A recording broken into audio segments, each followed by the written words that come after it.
Chapter 580. While Han Shao was trading with Rockfest, dozens of battleships carrying 200,000 mercenaries were heading toward Planet Sunil. The star map in the cockpit flashed. The closer they got to Planet Sunil, the more excited Herluz became.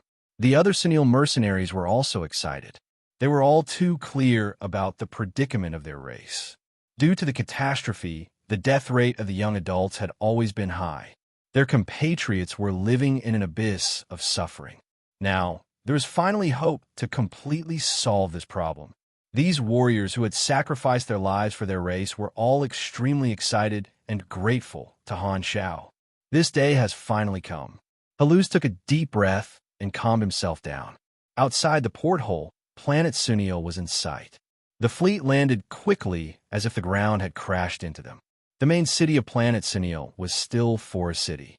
All the upper echelons had received the news long ago and ran out to welcome them. Army troops in Sunil armor lined up to welcome them, filling up a large empty space. Spaceships landed one after another, and the players walked out one after another. They immediately saw the neat Sunil armored troops. The sun reflected off the steel battlefront, exuding a silent and stern aura. Thank you, Black Star Corps, for lending us a helping hand. Welcome, everyone. The Sunil upper echelon stepped out and was about to give a speech, but halfway through, the 200,000 people dispersed. Many players had their arms around the shoulders of the confused armored soldiers. Yo, this is Planet Sunil. It's exactly the same as in the video. Come, big brother, let's take a picture together. Upon arriving at a new planet, the players immediately started to have fun. The Sunil upper echelon's face twitched, and he did not know what to say. He turned around and saw Herluz walk out from the crowd. Only then did he feel energized and respectfully greeted him. It's all thanks to you. Otherwise, we wouldn't have been able to invite Black Star's people. The Sunil upper echelon was grateful. You should be thanking Black Star even more. If he hadn't given me the chance to follow him back then, Planet Sunil wouldn't be in this situation now. Herluz had a serious expression on his face. In this aspect, he felt that he had gained a huge advantage and did not contribute that much. Now that Black Star was a Calamity Grade Super, he no longer lacked Grade B officers under his command. Rather than saying that he was giving his life to the Black Star Corps in exchange for Black Star's help, it would be better to say that it was Black Star taking the initiative to help Black Star. After the Dark Star incident, Herluz had a deeper understanding of Han Shao. Going against a galactic terrorist organization for the sake of his hometown, this was way too bold. He was practically a righteous comrade with a noble character and a great personality. Helping Sunil might be because Black Star simply wanted to save them and did not ask for any benefits. Herluz's impression of Han Shao had long been off the charts. He was so grateful that he wanted to sacrifice his life for him and use his body as a shield. Hearing this, the Sunil upper echelons nodded solemnly. They owed Black Star too much. First, he allowed the Sunil mercenaries to receive better jobs to reduce the casualties of their compatriots. Now, he even generously sent a large number of people to help for a small fee. What a good person. After arranging the 200,000 mercenaries, the Sunil upper echelons spread the news of the Black Star Corps' reinforcements to the entire race, letting countless Sunils know that a turning point had arrived. In the streets and alleys, countless people lowered their heads and prayed with tears in their eyes. The influence of the name Black Star on this land rapidly increased. Herluz led the Sunil mercenaries on the streets and received the grateful gazes of the civilians.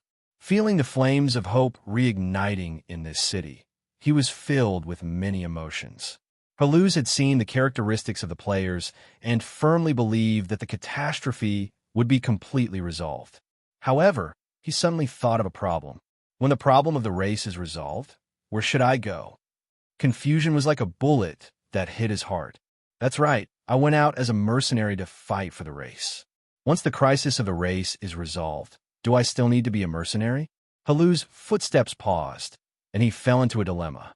When he thought of how Black Star had helped him, but had to leave after the matter was settled, he felt a sense of guilt for betraying Han Zhao's trust. He felt very apologetic. Then, should he continue to stay by Black Star's side and repay his kindness? Thinking of his noisy mercenary companions, thinking of seeing the lives of different planets and species, thinking of Black Star's majestic and reliable back, Haluz's furrowed brows slowly relaxed. Other than the race, he felt like he had a second home.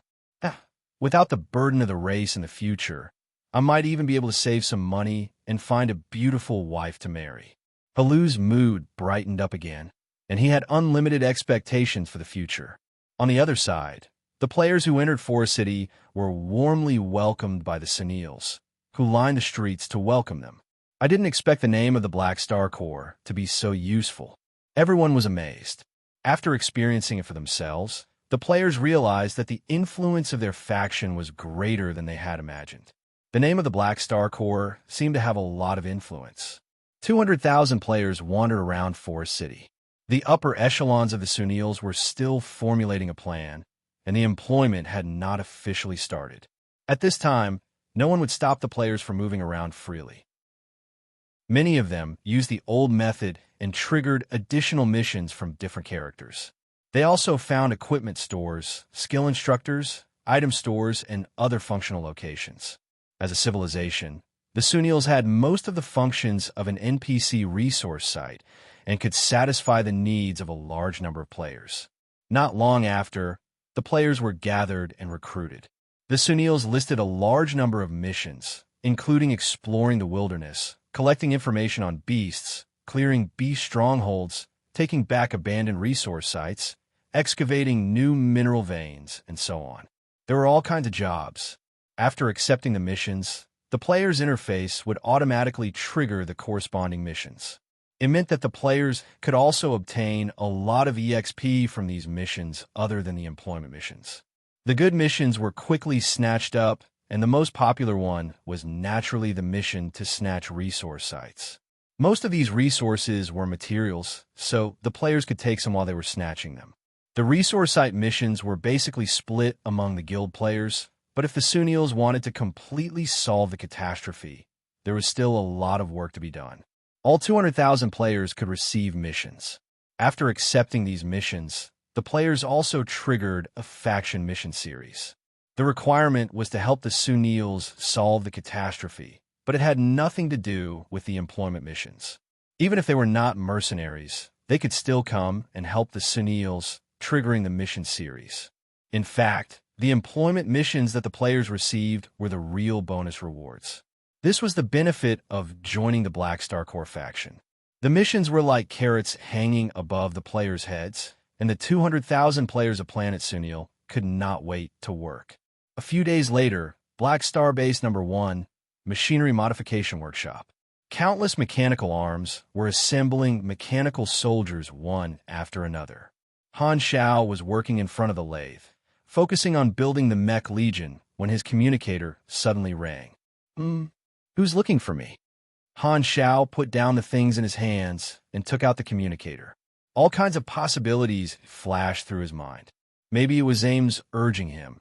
Maybe it was the Norios financial group starting to organize the logistics. Or maybe it was some players who messed up the mission and the employer came to complain.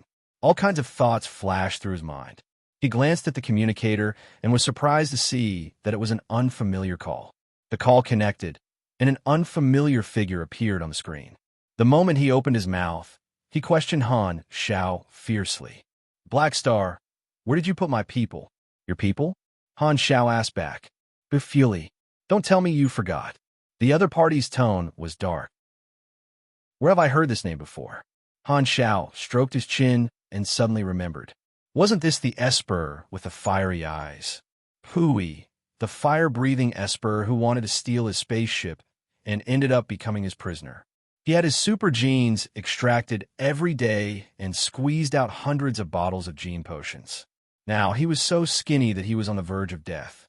Therefore, the other party was Purple Snake Sykes, Bufuli's boss, the captain of the Purple Snake Space Pirates. So it's you. Han Shao raised his brows. Your people wanted to steal my spaceship, and you dare to look for me personally? Where did Bufuli go? Did you kill him? The standard answer to this question should be, take a guess. Sykes' expression was dark. Black Star, hand over my people, and I can pretend that this never happened. Han Xiao exclaimed exaggeratedly. Your people stole my spaceship and were caught by me. Now, you want me to let them go and pretend that nothing happened? You don't look like much, but you sure are dreaming. Should I thank you? Humph, Black Star, you're really as talkative as the rumors say. However, did you think I would look for you without any preparation? How do you think I found your contact information? Sykes revealed a cold smile, and his tone was filled with an inexplicable confidence. I'm talkative? Who the F***CK spread it? No, this was not the main point. Han Xiao came back to his senses and immediately understood what Sykes was relying on. His expression became helpless. Who did you catch? Sykes smirked, pressed a button, and the image changed to a cell. A group of people were tied together. Han Xiao took a closer look and confirmed that they were players. They were probably players who were heading to other employment locations and were kidnapped by Sykes' people on the way. This meant that the other party's people had secretly infiltrated the Garten Star system from the Fawn Star system. Black Star, hand over Bufuli. Otherwise, you could forget about ever seeing your mercenaries again. The image disappeared and returned to Sykes' face. Let's discuss this. Han Xiao pondered for a while and said, Why don't you kill the hostage? There are news reports about you all over the streets. Do you think I'm blind? There are hundreds of thousands of immortal mercenaries under you. Killing them is useless. However, many organizations probably want to study this group of immortals and will definitely be willing to fork out money. So listen up. I'll only give you 5 days to send Bufuli to the designated barren planet. If you don't see Bufuli, or if you want to play some tricks, my pirate gang will specifically capture your mercenaries and sell them to other star clusters. Sykes' tone was threatening, knowing that he had grasped Han Zhao's weakness. All right, Han Zhao's mouth twitched. Remember, 5 days. After emphasizing this, Sykes decisively hung up the communication. If not for his trusted subordinate being captured, he would not have wanted to provoke Black Star. Thankfully, there was no need to hand over the hostage face-to-face. Sykes was not prepared to appear personally and only sent his subordinates to the Garden Star system. He himself was far away in the Fawn Star system, safety first. Han Xiao rubbed his brows with a helpless expression. The players were not strong enough yet, and if they were to go out and carry out missions, they would encounter something like this sooner or later. However, he did not expect it to come so quickly. The players being kidnapped was their own fate. He was not a nanny, and logically speaking, he would not care about such matters. However, Sykes was a calamity-grade super, and he had his eyes on the Black Star Corps. This was a hidden danger, and it seemed like he really had to do something personally. F***CK. I can't even rest for a few days. Now, I don't even have the leisure time to create cuties. Han Xiao was filled with resentment, and he came to the cell where Bufuli was locked up. Looking at the unconscious Bufuli, he placed an observer's mark on him. Isn't it good to be alive? I almost forgot about finding trouble with you guys. In the Garden Star system, a purple snake space pirate gang pillaging spaceship was quietly floating in the universe. In the dark cell of the spaceship, the kidnapped players were gathered together, and there were galactic pirates guarding the door. President, I feel that we have been a little unlucky recently. Poseidon, a core member of the Guild of Gods, turned around and looked at President Jupiter. Recently? Damn it, we have always been unlucky. Who are you looking down on? Jupiter's face was dark, and he did not even want to say anything. He had originally chosen a decent mission and was prepared to lead the important members of the guild to complete this mission. However, before they reached the location, they were suddenly robbed by galactic pirates while eating hot pot and singing. Is the universe so dangerous? It feels like the security here is even worse than Blue Star. MMP, Vice President Shiva said calmly. Looks like we have encountered an emergency. Maybe it's a hidden mission. That's what you said when we were at a disadvantage last time. Poseidon was not polite at all. This time, the galactic pirates guarding the spaceship roared. Who allowed you to chat? Shut up. Everyone looked up and glanced at him, then ignored him and continued chatting. The galactic pirates guarding the spaceship choked and wanted to pull out their guns and shoot all the hostages. However, their boss had given them a strict order. They were only allowed to guard and not kill. Killing was equivalent to letting the hostages go. The hostages were not even afraid of death, so what was there to threaten? The galactic pirates guarding the spaceship had no choice but to endure the fact that these hostages were even more arrogant than him. His face turned red, and he felt very wronged. Bang! At this time, the spaceship suddenly shook, and then screams came from the cabin in the distance. What happened? The galactic pirates guarding the spaceship were shocked. They wanted to go and check, but when they turned around, they saw a majestic figure blocking their way, blocking all the light. Their height only reached the waist of this figure. I'm requisitioning this spaceship. This figure's tone was indifferent, but his voice was like thunder. Before the galactic pirates guarding the spaceship could react, they felt a strong force coming from the side. The force was extremely fast, and there was no way to dodge. The tall figure casually slapped the galactic pirates guarding the spaceship away.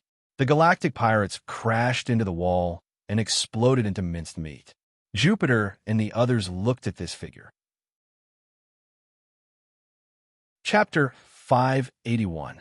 The location of the exchange was an uninhabited planet with a serial number. Both parties would not meet, and Han Xiao would leave after putting down Bufuli. The galactic pirates would then come to pick up Bufuli and release the kidnapped mercenaries before informing Han Xiao to pick them up and exchange the hostages. Sykes did this for safety reasons. Although he was a galactic pirate and did not have much credibility, often going back on his words, he was very sincere this time. He only wanted to get Bufuli back and did not want to completely anger Black Star. As long as he obtained Bufuli, he would immediately withdraw the subordinates he sent to the Garten Star system and follow the agreement to not provoke the Black Star Corps again. However, Han Xiao did not think this way. After provoking him, they wanted him to act as if nothing had happened. Not far away from the serial number planet, the Blacklight stealth floated quietly in space. Through the porthole, Han Xiao silently looked at this brown planet. This time, he did not call anyone else and was acting alone. Using the Blacklight stealth, which was known for its speed, was not just for the exchange of hostages. He placed an observer's mark on Bufuli, which was equivalent to a human body surveillance device. Han Xiao's plan was to use the talent of Chaos Observer to follow these galactic pirates, find Sykes' nest, and then have sex with all of them. He had never squeezed the juice out of a Calamity-grade super before. The exchange of hostages was to temporarily stabilize Sykes and prevent him from acting recklessly. Although the players were not afraid of threats, Han Xiao did not want anyone to destroy the first batch of mercenaries of the Black Star Corps. It's about time. Han Xiao piloted the spaceship into the atmosphere and flew toward the designated location. As he got closer and closer to the surface, he suddenly froze. He saw a galactic pirate's spaceship parked beside the designated location. Didn't we agree not to meet? Why are they waiting for me here? Could it be that they want to exchange the hostages face to face? Doubts flashed through his mind. Han Xiao parked the spaceship further away and went to the warehouse. He carried the dying Bufuli, opened the hatch, and walked out of the spaceship. Ta-ta! His feet stepped on the brown surface of the ground, raising a cloud of dust. Along the uneven ground, the galactic pirate spaceship was parked a few thousand meters away. It was like a small dot in his field of vision. A few galactic pirates seemed to be guarding the spaceship and waving at him. Han Xiao frowned. It feels strange. Rista, don't turn off the engine. If anything happens, take off immediately. All right. Rista took over the control of the spaceship. Han Xiao led Bufuli and walked slowly for a while. When they got close to the pirate ship, he looked at the few pirates beside the ship and said in a deep voice, "Let's go." "I've brought him here. Where are my mercenaries?" Hardly had he finished his sentence when Han Xiao's eyes suddenly froze. He discovered that the space pirates were wearing weird and frightened expressions. Before he could do anything, a sudden change occurred. Bang! A hole was left on the cabin door of the space pirate starship. A black shadow rushed to Han Xiao like a meteorite and punched Han Xiao's abdomen heavily with his fist that was covered in thick iron. A terrifying power erupted from his fist. Boom! A shockwave-like shockwave spread out, and Han Shao was sent flying in a straight line like a cannonball. He flew more than 1,000 meters away and crashed into a bare mountain, burying himself in the rubble. Dust filled the air. The person who sent Han Shao flying with a punch was standing where Han Shao originally was. He was wearing heavy metal armor and had the bloodline of the demon race. He had 2 horns on his head, one of which was only half left. It was one of the 8 vanguard officials of Bloodshed Land, Broken Horn Malekith. The wind created by this attack sent Bufuli and a few other galactic pirates flying and crashing into the ground not far away. A few weaker galactic pirates broke a few bones and screamed in pain. They hurriedly hid far away from this battlefield. Walala! Han Shao jumped out of the rubble and rubbed his stomach. The pain quickly subsided. This damage. Grade A Super? Sykes came personally to kill me? Looking at the combat information, Han Shao was a little surprised. It's not Sykes, but Malekith. Who is this guy? He doesn't look like Sykes' subordinate. This name sounds a little familiar. Strange, I've never met this person before. Why is he targeting me? Could he be an assassin hired by someone? No, one person is probably not enough to kill me. Han Shao looked at Malekith and frowned. All kinds of guesses flashed through his mind. The two of them looked at each other and did not speak. I can feel that the attack just now did not cause you any damage. Indestructible body, Black Star, you live up to your name. Malekith spoke first. His tone was indifferent, and his words were powerful. Indestructible body? Is this my new nickname? Han Xiaoxin narrowed his eyes and said, Who are you? Why did you attack me? You'll know after the fight. Malekith did not say anything else, and a thick purplish-black pugilist flame ignited around his body. He took large strides forward and charged toward Han Shao like a meteor. The heavy armor on his body started to move, and its structure became more complex. It seemed to have entered combat mode. Han Shao cursed in his mind. With a flash of mechanical force, the black and gold berserk ape mechanical suit attached to his body and caught Malekith's fist.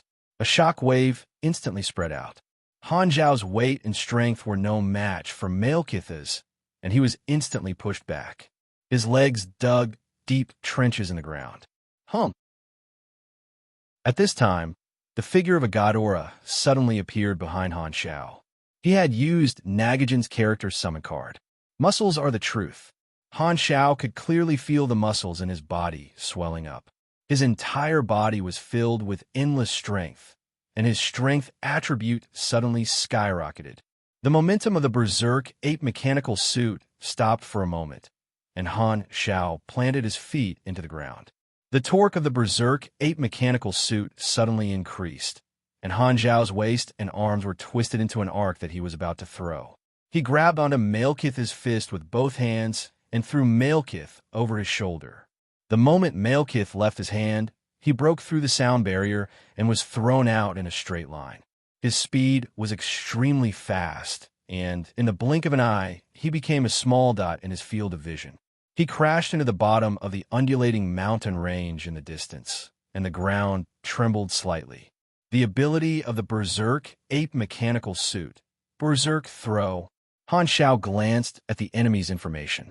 Most of them were question marks, and his heart skipped a beat. This meant that Malekith's overall level was much higher than his. Han Shao was also confused as to why Malekith would be at the handover location and why he would attack him. He had not expected such a sudden accident. Since Malekith did not explain, he could only fight first. Han Shao quickly cleared his mind and entered a focused state. He threw out compressed orbs one after another. The 12 repaired Oath Keepers circled around him, and the hovering shield shuttle floated behind him, flickering with golden energy. As this was an emergency, Han Shao did not have enough time to completely repair the Mech Legion, nor did he have the time to upgrade the machines used in the current battle mode. He was still using the same equipment as before, and the only exception was the Berserk Ape. Just this mechanical suit alone should be enough to deal with this battle. His opponent was a Calamity-grade pugilist, and he did not seem to have any killing intent. As such, he could not be bothered to take out more machines. Malekith's skin was thick, and he wore a set of specially made heavy armor. His defense was extremely high, and he had the bloodline of the demon race, so his recovery speed was very high. In a breath's time, his light injuries were automatically healed. Malekith did not care about the dust on his body and charged forward once again. Chapter 582. Boom, boom, boom. On the brown earth, the two of them collided again and again like dragons and snakes fighting. They slithered across the earth and exchanged punches, constantly landing heavy blows on each other's bodies. Shock waves burst out continuously, as if a hurricane had been set off. The shock waves of the battle quickly destroyed the terrain, and the entire area became filled with holes. Malekith's overall level was very high, and his strength was even stronger. Although close combat was not Han Zhao's forte, he had berserk throw. He was able to throw Malekith out like a softball time and time again, interrupting the explosive attacks of the pugilist. Han Zhao could escape from this place at any time, but he was very interested in Malekith's background. Thus, he decided to stay and fight. After all, the Blacklight stealth was already patrolling in the sky, and he could escape at any time. Activating the nano-transformation function of the Berserk Ape mechanical suit, Han Zhao switched to giant ape form. The mechanical suit was like cells multiplying, and a large number of components suddenly appeared, stacking on top of each other. Han Zhao quickly turned into a small giant that was even taller than Malekith. His strength increased once again, and the power of Berserk Throw also increased. Both of them were Calamity-grade supers, and they both had powerful defense and recovery abilities. Han Zhao stabilized his footing, and the situation was in a stalemate. After fighting for a while, Malekith's eyes flashed, and he suddenly opened his mouth with a hint of excitement in his tone. He was a battle maniac, and to him, finding an opponent that he could fight to his heart's content gave him a thrill that was many times stronger than mating. You're stronger than the rumors say. I'm going to be serious now. Don't die so easily. The next moment, Malekith softly chanted a long string of demonic language, and the flames around his body surged.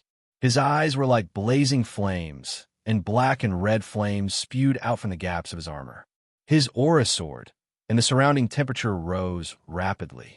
The air became distorted. The talent of the demon race. Advanced stage, true name, liberation. Han Zhao's eyes narrowed. In this state, the overall strength of the demon race would increase greatly. With Malekith's strength as a calamity grade, the increase was extremely shocking. Bang! Han Zhao's vision blurred as the ground receded rapidly. Malekith, who was in his giant ape form, was sent flying into the air. In the next second, Malekith, who was still on the ground, closed in on Han Zhao in the blink of an eye. Malekith's leg, which was surrounded by purplish-black flames and blackish-red flames, was like a guillotine, slashing toward Han Zhao's head. It was extremely fast and ear-piercing. If he were to be struck by this kick, his neck would be torn apart and his entire body would be paralyzed. It would take half a second for him to recover, and for a pugilist like Malekith, half a second was enough for him to execute a series of simple explosive moves. Immediately deactivating the Great Ape mode, Han Zhao's body shrank back, and his leg brushed past the mecha's helmet. It missed by a hair's breadth, and the scalding wind it brought along smeared his face.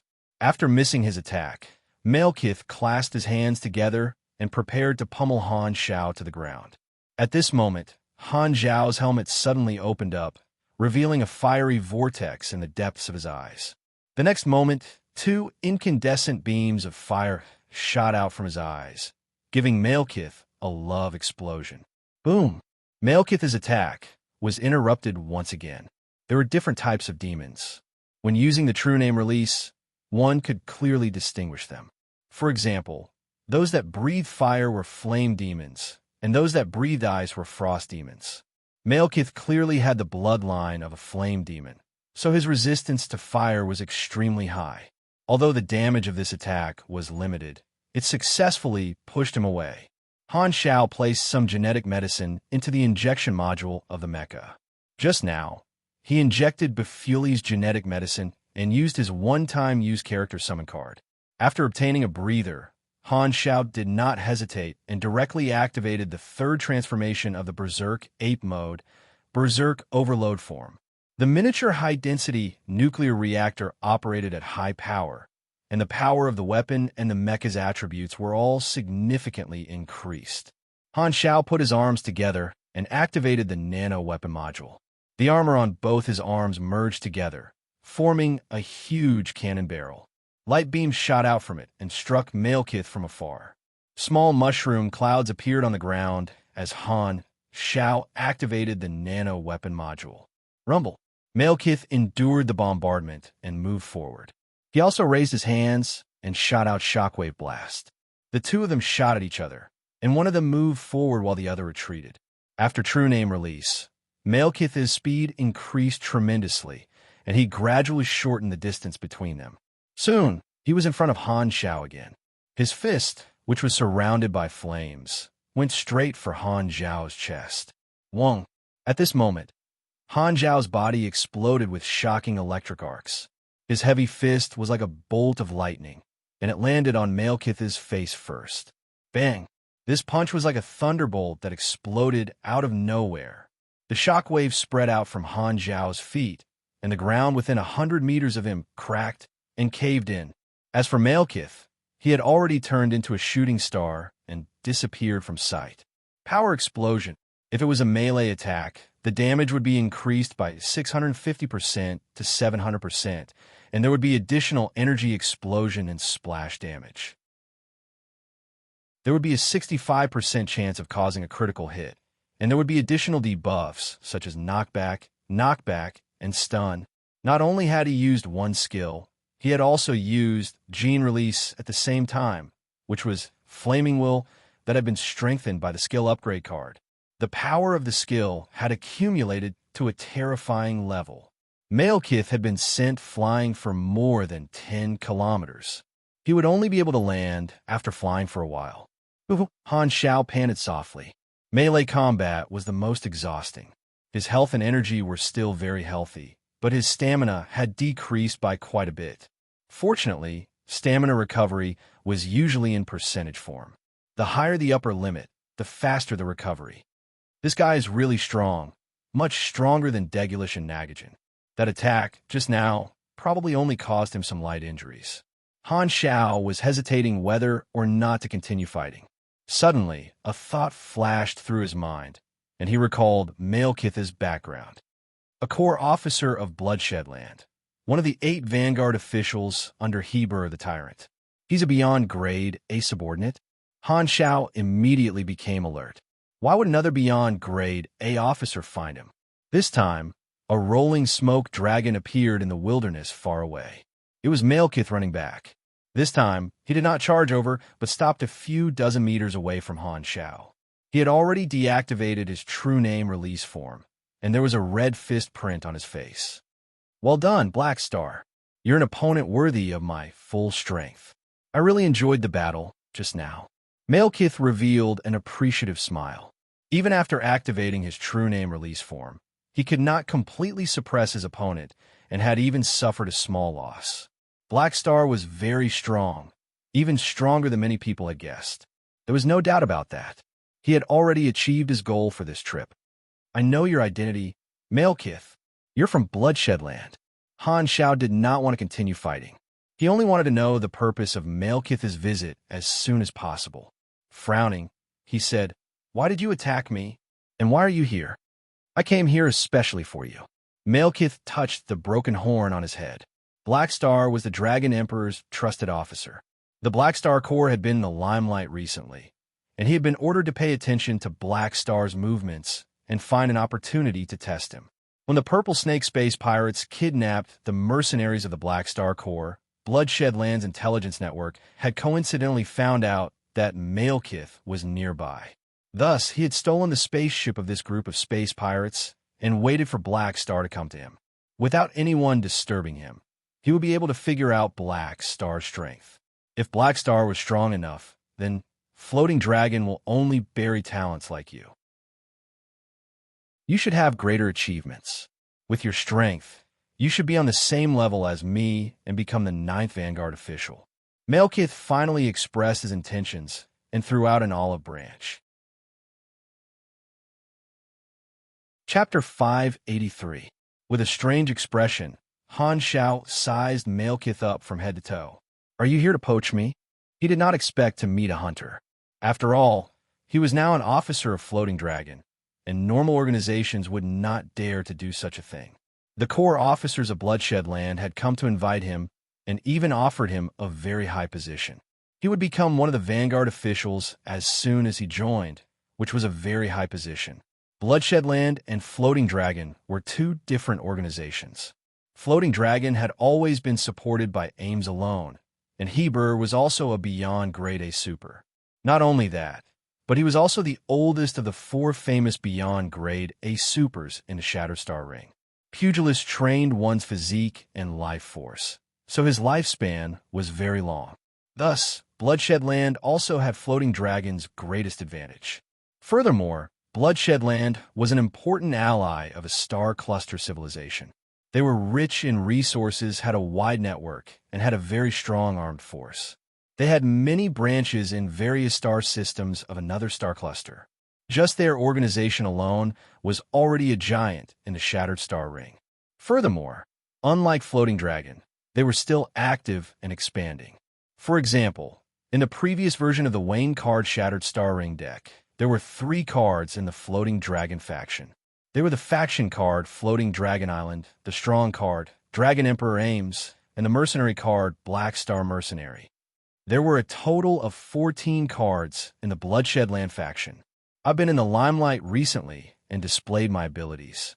It should be because of this that I've caught the attention of more powerful people.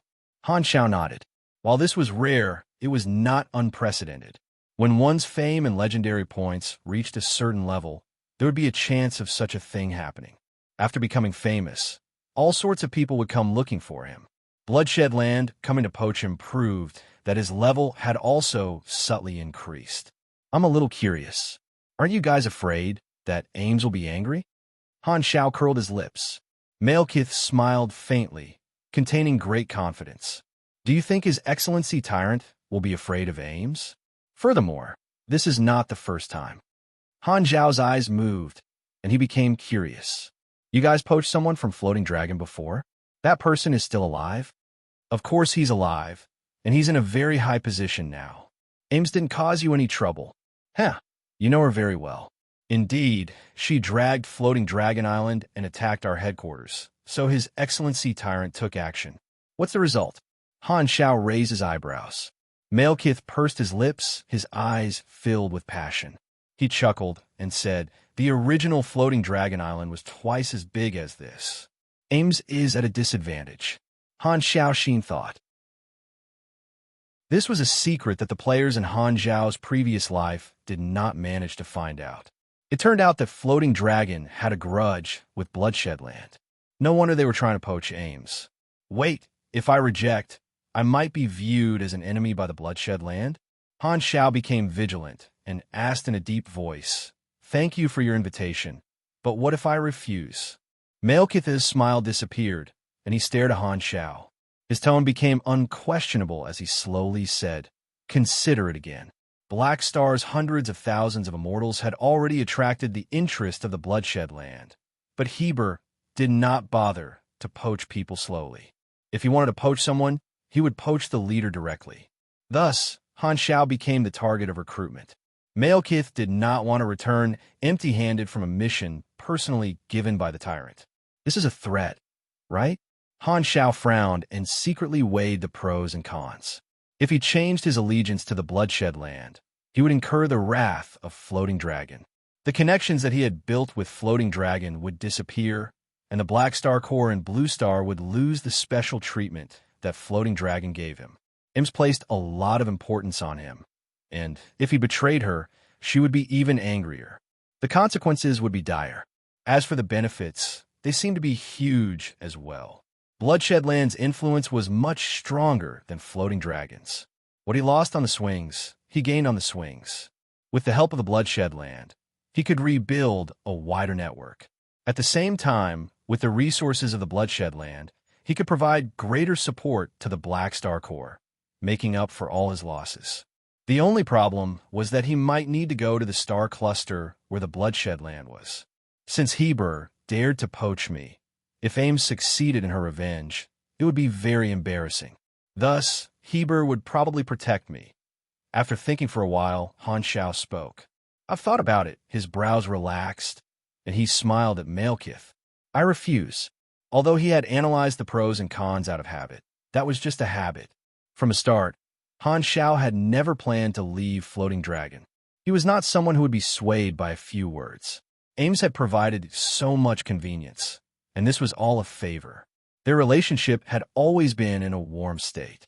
If it were Heber, he would have to rebuild his relationship with his boss. Furthermore, the name Tyrant did not sound easy to get along with. Bloodshed Land had many more rules than Floating Dragon, and it was impossible for them to tolerate him as much as Ames did. Most importantly, I'm the only leader of the field team on Floating Dragon. Only a fool would run over to be your ninth brother. Malekith's smile completely disappeared, and he stared at Han Shao with a cold expression. Han Shao did not back down and stared back, secretly adjusting his state of mind. The atmosphere gradually became tense. Just when he thought that they were going to fight again, Malekith suddenly snorted heavily, turned around, and left. Han Zhao's expression relaxed, and he let out a sigh of relief. It seemed like there would not be a fight. This was the crucial stage of the Black Star Corps' development. It was best not to become enemies with Bloodshed Land. This time, a spaceship with Bloodshed Land's symbol flew over from the horizon. This was Malekith's spaceship, and it had been hiding behind the planet. Malekith boarded the ramp and suddenly pressed on the hatch that was about to close. He glanced at Han Shao and said with a low voice, "Black Star, we will meet again very soon." Then, he did not care about Han Zhao's reaction and let the hatch close. The Bloodshed Land spaceship quickly took off and disappeared. Meet again very soon. What does that mean? Is he looking for a chance to deal with me? Or was there another meaning? Forget it. Bloodshed Land's territory is not in the Colton Star Cluster anyway, so it's unlikely that they will come over to deal with me. Since Floating Dragon and Bloodshed Land are at peace, they definitely won't make a big move because of me. Han Shao shook his head. After thinking it through, he was no longer worried. Right, I'm here to hand over the hostages. He suddenly came back to his senses. After messing around with Malekith for a while, he had almost forgotten the purpose of this trip. Returning to the side of the Galactic Pirate's spaceship, Bufuli was lying on the ground with a few lightly injured Galactic Pirates surrounding him. They glanced at the blacklight stealth circling in the sky and seemed to be hesitating whether or not to take Bufuli away. Hearing footsteps, these Galactic Pirates turned around and saw Han Shao walking over. They shivered at the same time, and fear appeared in their eyes. They froze on the spot, not daring to move. The original method of handing over the hostages did not require them to meet, and there was a guarantee of safety. However, now that the victim, Han Shao, was right in front of them, they were afraid that they would lose their lives. Furthermore, Bufuli's skinny appearance made them extremely shocked. They did not know what kind of torture Bufuli had gone through to become like this. In any case, they did not want to follow in his footsteps. Han Shao glanced at them, casually grabbed a Galactic Pirate, and stepped onto the spaceship. The Galactic Pirate pointed the way in fear, and the two of them quickly arrived at the prison. However, the prison was empty. Where is he? Han Shao pressed down on the Galactic Pirate's head and tightened his grip. His tone was unfriendly. I don't know. They disappeared a day and a half ago. The Galactic Pirate felt that his head was about to explode, and he hurriedly explained. Disappeared? Han Shao raised his eyebrows, then realized something and let go of his hand. F***, these bastards went offline. They probably went asleep. Disappeared a day and a half ago. That means they should be online soon. I can wait. Han Shao realized the problem and squeezed the Galactic Pirate's head again. The hostages disappeared, and you still want to make a deal? Are you playing with me? The Galactic Pirate was about to cry. Sir, we're all controlled by that demon. How can we inform you? Also, can you stop squeezing my head? My head hurts. At this moment, a white light flashed in the prison, and a few Guild of Gods players came online. They immediately saw a huge lump of black star and were pleasantly surprised. Quick, inform the president. The hidden quest is finally here. More than 10 seconds later, a series of white lights flashed, and Jupiter and the others all came online. When they saw Han Xiao, they were all overjoyed. Back again, the galactic pirate rubbed his eyes to make sure that he was not hallucinating. Han Xiao opened the prison, led everyone out of the spaceship, and threw the galactic pirate in his hand to the ground. Contact Sykes. Our deal will continue. As soon as he said that, the fear on the galactic pirates' faces froze and turned into surprise. The hostages had already been taken away, and they were in Black Star's hands. They had nothing to threaten him with. Under such circumstances, Black Star still wanted a hand over Bufuli and let them go. You still want to continue the deal? One of the galactic pirates could not help but repeat, finding it hard to believe. Why? Are you going back on your word? Han Xiao asked. No, you misunderstood. We'll do as we agreed. The galactic pirates hurriedly denied it with ecstasy on their faces. One of the galactic pirates hurriedly contacted Sykes and explained the situation to him. Sykes was shocked. His subordinates had actually been controlled by someone from Bloodshed Land. This was something that he had never expected. However, even though there was a problem with the deal, Black Star did not go back on his word. Could it be that his threat was really that effective? Sykes could only conclude that this was the reason, and he suddenly felt much better. A famous expert in the galaxy was scared by him. Ignoring the negotiations of the galactic pirates, Han Xiao led Jupiter and the others to the side, let the Blacklight stealth land, and open the hatch. Get on the ship. Rista will bring you to the nearest city planet. Jupiter's eyes sparkled, and he said passionately, "We want to help you deal with the enemy. Please let us lend you a hand." It was not easy to come across a hidden storyline. With such a good opportunity, he felt that he would definitely be able to trigger the hidden mission. You have triggered the hidden mission, retreat. Mission introduction. You have been involved in a storm. However, with your current strength, you are unable to interfere in this matter. Therefore, what you need to do is to retreat from this place as soon as possible. Mission requirements. Leave in the Blacklight stealth. Reward. 35 EXP, plus 200 Black Star core favorability. Let's go. Jupiter turned around and walked into the hatch without hesitation. The players of the Guild of Gods followed behind and boarded the Blacklight stealth. Poseidon approached Jupiter, gave him a thumbs up, and said, "As expected of the president, if we had boarded the ship immediately, we would not have triggered this mission." Jupiter smiled smugly and pointed at his temple. "This is experience. Learn from it." Although this mission was a little different from what he had imagined, after reading the mission introduction, Jupiter felt that this might be a high-level event. It was just that they did not meet the requirements to trigger it, which was why it had become the retreat mission. Although it was a pity, he could only do it for now. It was better than nothing.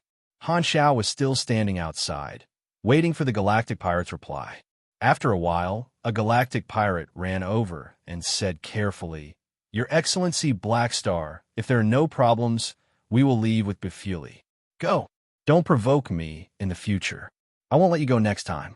Han Xiao waved his hand and boarded the spaceship. Only then did the galactic pirate heave a sigh of relief. He hurriedly called his companions and activated the spaceship. The thrusters spewed out flames, and the spaceship floated up. Just as the spaceship was about to accelerate, behind the hatch of the Blacklight stealth, Han Xiao's eyes shone with a gray light. He activated his racial talent and turned into the chaos body. His entire body lost its physical form and turned into a gray fog. Advanced void travel. After entering the void vision, time seemed to stop in the outside world. Han Xiao controlled the chaos body to leave the Blacklight stealth. Because the duration of advanced void travel was longer, he had plenty of time to cross a large distance and approach the spaceship. Void travel had the ability to pass through walls. The chaos body directly passed through the hatch of the spaceship and found a remote cabin to hide. Only then did he deactivate void travel. He did not trigger the alarm, and the galactic pirates did not discover him. Who? Chapter 584. The Blacklight stealth carried Jupiter and the others to the nearest planet. Jupiter and the others walked around, curiously looking at the interior of the spaceship. This was Black Star's spaceship, and very few players were allowed to board it. Rista had sealed off most of the access to the cabins, so these players could only enter and exit some unimportant public areas. This spaceship should be very valuable, right? Poseidon said. I've searched. This seems to be a spaceship model from a super advanced civilization. Jupiter nodded. With the communicator, the players could connect to the galactic network, and they were no longer natives. All sorts of information channels were finally open to them, and their knowledge increased every day. With Philip's support of the search function, they could search for any information online. The players gradually got used to asking Philip for help. Spaceships are too expensive. I don't know when we'll be able to afford one. Poseidon shook his head. Actually, it's not certain. As long as we do a few missions and raise funds from the guild, it's still possible to buy some basic spaceships. As the leader of a guild under a club, Jupiter had always considered the long term. The resources he could mobilize far exceeded that of the average player. The spaceship, which was a sky-high price in the eyes of the average player, was still something he could afford. After all, the guild of a club was basically a company. Excluding the peripheral members and casual players, the internal members were all employees. Mobilizing funds was just a matter of a word from them. What he was thinking about was what kind of advantages he would get if he gave the guild a spaceship in advance. Was it worth it? At this time, a core member with the ID Michael said, "Leader, actually, we can buy functional spaceships. I've checked the various resources and fuel prices in the free market, and many large corporations are buying them without limit. Although the price is a little low, the profits are very stable." Jupiter's expression changed. "You mean to buy mining ships?" "Yes. Organize a mining team to collect resources from uninhabited planets and sell them to buyers. This is a reliable source of funds," Michael said confidently. "In the early stages, the return rate is relatively slow, but as we mine and do missions, we can gather funds to buy more mining ships. After accumulating funds in the early stages, our profits will continue to rise, and when it reaches a certain point, it will start to snowball. If we have an entire mining fleet, our profits will increase exponentially." Jupiter was a little tempted. "So, the earlier we buy a mining ship, the greater our advantage." "That's right."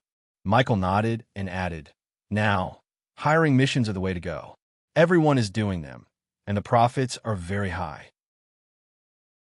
However, big guilds like Dynasty and Long Sky are at the same level as us and can mobilize more manpower, so they will definitely think of more ways to earn money. Damn you, old Jew. Time waits for no one." Aside from making money, the work of the club guilds was also to provide better logistical support for the pro players. Jupiter couldn't help but hesitate. Poseidon glanced at Michael. "Don't tell me you're a colleague from another guild's office of strategic deception. Hurry up and leave the group to prove your innocence. Go away." Michael raised his middle finger in response. Poseidon curled his lips and looked at the decorations in the cabin. Suddenly, he said, "Old Jew, if we steal this spaceship, won't we make a killing? I'm afraid we'll leave Dynasty far behind." Everyone looked at him speechlessly. "Actually, you're the spy," Michael retorted. "I was just saying it casually. Look at how anxious you all are." Poseidon clicked his tongue. From the rendezvous point to the Fawn Star system, they had to pass through many stargates, so the journey time was not short.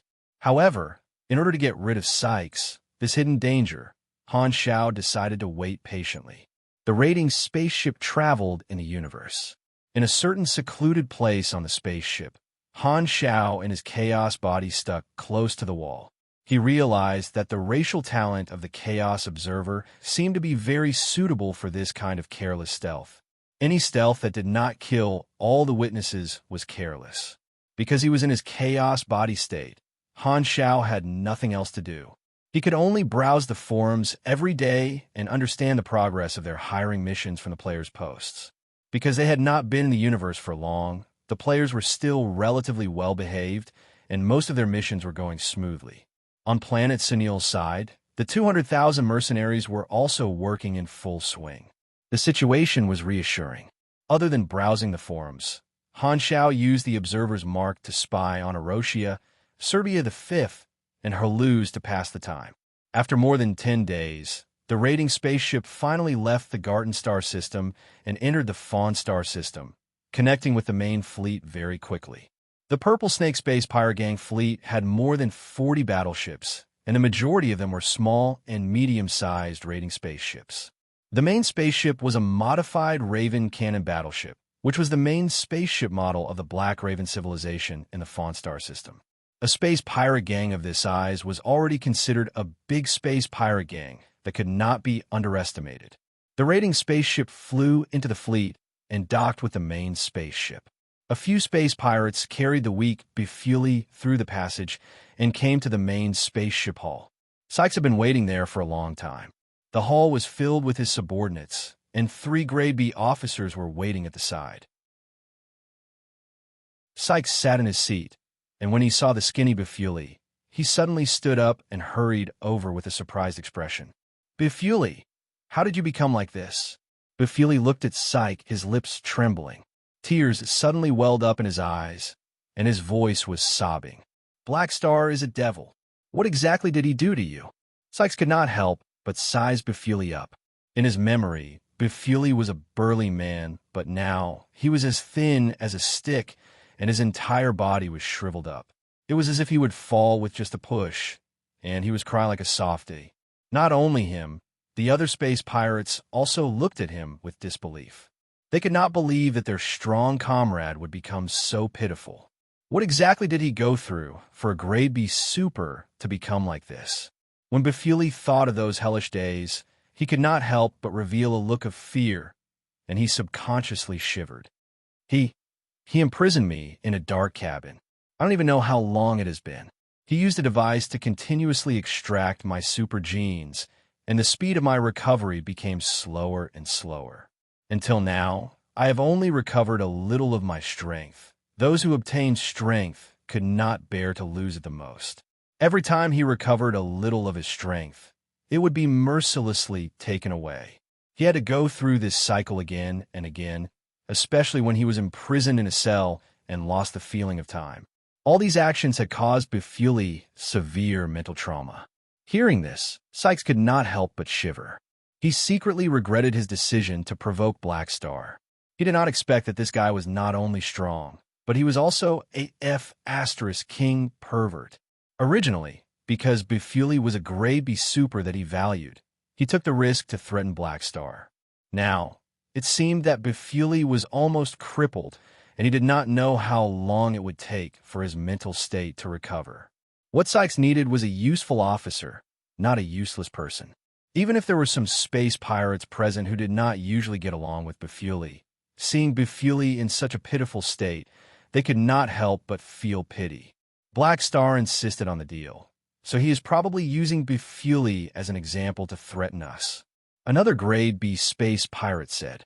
Sykes nodded with a heavy heart. What do we do now? Are we not going to take revenge for Bufuli? In the crowd, someone suddenly asked. Sykes' face immediately sank. Of course, he did not want to provoke Black Star again, but asking this question in such a situation was simply making things difficult for him.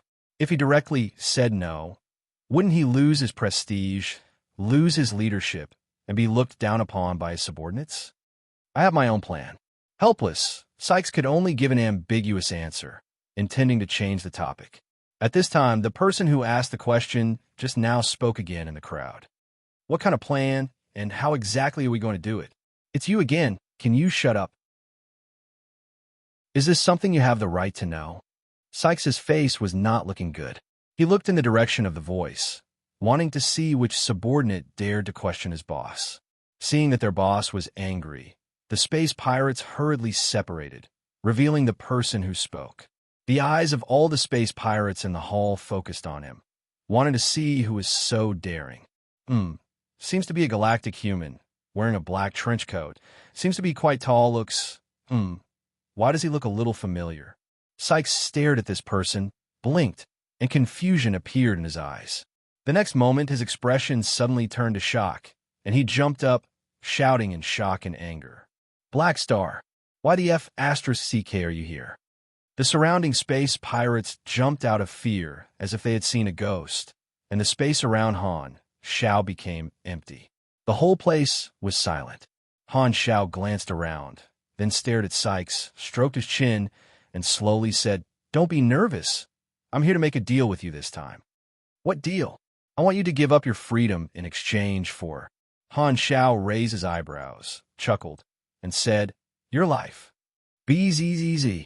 As soon as he said that, a violent bolt of mechanical force shot out, and the berserk ape instantly possessed him. Han Xiao fired a high-energy concentrated particle cannon, directly blasting through the armor of the spaceship from the inside, revealing a hole that directly connected to the universe outside. The suction force from a vacuum was like a hurricane, and all the space pirates in the hall were pulled out of the spaceship by the terrifying suction force and thrown into the universe. The bodies of some of the weaker supers quickly stiffened, and their blood vessels ruptured. The vacuum environment of the universe was also fatal to low-grade supers. Only Sykes and a few of the stronger space pirates were able to stabilize themselves and resist the suction force. The vacuum environment of the universe could only be considered a harsh environment, and at most, movement would be restricted, but it was not fatal. As for calamity grades, they were not afraid at all. The mechanical suit had its own internal circulation, and the vacuum had no effect on Han Xiao at all. He was floating in midair. Sykes' face was filled with rage, and his mouth opened and closed as if he was roaring. However, the sound of air being sucked out suppressed his voice, and it was almost inaudible. Han Xiao did not say anything and heavily punched the alloy floor, using power explosion. Boom! A shock wave with electric arcs burst out, and the alloy floor was directly twisted and broken. The aftermath swept out, and the collapse continued to expand outward. The hall and the nearby cabins began to explode and collapse, and the hole instantly expanded by a few times. Having lost their footing, all the space pirates except for Sykes were sucked away. Sykes was the only one who was able to steady himself by throwing out purple, sticky tentacles as thick as his arms and stabbing them into the alloy walls around him. Secreting purple sticky liquid was Sykes' Esper ability. This sticky liquid was highly toxic and corrosive, and it could also solidify temporarily into tentacles and other forms. Furthermore, the secreted purple sticky liquid could be stored for a long time, and Sykes could actively adjust the degree of corrosion of the sticky liquid. This was where his nickname, Purple Snake, came from. Sykes was an Esper, but he also had armor. However, he was not a mechanic, and the armor could not be compressed into a portable orb. It was currently in his personal warehouse. Although he hated Han Xiao to the core, he knew that the most important thing right now was to put on the armor. At least he would be able to move freely regardless of the vacuum.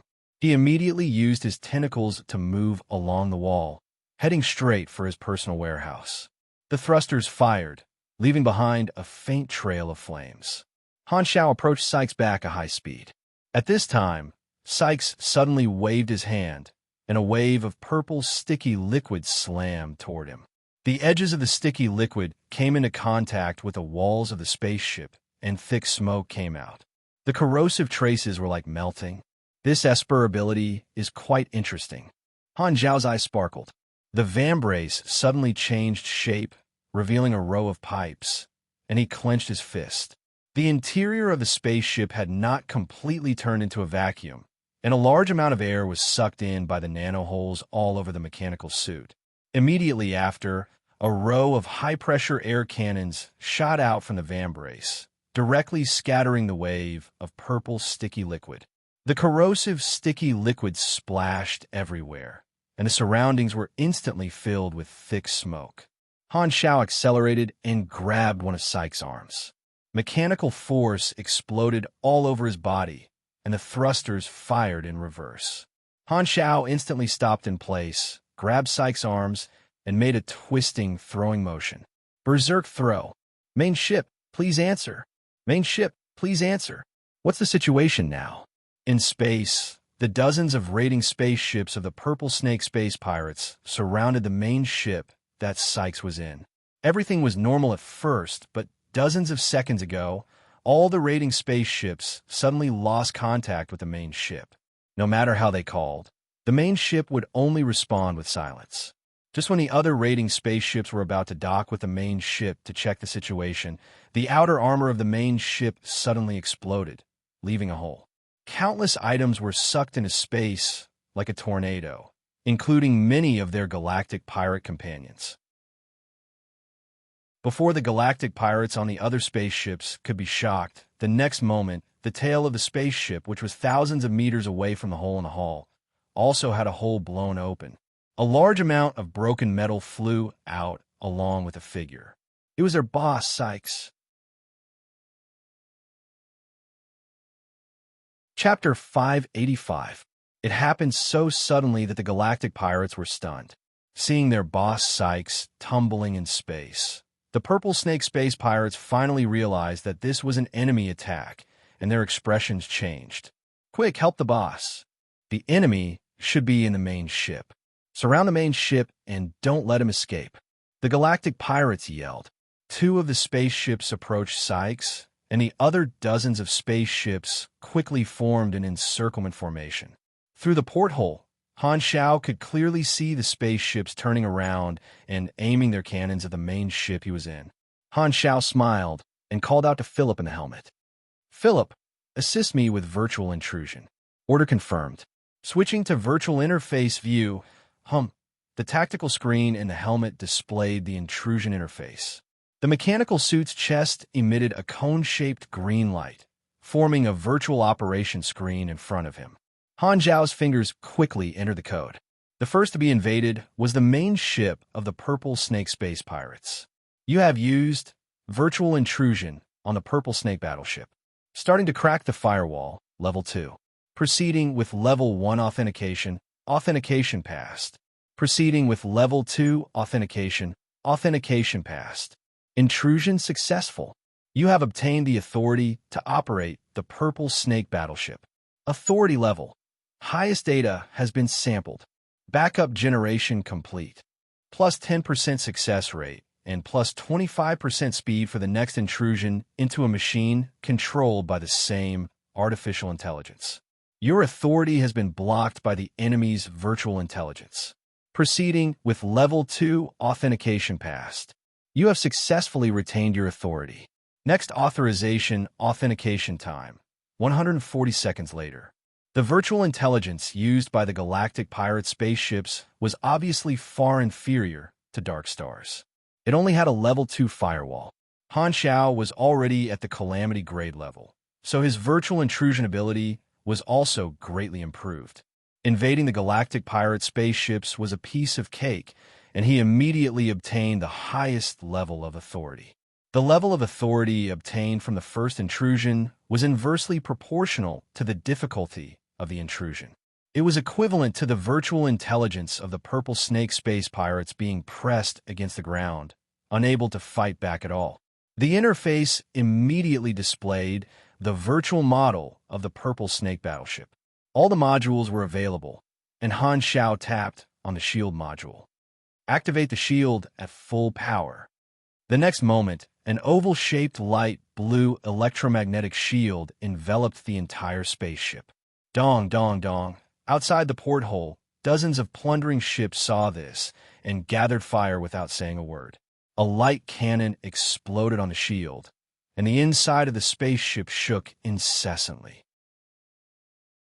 The shield should be able to last for a few minutes. We have plenty of time. Han Xiao was not in a hurry as he began to perform virtual intrusion on the other targets. He didn't throw Sykes out on a whim. Instead, he wanted to seize control of the flagship and defend against the concentrated fire of the pirate gang. Sykes was one of the weaker existences among the Calamity-grade supers.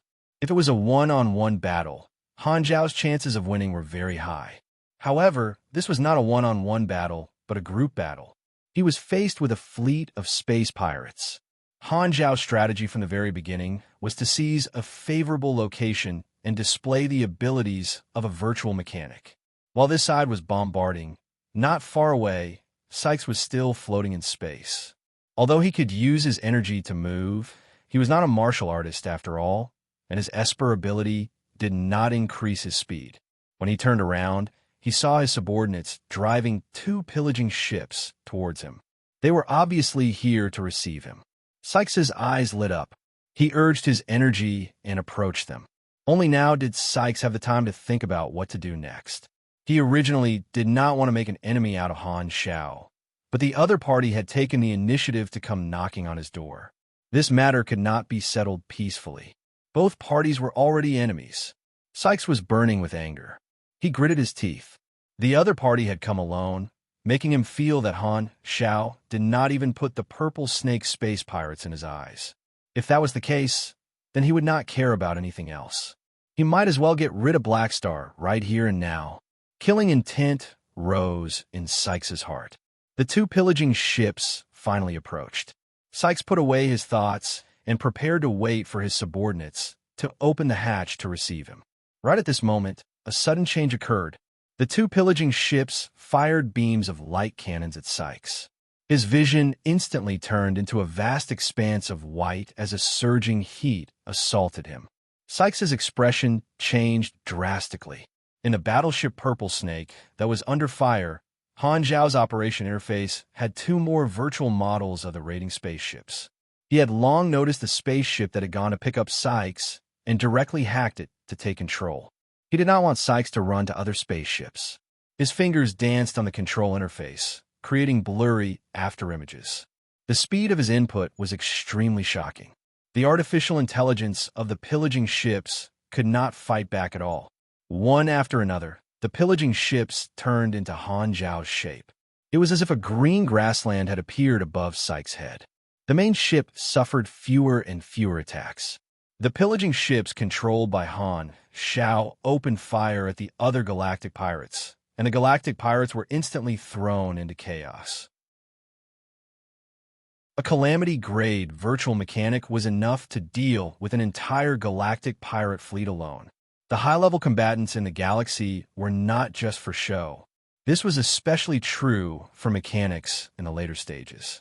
Once they reached this level, their combat power would be extremely shocking. They could adapt to both one-on-one and group fights. The situation changed rapidly. A small portion of people saw that the situation was not good and quickly escaped with their ships. The word loyalty was not in the dictionary of galactic pirates. The battle lasted for more than 10 minutes, and the cannon fire gradually became sparse. Other than the fleeing and destroyed spaceships, all the other spaceships fell into Han Zhao's control. Han Xiao stepped onto the pillaging ships one after another and cleaned up the galactic pirates inside. A portion of those who were not too bad were left behind. The few Grade B officers of the galactic pirates were among them. They were all tied up and thrown into the Purple Snake battleship. As for the holes in the ship, they had already been repaired by the repair robots. Capturing Sykes did not take much effort.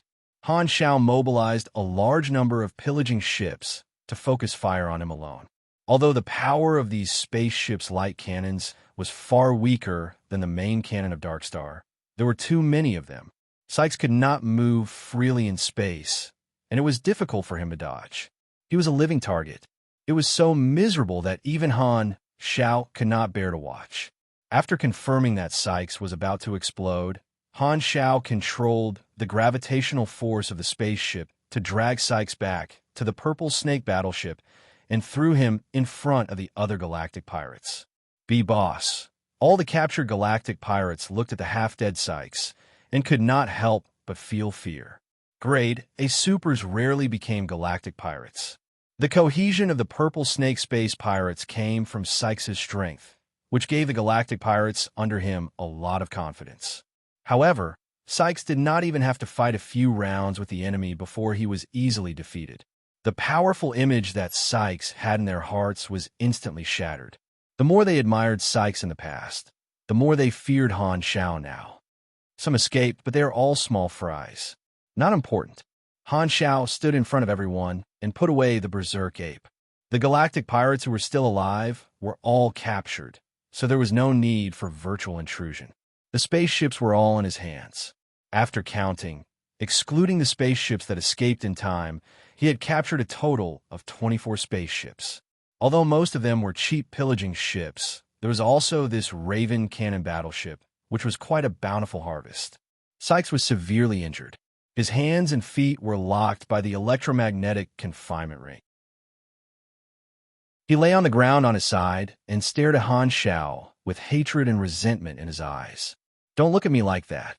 Since you provoked others, you should be mentally prepared for them to come knocking on your door." Han Shao shrugged. Sykes smiled bitterly and had nothing to say. He had a stubborn look on his face that said, "Do whatever you want. A calamity-grade super should be able to last longer." Han Shao was not going to be polite with the captive. His eyes sparkled as he muttered to himself. He took out the super gene extractor and walked towards Sykes step by step. Seeing Han Zhao's fervent eyes, Sykes suddenly felt a chill down his spine. He suddenly recalled Befuli's miserable state, and his expression changed. "Don't come over. I will kill you. I will definitely kill you. Don't come over. Don't." Han Shao turned a deaf ear to him and directly inserted the super gene extractor into Sykes' blood vessels. He extracted the super gene and formed 3 blood-red ability potions that looked like thick blood plasma. A sense of weakness appeared in Sykes' bones. What little energy he had left dissipated. He could not feel the Esper ability that he used to be so handy. It was as if he had suddenly lost the feeling of his limbs. He instantly panicked. This time, Han Shao took out a fresh tube of ability potion and drank it all. Sykes' entire body trembled. Looking at someone else drinking his own blood, he suddenly felt a sense of fear. His eyes widened, and his lips trembled. "You have received character summon card, Sykes, temporary." Sykes had many abilities. The abilities that the ability potion drew were random, and they were basically different ways to use the Esper ability. This was an Esper ability that created some kind of substance. It was a little weak in terms of combat power, but the substance created would not disappear. Thus, there were more ways to use it. The destructive power of this Esper ability is actually very scary. As long as he has enough time, he can create a venom that can cover an entire continent, or even make the surface of a planet barren. This is a poison that can destroy a country. The way Han Shao looked at Sykes changed. It was as if he was looking at a biological weapon, with a hint of disappointment. Coming to be a galactic pirate with such an awesome Esper ability, what's the difference between you and a salted fish? Not long after, all the captive galactic pirates had their ability potions extracted. Han Shao checked their various abilities and had a rough idea. He then locked everyone up, especially Sykes, who he took special care of. The threat of the purple snake space pirates is finally dealt with. "It took me more than half a month," Han Shao looked at the forums. Other than Planet Sineal, the first batch of missions from the other players had basically been completed. Most of them were successful, and a small number of players triggered new events outside. More players returned to Base Number 1 to take on new missions and upgrade their equipment. They also provided Han Shao with a sum of money. Everything was on the right track. I stole more than 20 spaceships this time. Maybe fighting galactic pirates is also a way to get rich. Han Shao was deep in thought. In the past, he was not strong enough. Now that he had stepped into the calamity grade, capturing normal galactic pirates was a piece of cake. Not only could he steal spaceships, but he could also capture galactic pirates as materials for ability potions or even exchange them for bounties. Sykes had a bounty of 2,800,000 anas in the Black Raven civilization, but Han Shao did not plan to exchange for the bounty now. He had at least squeezed Sykes dry, first before handing him over for money. After sorting out the spoils of war, Han Shao took the 20 spaceships he had stolen and started the journey back to the Garden Star system. A few days after Han Shao left, the escaped Purple Snake galactic pirates spread the news of what had happened. Only then did the Fawn Star system know what had happened. Black Star single-handedly overturned the entire Purple Snake galactic pirates. This news was not big, but it was not a small matter either. The Purple Snake galactic pirates had always been committing crimes in the Fawn Star system, and they were quite famous. Such a large galactic pirate gang had been defeated by Black Star single-handedly. and many people were curious about the reason. Some said that Sykes had kidnapped the Black Star Corps people. Some said that this was a mission that Black Star had accepted, and some said that Black Star had specifically targeted the Galactic Pirates to steal their resources, and the Purple Snake Galactic Pirates were the victims. There were all kinds of rumors. In short, the annihilation of a large galactic pirate gang was a good thing for the citizens of the Fawn Star system. The Black Raven civilization also received this news. They were waiting for Black Star to come in exchange for the bounty, and, at the same time, they wanted to befriend this famous person who had recently risen to power. However, after waiting for a few days, they received news that Han Shao had already returned to the Garden Star system. The staff of the Black Raven civilization's bounty department were a little dumbfounded. Black Star was not coming for the bounty. Did he not want it? Since he did not want the bounty, now that the Purple Snake Galactic Pirates have been annihilated, could they just cancel the bounty? This was also the usual practice. Once a wanted criminal was killed, and no one came to claim the bounty, it could be considered that the bounty had ended. However, this method was rejected by the higher-ups of the relevant departments of the Black Raven civilization. They decided to keep the bounty and wait for Black Star to claim it. There were many reasons. First, they wanted to use this opportunity to rope him in. It would be a waste if they did not take the bounty. Black Star would most likely come over in the future. Second, they were interested in the relationship between Black Star and the Ghidorah civilization. Black Star had once been attacked by Dark Star in the Fawn Star system. At that time, the Dragon Emperor had brazenly attacked, and it had been earth-shattering. During that incident, the Black Raven civilization's competitor, the Holy Stone civilization, seemed to be on bad terms with Black Star. This was an opportunity. If they could use the relationship between Black Star and Ghidorah, they would be able to suppress Holy Stone. Chapter 586, Planet Golden Gate. The round trip took almost a month, and Han Shao brought the 24 spaceships back to Base Number 1. The plundering spaceships were smaller in size, and after changing the messy paint on their shells, they merged into the assault fleet. The Raven Cannon battleships were of the same grade as the Berserk Falcon battleships, and they were stored in the hangar. After the repairs were completed, they could be put into use. Including the spaceships that he had obtained through cheating, Han Shao had close to 100 spaceships under his command, and they were split into 4 groups. The first group was the Fortress-class flagship, which was the core of the strategy. The second group was the Berserk Falcon and Raven Cannon battleships, which were in charge of defense and frontal combat. The third group was the Dark Star assault spaceships and raiding spaceships, which were known for their speed. The fourth group was the rented transport spaceships, which were used to transport manpower. As for the Blacklight Stealth, it was Han Zhao's personal spaceship, a product of the Radiant Federation. Its grade and performance far exceeded the other spaceships of the Black Star Corps, and Rista was not willing to let too many people use its body. Seeing the last spaceship enter the hangar, Han Shao got Philip to close the hangar door and lock Sykes and the other captives in a secret cell in Base Number 1.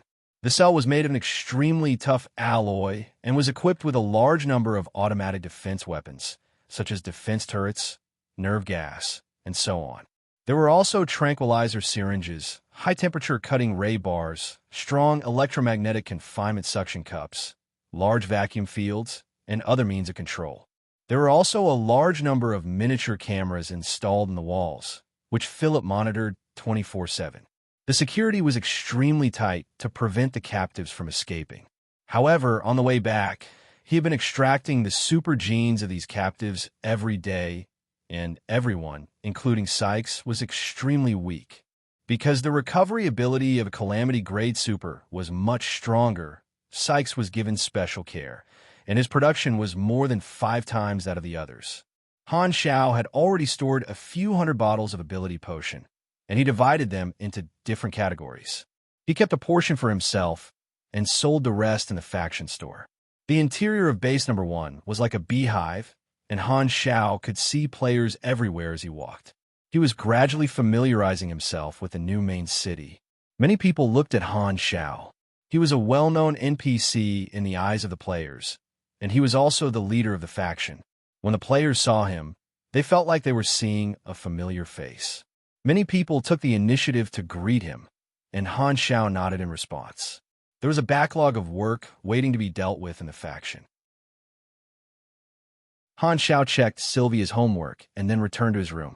He took out a concentrated nutrition bar from the refrigerator and chewed it as he dealt with the work. The first problem was to deal with the aftermath of the many players' hiring missions. Other than Planet Senil, most of the players in the Garden Star system had completed their missions and returned. This was a Black Star Corps' first large-scale hiring activity, so Han Xiao took it seriously. He asked Philip to filter out the problematic records and check them one by one. Of course, not all of the players had a smooth journey. Some of the players had a low mission completion rate, and there was even a small group of people who messed around and messed up the hiring process, ruining the reputation of the Black Star Corps. For the former, Han Xiao would ask Philip to sincerely apologize to the employers in the name of the Black Star Corps. For the latter, the credit points of the mercenaries would be lowered. This was equivalent to a criminal record, and the level of missions they could accept would be lowered. Since he wanted to expand the Black Star Corps with the help of the players, Han Xiao was prepared for the problems that would follow. Currently, these were all small problems, and the impact of the players was naturally more beneficial than harmful. The first large-scale hiring activity stabilized the reputation brought by Ghidorah's award ceremony. Now, the first choice of the employers in the Garden Star system to find mercenaries was the local Black Star Corps.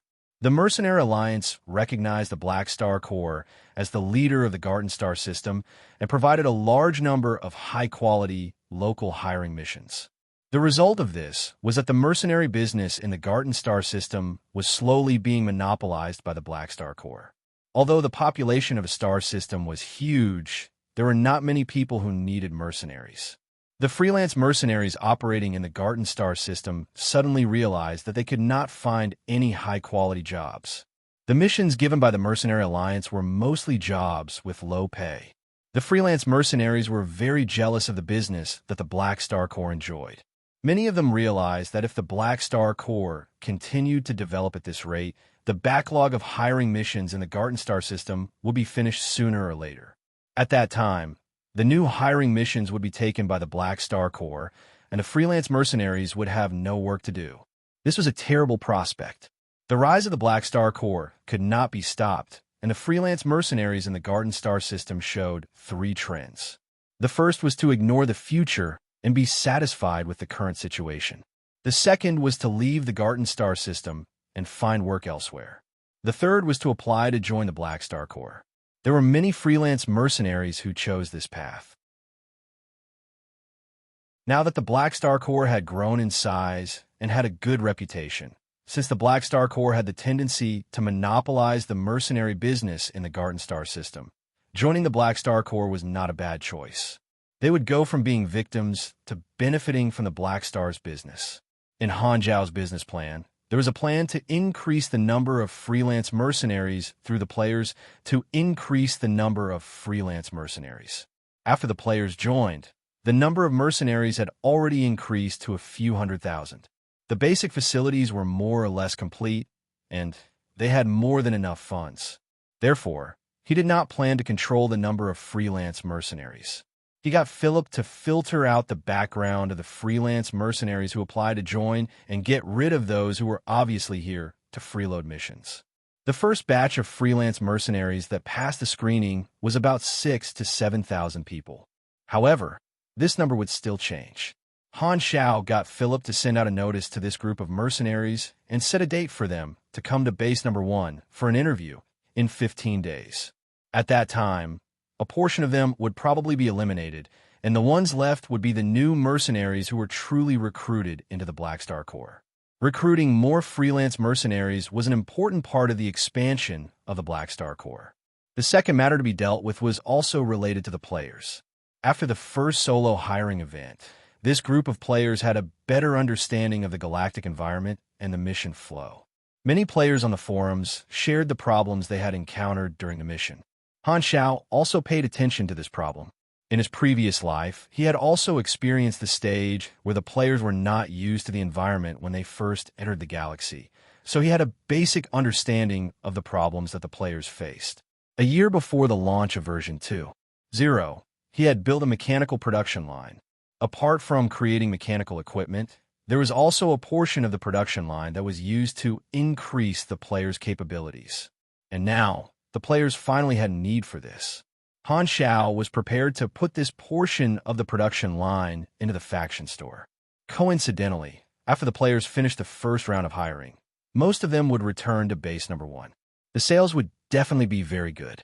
In the shop area of base number 1, there were many people going in and out. This was the place with the highest number of players. Although they could purchase items online through Philip, they could only see the actual items in the shop area. Furthermore, this was also the place where they could pick up the items.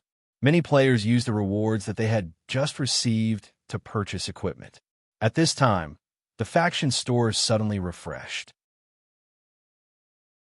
A series of new products were placed at the top, and there was an eye-catching NE logo on the top right corner. There's a new product so soon. Let's see what it is. Every time the store refreshed, it would attract the attention of many players. This time was no exception. Beep, beep, beep. Among the crowd, the sound of communicators rang continuously. Many people took out their communicators and saw that Philip's support program had also released a notification of the store's update. It could be seen in the pre-order list. Very soon, the players realized that the new items were not combat equipment. The introduction of the new products appeared in front of them. Small land leveling core can quickly change the terrain in a small area into a flat open space. Can be used to build temporary strongholds. The specific parameters are multi-purpose airdrop bag. Contains many types of machinery needed for airdrops. Can adapt to all kinds of unexpected situations. Portable small foldable bunker. Can be expanded in the open space to form a temporary alloy fortress as a base. Equipped with base weapon slots and basic warning functions. Automatic defense turret. Large caliber turret. Comes with 1,000 steel core bullets and 300 armor-piercing bullets. Can provide some firepower support. Patrol guard sentry. Small reconnaissance robot with reconnaissance, patrol, and warning functions. Can be used as a sentry post. Anti-interference electromagnetic wristband. Can resist electromagnetic interference and data intrusion to a certain extent. Portable strong electromagnetic interference device. Can interfere with mechanical operations within a certain range. Nuclear magnetic powered flying backpack. Provides long-duration flight ability. Comes with self-destruct function. Stress resonator. Adjusts vibration frequency. Can shatter metal and concrete buildings within a large range. Worker bee armor. Single soldier mining armor. Used to collect ores and fuel. Equipped with multifunctional digging tools and energy or guns. Heavy armor. Suitable for transporting ores. Players were faced with complex environments when carrying out missions. The mission requirements were different, including but not limited to infiltration, pursuit, collection, reconnaissance, assassination, frontal combat, and so on. It was also very easy for unexpected situations to occur.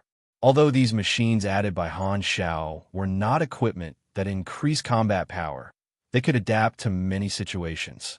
They were tactical props that effectively increased the player's ability to deal with unexpected situations and increase their professional ability as mercenaries. The technology of these machines was not high, but they were things that players needed very much. They were cheap and affordable support props. For example, machines like turrets were things that Han Xiao had created long ago. He had always been using turrets, but only now did he sell them to the players on a large scale. Electromagnetic turrets, or energy turrets, which were more high-end, were not sold yet. What he sold were gunpowder turrets. The average level of the players was around LV70, so gunpowder turrets could still be used. Currently, some mechanic-class players could also create some of these products, but be it in terms of quality, cost, or production capacity, they were far lower than directly buying the products of the Black Star Corps. These functional props just happened to meet the new needs of the players. Seems very useful. I'm just about to accept a mission. This new product is very timely. The players were pleasantly surprised. Not only the players in base number 1, but the players on Sunil or other planets who were doing missions also received Philip's notification. They were all tempted. This was especially so for the 200,000 players on planet Sinio. They were dealing with the catastrophe and had to deal with complicated situations in the wild. They also had to clear the underground prophecy stone mines. The appearance of the worker bee armor solved their urgent needs. There was a limited number of storage units, so the players hurriedly bought them. These new products were cheap, and the demand was especially high. In less than 20 minutes, the storage units were all sold out. There were still many who did not manage to buy them, and were willing to spend money to pre-order them. The players were already used to the characteristics of the Black Star Corps as a growing faction. They felt that this time, it was obvious that the players of the Black Star Corps had worked together to drive the faction's development. Looking at the new products in the faction store, many players felt a sense of accomplishment. After adding these support items, Han Xiao also observed the sales situation. Because they were functional items, they were targeted to be cheap and affordable, so their prices were relatively low. However, after selling all the items in his inventory, in less than half an hour, his funds kept rising. The player's money poured into his personal account. This time, he had earned a total of 6,600,000 anus. Including the funding from Norios and the income from selling the storage units, Han Zhao's savings had reached a total of 44 million anus. This was a huge sum of money. I have plenty of funds. With this amount of money, I can build the mechanical army as I wish. Han Xiao was very satisfied. With so much money, if it was only for his own use, it could last him for a long time. However, this money was obviously going to be used to maintain the operations of the Black Star Corps and support the expansion of the Black Star Corps. Han Zhao's blueprint for the development of the Black Star Corps was very grand. He planned to use the Garten star system as his base, pick a few dozen important NPC resource planets, and continuously build subbases. He planned to turn the Garten star system into the main base of the Black Star Corps and firmly control the mercenary business there. Then he would expand to other star systems, build subbases in other star systems, and expand step by step. This would require a lot of money, such as buying a large number of spaceships, recruiting a large number of people, building partnerships with more organizations, and so on. The identity of a mercenary group was just a springboard. Han Zhao's real goal was to build a super-large armed force, and the Bloodshed Land was a precedent. The estimated cost of this blueprint was an astronomical figure that even he could not estimate. He only knew that the money he had now was far from enough. There was still a long way to go. However, this is not something that can be developed in a short time. Anyway, the sales channels have already been set up, and the profits are endless. I don't have to be too stingy with money. Han Xiao smiled, took out his communicator, and ordered a large batch of mechanical materials from a material supplier that he had been working with. He finally had the time to completely upgrade all his combat equipment to the Calamity grade standard. Chapter 587 Garden Star System, Star Zone 4. A certain Godora public space station, entertainment area, erotic clubhouse. Colorful, psychedelic lights flickered and danced. Dynamic and exciting music enhanced the atmosphere. There were many round and rectangular booths here. Girls of different races were wearing skimpy clothes and dancing provocatively on the booths. Below them was a virtual screen introducing or fabricating the background and age of the girl, using all kinds of tragic and depraved stories to arouse the evil thoughts of the audience. Every booth was surrounded by a large group of male species, staring at the dancers without blinking. Their laughter was very rough, and from time to time, there would be people reaching out to touch them. Not far away was a bar with semi-private booths. Most of the people in the booths were male species, hugging hostesses of various races in their arms, touching them up and down, talking and laughing freely as if their heroism was soaring to the sky. Waitresses in revealing clothes came and went with drinks, and male guests of various races would occasionally take advantage of them. Wild laughter, whispers, and teasing sounds could be heard one after another. The whole place was filled with an extravagant atmosphere of drunkenness, as if it was dyed with a layer of dark pink that represented seduction. In a certain luxurious booth, a few male species were talking and laughing loudly, drinking glasses after glasses of alcohol. With one look, one could tell that this group of people were mercenaries. A few of them had hostesses in their arms, and their actions were very rough. Many hostesses showed a hint of pain in their eyes, but they did not dare to say anything and could only force a smile. They knew where this group of people came from. The few people there belonged to a somewhat famous mercenary group, and they were all Grade B supers. In the eyes of ordinary people like them, Grade B supers were already big shots that they could not afford to offend. However, among this group of mercenaries who were looking for fun, there was a different existence. A tall and thin man was sitting at the edge of the booth. There was no hostess beside him, and the drink in front of him was not touched at all. His back was straight, and he was meticulous. His hands were on his thighs, and he was sitting upright. He did not fit in with the atmosphere around him. Others were having fun here, but his expression was so serious that it was as if he was conducting a scientific research. Even the enthusiasm of the other mercenaries had cooled down. "Reynold, don't be so serious. Drink some wine too. Anyway, it's my treat this time." The leader of this mercenary group couldn't help but speak. He looked at this unusual comrade of his. He didn't appear to be condescending just because he was the leader. Instead, his tone was fawning. Leonard did not move his upper body, but he slightly turned his neck and stared at him. His eyes were glittering like an owl in the night. His tone was monotonous. "Alcohol will slow down my brain and slow down my thinking. I need to stay sober." Then you can find a woman."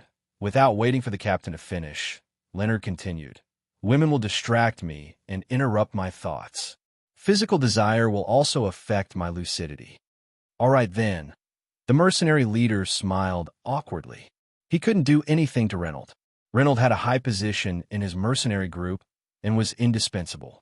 This was because Reynold was a Grade B mechanic. In the universe, the ratio of mechanics was relatively low. High-level mechanics were even rarer. Unlike pugilists, espers, and psychics, mechanics needed to learn a huge amount of knowledge. In this aspect, only mages could compare to mechanics.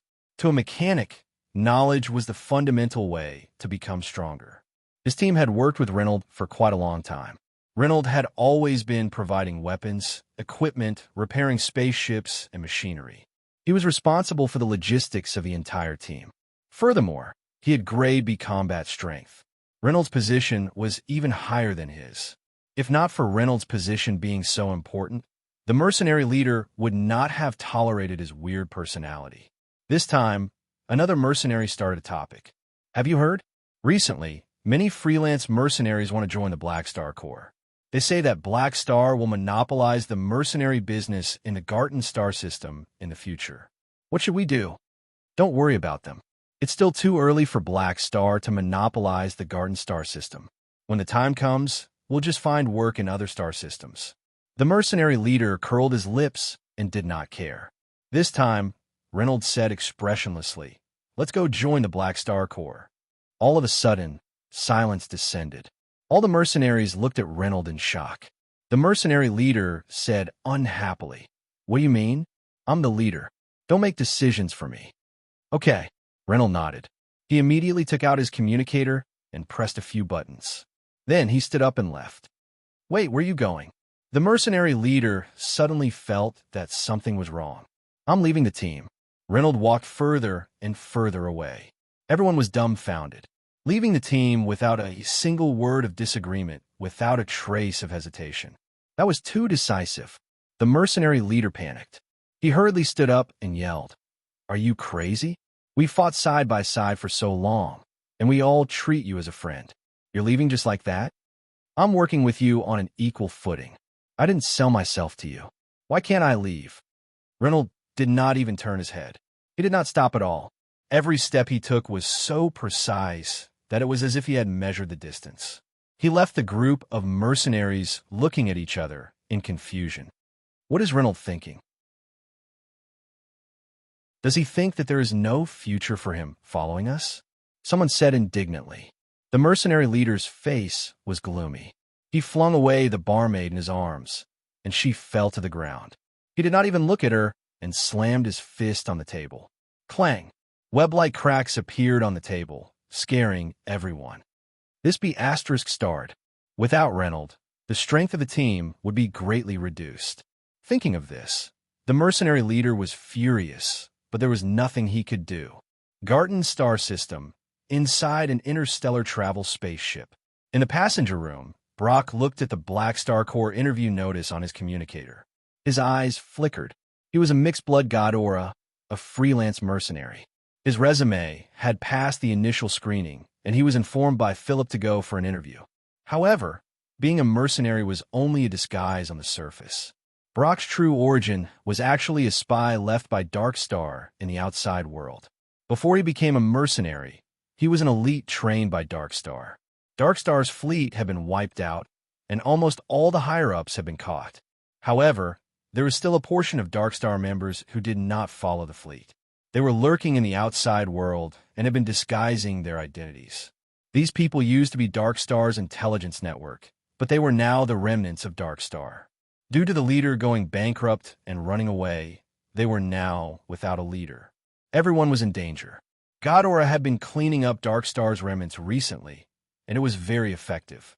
Several Dark Star's secret intelligence lines had been uprooted. For safety, the remnants of Dark Star no longer contacted each other. Many people had their own thoughts. Some wanted to run away, some wanted to clear their names, and some wanted to turn over a new leaf. Brock was one of the people who disguised himself very well. Not long after Dark Star was destroyed, he took the initiative to cut off contact with the other remnants. There was nothing suspicious about his mercenary resume. On the surface, he did not have any interactions with Dark Star, and his identity was hidden very well. However, he had no intention of clearing his name. Before Dark Star was attacked, Brock had received orders to infiltrate Black Star. Now, he decided to continue with this mission. With this clean identity, he could pass the interview and openly become a member of the Black Star Federation and lay it low. The first reason was that Godora had a close relationship with Black Star. With the identity of a Black Star mercenary, he could better protect his secrets. It was commonly known as the darkness under the light. The second reason was Brock's main motivation. He was loyal to Dark Star, hated Black Star, and firmly believed that Dark Star's leader would return one day. The Black Star Corps is an obstacle. If I infiltrate in advance, I might be able to become a small captain or an officer. I might be able to split the Black Star Corps from the inside. When a leader returns, it will be time for me to play my role. I will become a nail in the enemy's heart. Brock's expression was cold, and he had ulterior motives. The players bought new equipment and excitedly started their new missions. While doing missions, they were also exploring the galaxy. They were still at the stage of familiarizing themselves with the galaxy. It would probably take another 2 or 3 missions for them to completely get used to the galaxy and become familiar with it. On the other hand, the hundreds of thousands of players who stayed in Blue Star continuously passed the test. Every once in a while, thousands of players would join the Black Star Corps.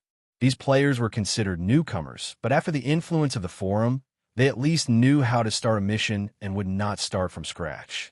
If there was anything they did not understand, they could ask the first batch of players who joined Black Star.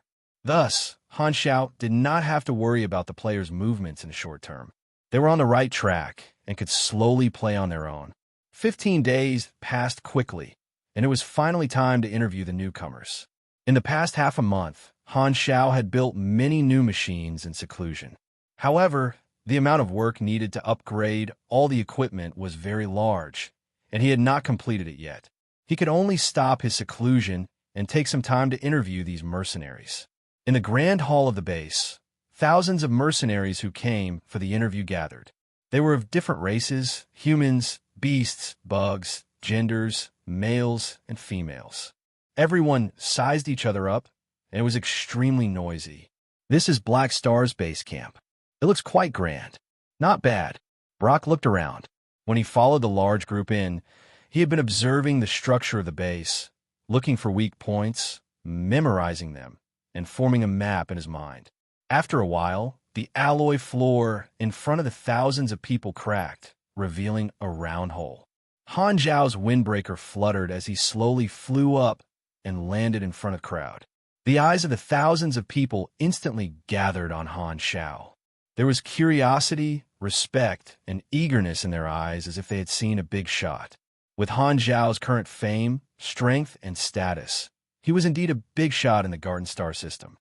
This is Black Star. Brock narrowed his eyes. He had seen Han Zhao's videos before, but this was the first time he saw him in person. He sized him up secretly. Han Shao glanced at everyone, then turned to look at Sylvia, who was standing at the side, and nodded. Sylvia nodded, stepped forward, cleared her throat, and spoke with a clear voice. "Welcome to Black Star. You're all experienced mercenaries. Those who pass the interview will become a member of our Black Star Corps. You'll need to sign a contract to join the Mercenary Alliance. All the benefits are written in the contract. Of course, there are also the rules and regulations of the Black Star Corps, as well as the obligations you need to fulfill." After that, Sylvia obediently stepped aside. Since Haluz was not around, she was treated as Han Zhao's assistant. Han Shao glanced around and said loudly, "You all know the rules. If you have any objections, you can leave now." The thousands of mercenaries whispered among themselves, but no one left. "All right, let's not waste any more time. Let's take the test." Han Shao raised his hand. "The method is very simple. Walk up to me one by one and let me tap you. I can roughly sense your energy rank through the touch. Those who pass, please wait at the side." Of course, no one had any objections. No one would question the ability of a Calamity-grade super. However, many of them were not confident. This test was purely based on Black Star's judgment. If he said you could do it, you could. If he said you couldn't, you couldn't. There was no hard and fast standard. This time, Han Shao said, "Don't worry. Those who fail, I won't let you come here for nothing. You have two choices. One is to leave, and the other is to accept Black Star's training and increase your strength through high-intensity training. During this period, you can't accept any jobs. Only after you pass the test will you be allowed to use the name of the Black Star Corps to accept jobs." He valued talents, and the more powerful freelance mercenaries, the better. However, he knew that not all capable mercenaries would be willing to join him. Talents needed to be nurtured. Therefore, Han Shao decided to set up a mercenary training camp. Han Technician had this idea a long time ago. This was an important part of his expansion plan. In his vision, every base was not only a stronghold, but also a place to recruit and train soldiers. His recruitment range was not limited to mercenaries, but also ordinary people from different planets. Blue Star was an example. Apart from players, there were also people from Blue Star who wanted to explore the universe, and Sunil was the next test planet. Hearing this, the eyes of many mercenaries lit up. Even if they failed, they would have the chance to join Black Star. Their worries were instantly dispelled. Everyone lined up obediently, and Han Shao tested them one by one. This interview method was to trigger the combat information on the interface and check the attributes of the other party. While these mercenaries were unaware, Han Shao already knew their abilities like the back of his hand. He had even seen their trump cards a few times. It took 2 seconds to test one person, and there were 6,000 to 7,000 people there. It would take a few hours. This method was very troublesome, but freelance mercenaries had very complicated backgrounds. Many of them were not citizens of the Garden Star system, so who knew where they came from? Han Shao felt that it was better to be safe than sorry. It had been peaceful recently, so he could squeeze out this little bit of time. After a while, it was finally Brock's turn. He did not panic and walked forward to let Han Shao pat him. There was no risk of exposure in the energy rank test. Black Star could not possibly know that he was from Dark Star just by touching him. Brock was calm and did not panic at all. It was a rare opportunity to observe Black Star up close. This was even a good opportunity to assassinate him. However, Brock suppressed these dangerous thoughts and did not waste any time. He was prepared to wait at the side, like the people in front of him. The moment he turned around, he heard Han Zhao's voice behind him.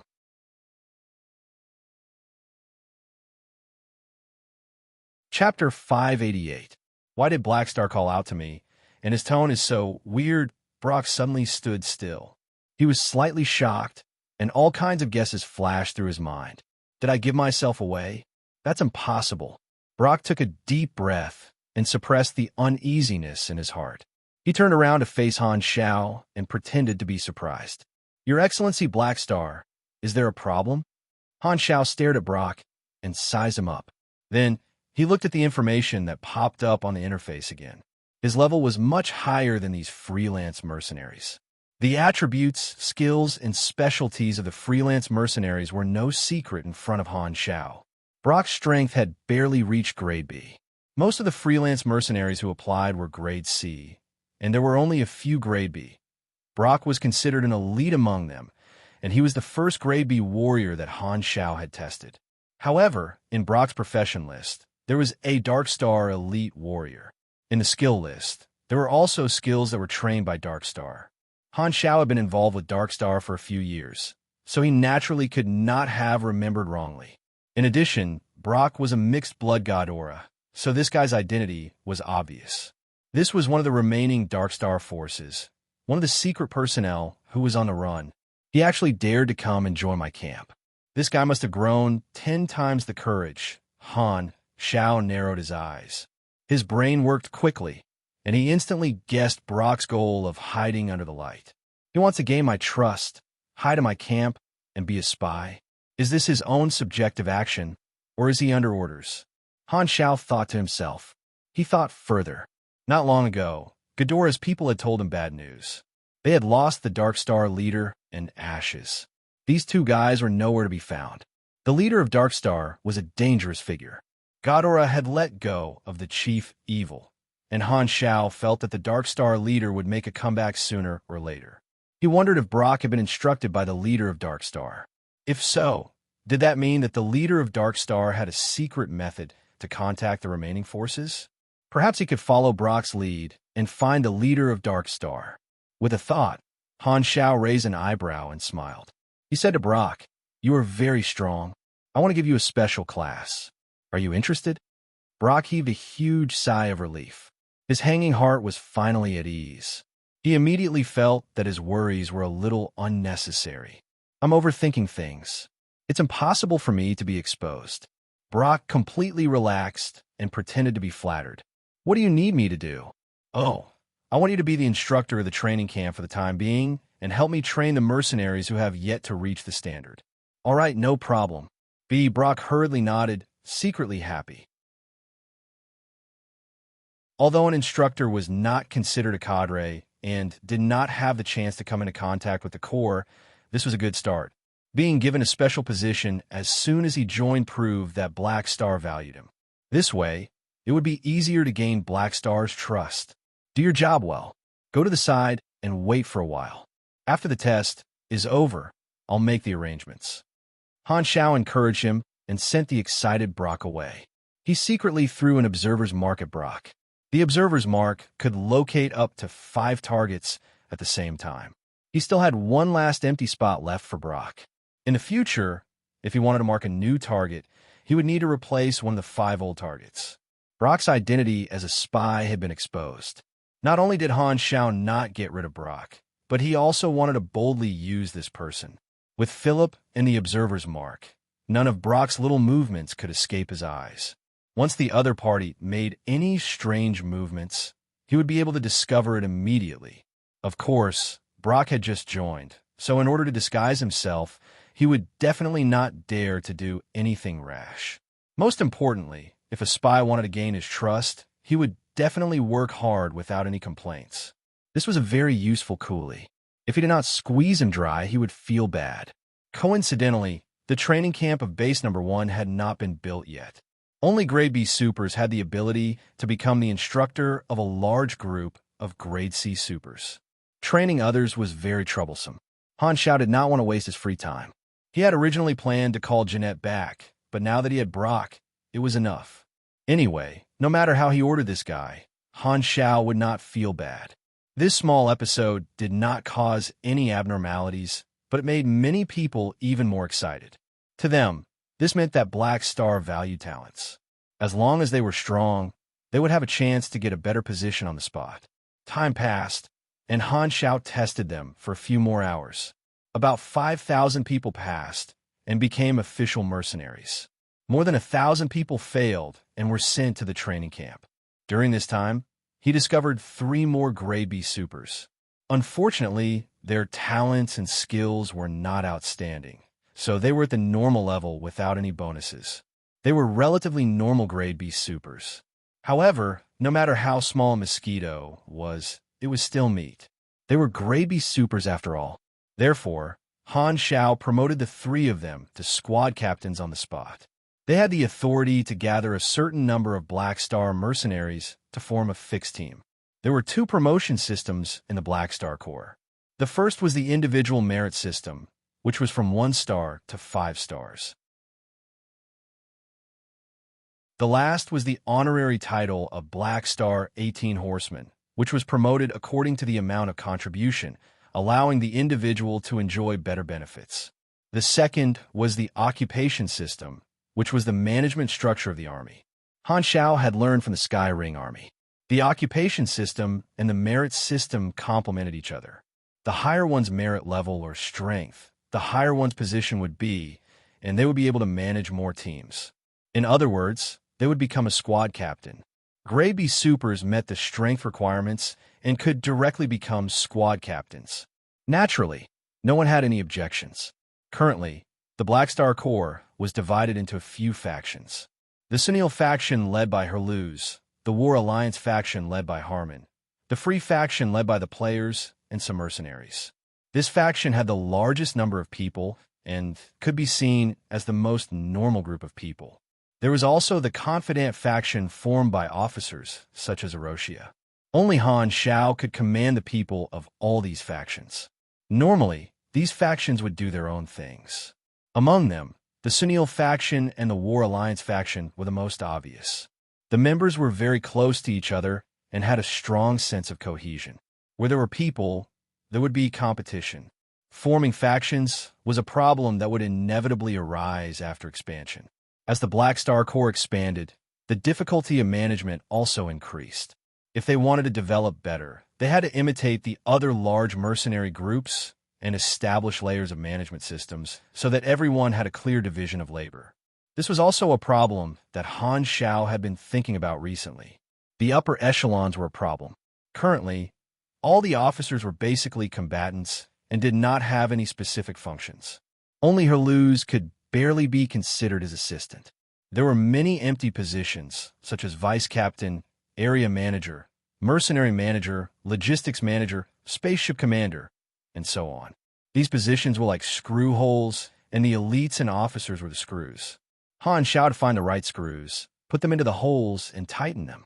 Only then would the management structure of the Black Star Corps become stable. The army has hundreds of thousands of people. The base troops are huge, but there are very few elites in the upper echelons. The structure of the forces is like a pyramid. Sigh. I need to recruit more high-level combatants. Han Shao shook his head. Although his base troops were much stronger than many large mercenaries, high-level combatants were the weakness of the faction. He was the only Calamity grade in the Black Star Corps, and there were only about 10 Grade B elites. Compared to the 3 Calamity grade supers and thousands of Grade B supers in the Sky Ring Army, he was nothing. Han Shao did not lack people with potential under his command. For example, Sylvia was Grade A in his previous life. Herluz seemed to have the potential to reach Grade A as well. Hela and Aurora's Esper abilities even exceeded Grade A, and not to mention the players with huge potential. However, potential was not strength. These people with potential had not grown up yet, and Fu Ding, who had a protagonist aura and a powerful sister, was not his subordinate, but his employer. The players were also limited by the version. At the very least, they would not be able to reach Grade B in version 2.0. If only I could get a Calamity grade to come. Han Shao sighed. Expanding the faction came with many problems, and there were too many areas that needed to be improved. At this time, the last tester came in front of him. Han Shao patted him, and the other party's attributes popped up on the interface. With just one look, Han Zhao's expression changed. Total level, 135? This was the freelance mercenary with the highest level among all of them. He was only 7 levels lower than him. Han Shao was energized. He looked up and sized up this freelance mercenary named Reynold. This is a galactic human with snow-white skin. He seems to be a mixed blood. His face is a little long, and his nose is high. He is not as handsome as me, but he has a special temperament. His personality should be more rational and cold, but his eyes are bright. Wow, this guy's also staring at me. Han Xiao raised his brows and looked at the other attributes of this person.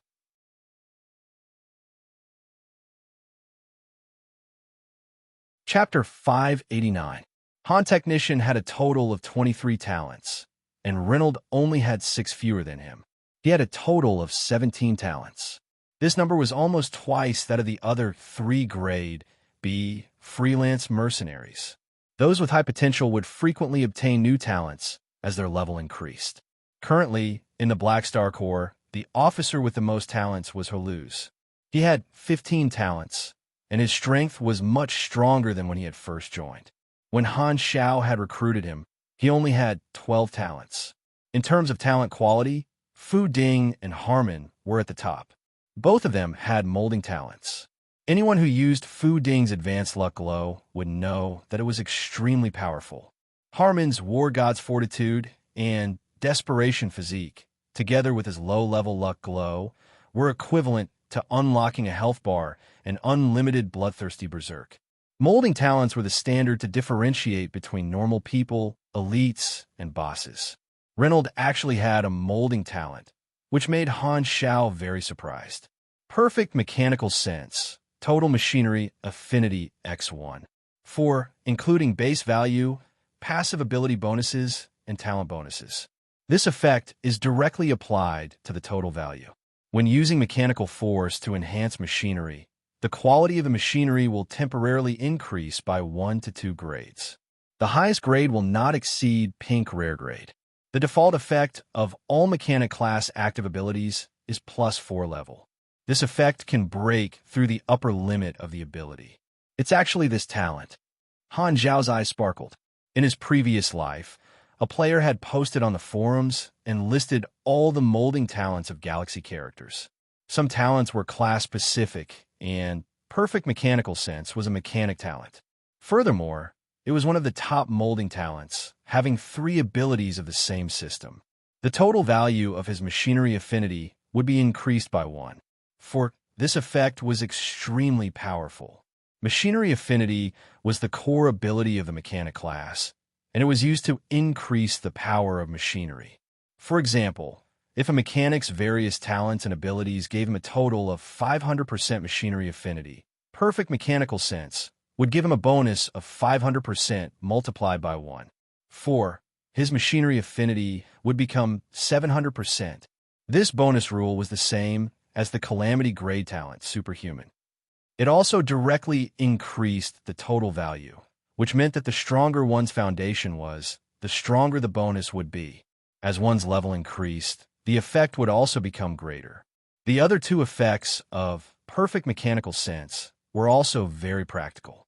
The temporary increase in the quality of the machinery was equivalent to strengthening the basic attributes of the machinery. In layman's terms, even broken gray equipment would not be inferior to green equipment in his hands. The last effect was a mechanic class active skill level +4, ignoring the upper limit of the skill level. Surging mechanical force, which was equivalent to surging mechanical force at LV10, would have the effect of LV14. With this talent, one could be described as a mechanic genius that only appeared once every X years. X was greater than 100. High level, strong ability, grade B+. Leonard was the strongest person he had ever recruited. This was a high-quality wild leak. Are you a mechanic? Yes. Leonard nodded. You are very strong, even stronger than all the officers under my command. Han Xiao took this seriously and asked Philip to bring up Leonard's mercenary resume. After taking a look, he frowned. According to the data, you have 7 years of mercenary career and have been in 5 small mercenary groups. You were first active in the Hyde Star system and only came to the Garten Star system in the past 2 years. With your strength, you should be able to become a high-level officer in a large mercenary group. Why do you always stay in a small mercenary group? After saying that, he stared at Leonard with a questioning look in his eyes. Leonard's tone was serious. Large mercenary groups are too easy. I need more dangerous training to increase my vigilance. Han Xiao narrowed his eyes. Then why do you want to join me? I have a large mercenary group here. I have already undergone enough training. What I need now is to consolidate, learn more knowledge, and break through to a higher level. Leonard's face was serious as he answered. His attitude was not perfunctory at all. Instead, he seemed overly serious. You mean you want to step into the Calamity Grade? Han Xiao raised his brows. Yes. Leonard nodded calmly and added, this is also the reason why I am here. After saying that, he lowered his head slightly and said respectfully, we are both mechanics. We're both mechanics, and you've already stepped into the Calamity domain. To me, you're the pioneer of this path, and I'm still exploring it. Therefore, I want a guidance. For this, I'm willing to work for you. So, this is his motive for joining. Han Xiao finally understood. It was not the benefits of the Black Star Corps that attracted Leonard, but his own strength. This guy was grade B+, and he wanted to enter grade A, so he came to ask for guidance from a grade A mechanic like him, wanting to become a student. This motive was very reasonable, and there was nothing wrong with it. Among the 5 superclasses, mechanics and mages were the most humble and eager to learn. Exchanging knowledge was the norm for these 2 classes. Han Xiao understood Leonard's behavior very well. It was just like how players would find people to learn skills from. This is not a bad thing. Han Xiao pondered. Leonard had great potential. After recruiting him, the Black Star Corps would have another elite officer. He only had Sylvia as his apprentice, so adding Leonard would not be a problem. The strength and knowledge of a Calamity Grade Super were enough to teach Leonard. As for promoting Leonard to Grade A, this mainly depended on the individual's potential. Since Leonard had perfect mechanical sense, entering the Calamity Grade was basically a done deal. It was just that Leonard did not know about it. Han Xiao quickly made up his mind and nodded. I can give you guidance, but you will need to sign a long-term contract. Of course. Leonard nodded solemnly. He believed in the principle of giving and receiving rewards. Black Star was already much easier to talk to than he had expected. Since you are a mechanic, how about this? You will be in charge of logistics. The workshops and production lines in the base will be temporarily managed by you. Adding production lines, daily maintenance, repairs, and technical adjustments will be your job. You can gather some people. Letting Leonard be in charge of the workshops and factories could be considered a professional. With his ability, the machines he created would be enough to satisfy the needs of the players. Furthermore, Leonard also knew how to build production lines and knew many blueprints. This was the only member who could help him in the manufacturing aspect. This way, the work of building new production lines could be handed over to Leonard. Han Xiao would not have to do it personally every time. According to the needs of hundreds of thousands of players, he could save at least 1 or 2 months every year to do other things. After all, the value of one person was limited. The establishment of a logistics department was imperative. I have no problem. This position was very much to Leonard's liking. Currently, he only wanted to focus on his cultivation and did not want to go out and fight. After all the candidates were tested, Philip signed a contract with the new mercenaries and filed it with the Mercenary Alliance. Only then did these new mercenaries officially join the Black Star Army. Han Xiao clapped his hands. Other than a few talents, he got Philip to arrange the positions for the new mercenaries. He got Sylvia and some of the older mercenaries to help the new mercenaries familiarize themselves with the work. In another 2 days, these new mercenaries would officially start working. This time, they had recruited several thousand people. Including the original veteran mercenaries, the number of NPC mercenaries in the Black Star Army had increased to around 8,000. Compared to the scale of the players, the number of NPC mercenaries was still very small. It was very difficult for them to grow explosively. They could only continue to recruit talents and slowly accumulate them. The biggest reward this time was Leonard. Even Han Xiao could not help but be tempted by the perfect mechanical sense template. If he could obtain this talent, not only would he be tanky, but he would also be strengthened in all aspects. It was a pity that he could not find a way to obtain this template talent. Leonard was not an enemy, and even if he was, he might not be able to obtain the perfect template. However, Han Xiao had plenty of patience. 2 days later, the new mercenaries all started their own businesses. The training camp of Base Number 1 was also officially established. More than 1,000 failed candidates became the first batch of students, and Brock, as the only instructor, officially took up his post. On the first day, he was so tired that he almost vomited blood. Training mercenaries was not as simple as just talking. One had to be in actual combat, and it was easy to get injured if one was not careful. One person was responsible for training more than 1,000 people. Brock's workload was so heavy that he did not have time to do anything else. By the end of the day, he was on the verge of breaking down. The thought of having to continue such a heavy workload the next day made Brock feel cramps in his legs.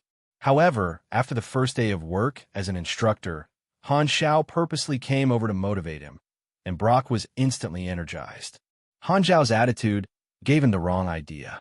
Brock thought that Black Star had noticed his performance and that he was given this special job as soon as he joined, which meant that Black Star valued him. After all, among all the candidates, only he and that mechanic called Leonard received special treatment. Maybe this was Black Star testing his ability. As long as he completed the instructor's mission and proved himself, he might be accepted by Black Star and be promoted to a senior officer. After becoming a senior officer, he would be able to monitor the information flow of the Black Star Corps. With that in mind, Brock decided to grit his teeth and complete the instructor's mission alone without looking for an assistant. This was the only way to prove his ability to the greatest extent and improve his impression in Black Star's mind. How dedicated! In the room, Han Xiao and his chaos body monitored Brock's actions and could not help but sigh. As expected, people with ulterior motives are the best. Deactivating his chaos body and returning to his human form, Han Xiao tidied his clothes, walked out of the room, and went to the machinery modification room in the base. Leonard and Sylvia were already waiting there. Today was the day of class. Sylvia was already used to Han Xiao giving her special treatment. However, today there was another person sharing her teacher, so she felt very awkward. She secretly sized up Leonard from time to time with some hostility. Leonard, on the other hand, did not look away. He stared straight at Han Xiao with a very serious expression. From today onward, he would be learning from Black Star. This was an opportunity that he had exchanged for with a 5-year contract, so he valued it very much. Standing in front of the two, Han Xiao glanced at them, thought for a while, and said, "The difference in strength between the two of you is too big.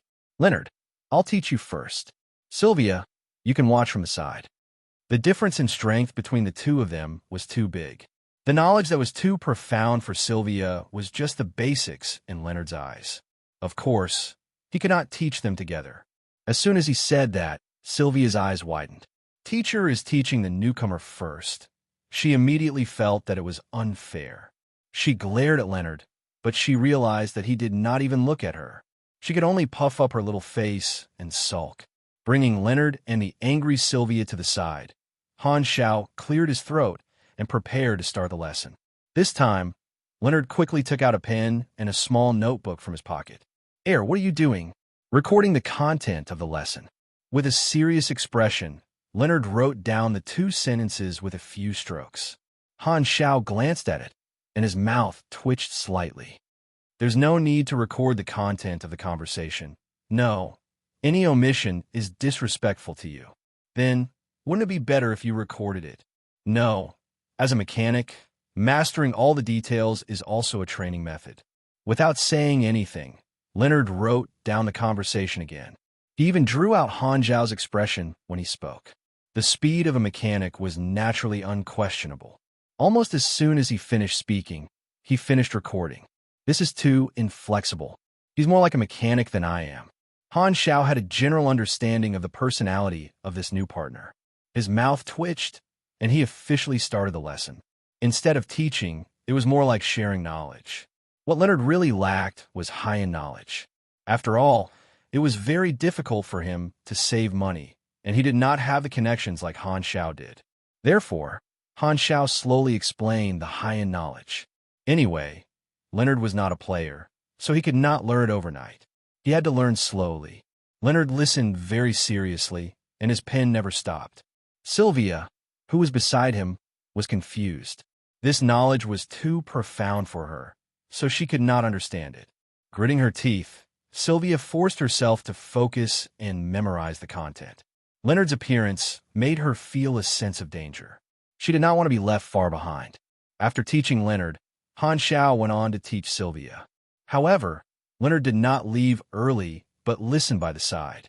Even though what Sylvia learned was too shallow for him, he did not show any impatience and still listened very seriously.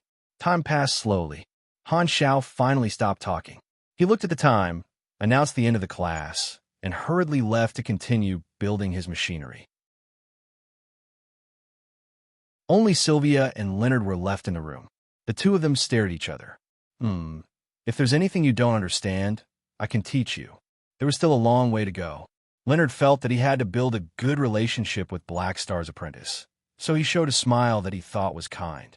However, he rarely smiled, so his smile was very ferocious. Who needs you to teach me? Sylvia rolled her eyes and could not help but say, You're new. You have to call me senior sister, understand? Leonard immediately frowned. T. He can't be angry, right? Sylvia's heart skipped a beat, and she immediately regretted it. Leonard could crush her with one hand. He was even stronger than her Luz. Asking such a strong person to lower his head to her, a super who had barely reached grade C, he would probably think it was an insult.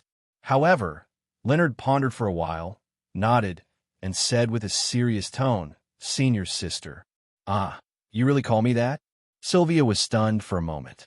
She looked embarrassed, and her tone was unnatural. I was just joking with you. No, you're right. I thought about it just now. Since I'm new, calling you senior sister is what I should do. I was rude just now. I apologize. Thank you for reminding me. There was no dissatisfaction on Leonard's face. His expression was serious, and his tone was still as serious as if he would argue with someone at any moment. Sylvia's face froze. She could not stand Leonard's overly serious attitude. She smiled and said, No need to be so serious. Just call me by my name. No, I have to call you senior sister. Otherwise, it'll be too rude. Leonard's tone was serious. He even lowered his head to show respect. Sylvia's scalp went numb. She could not stand it anymore. She quickly picked up her books and ran away. After the mercenary interview, Han Xiao spent almost all his time upgrading his combat machinery. It's finally done.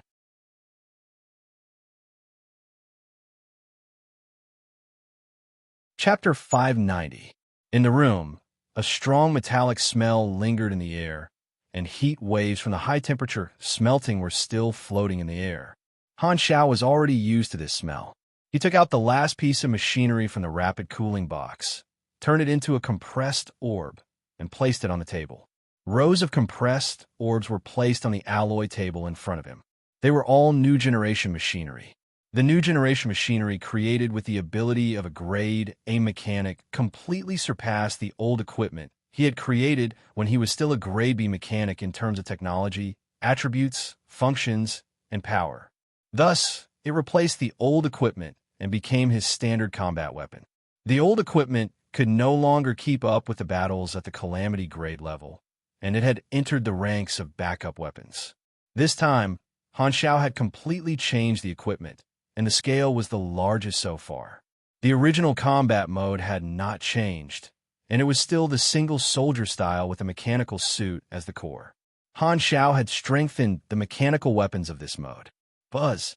With a flash of light, mechanical force activated a portion of the compressed orbs. After a series of mechanical sounds, 36 new generation hovering shield shuttles floated up and circled around Han Xiao. The new generation hovering shield shuttles was called DT-03 Nano-Transformable Hovering Guard, and the equipment was called Watcher Protocol. Compared to the previous generation Halo array, the Watcher Protocol had many changes. First, the appearance of the hovering shield shuttles had changed from spindle shuttles to rhombus-shaped shuttles with more edges. The color had also changed from white to dark red, and the edges were the bright gold of the Kyle alloy. In terms of functions, the most obvious change was the energy source. Every hovering shield shuttle was equipped with an ultra-miniature plasma arc reactor, which used controllable cold nuclear fusion. There was plenty of energy, extremely low radioactivity, and high output power. Furthermore, the power could be easily adjusted, and it was very controllable. The equipment quality was dark purple. Han Shao now had the high-end energy knowledges, high energy control, and high energy weapon application. Before building the new generation machinery, he had raised the blueprints of these machinery to the maximum level and obtained some potential points. Together with his original reserves, he had spent 21 potential points to upgrade these two knowledges to LV5 and LV4 respectively. Thus, in terms of energy, he already had very good technology. The main goal of this equipment upgrade was to innovate the energy core. Most of the machinery had been changed to controllable nuclear fusion energy. There were also different blueprints for nuclear fusion reactors.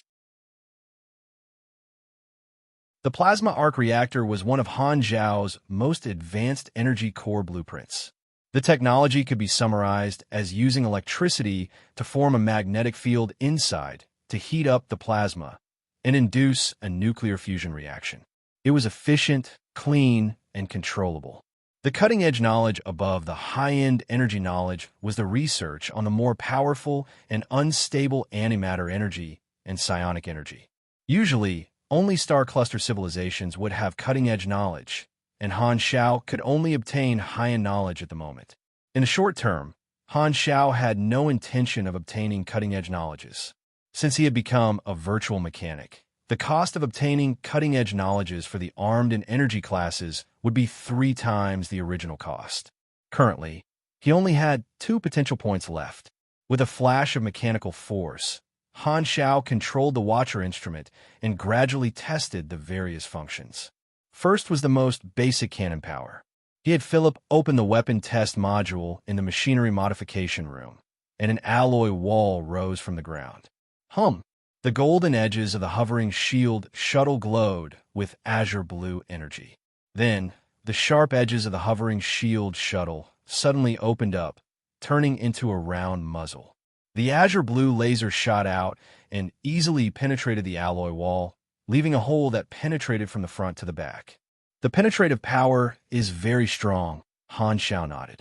Although the interface introduced the attack power of the weapon, it had always been his habit to test it out personally. He then switched the power mode and tested the explosive, assassination, suppression, and full power mode. Because the energy was highly controllable, it had many attack methods. Han Shao also tested the shield function of the Watcher instrument. Unlike the shield formed by the Halo array, the Watcher instrument could form a shield with a very high shield value. The most convenient function of the Watcher instrument was its nano-transformation ability. It could be combined with each other to become a larger caliber hovering shield or a larger shield. It could also become a handheld cannon. In battle mode, the Watcher instrument could even be combined with the Berserk 8 mechanical suit. The ultra-miniature plasma arc reactor of each hovering shield shuttle could continuously provide energy to the mechanical suit. As expected of a grade of mechanics superweapon, without needing any other machinery, Han Shao believed that he could beat Herluz with just this Watcher instrument. Satisfied, he put down the hovering shield shuttle and activated another bunch of compressed orbs. This time, he activated the giant mechanical hand. Its energy core had been updated, and its various functions had been significantly improved. The giant mechanical hand had always been a piece of multifunctional equipment. It could be slapped, and its fingertips or palms could release ion cannons. It could also turn into compressed orbs and hide in the hands and feet. It could also turn into an electromagnetic lock to control the target. It could also turn into various tools to change the terrain or assist in building giant machines. It could be considered a versatile tool.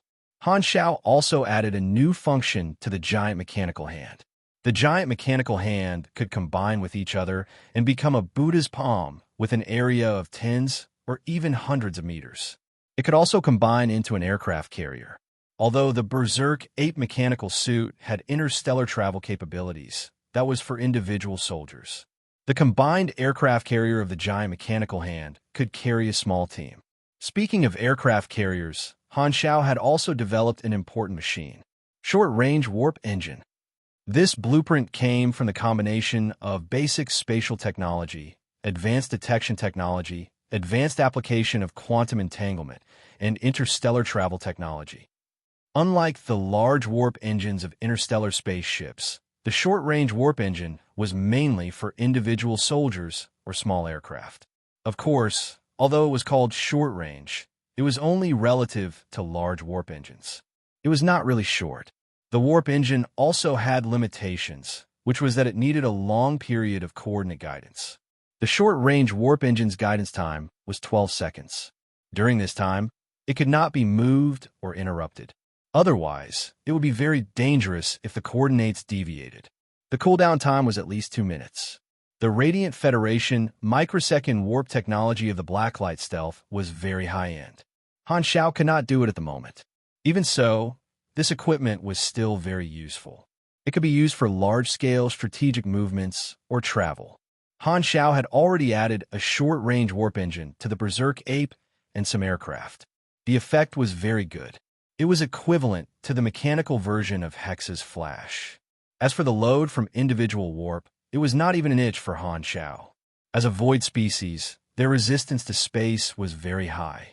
Apart from individual equipment strengthening, the Mech Legion also underwent a large change. First, the original 4 army designations were restored. Number 001, Mechanical Beast Guards Army. Number 002, Assault Artillery Army. Number 003, G1 Steel Army. And number 101, Oathkeeper's Personal Guards.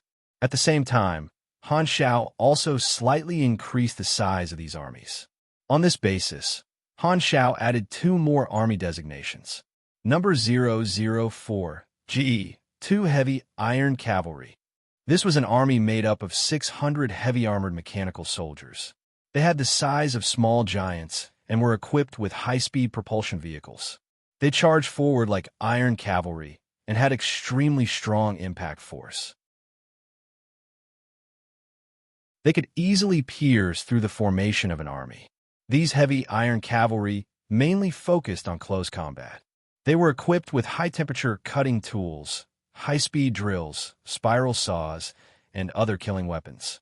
Number 005, Miniature Cube Army. A special army formed by 1,500 miniature mechanical soldiers. These mechanical soldiers were called cube robots. They were only about the size of a normal human's palm, but they had all the essentials and had very high individual combat capabilities. This kind of small army could play a miraculous role in certain situations. This was also Han Xiao's original intention for creating this army. This army also had another function. The blueprint of the cube robots came from super nanopower. They also had nanotransformation functions and could combine with each other to form larger mechanical soldiers. It could also be understood that each cube robot was a component of a large mechanical soldier. These components could move freely and combine at the right time to form another mechanical soldier. According to current statistics, the size of the Mech Legion had already reached 20,000. The workshop was producing new mechanical soldiers every day, and the number was still increasing. The additional mechanical soldiers were directly merged into different armies or used as backups. In addition, the weapons of all the mechanical soldiers were also upgraded.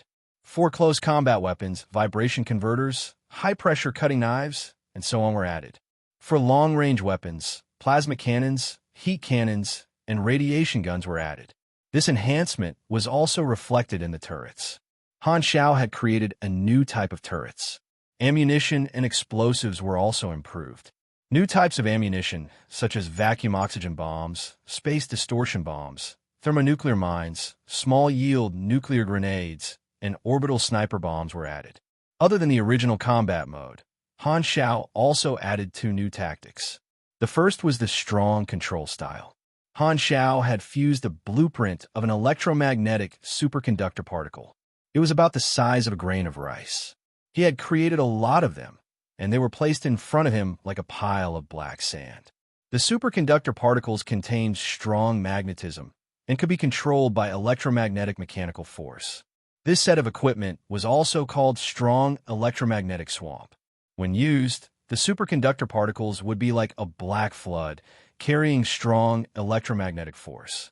Once they came into contact with the target, the superconductor particles would wrap around the target and release a strong suction force, making it difficult for the target to move. The longer they were controlled, the wider the coverage of the superconductor particles, and the harder it would be for the target to break free. Furthermore, through mechanical force, the strong electromagnetic swamp could be shaped into various shapes. This weapon was like a swamp that actively captured the target. It was also like a materialized magnetic field. This was a strong control equipment, but it lacked lethality. Han Zhao's inspiration came from ashes. That guy's combat style of controlling carbon particles had inspired him. The strong electromagnetic swamp also controlled particles, and it looked quite similar to ashes. The second new combat mode was a very despicable tactic. In his previous life, the players called this combat style the strategic support style. A few months ago, when Dark Star attacked Blue Star, using their main cannon to attack him in outer space, this was the strategic support style. The essence of this combat style was to summon missiles to bombard the ground, summon space-based weapons to attack, summon fleets to attack. It was equivalent to an upgraded version of the firepower coverage style. It was also known as playing gangster. The army style crushed most of the mechanic styles.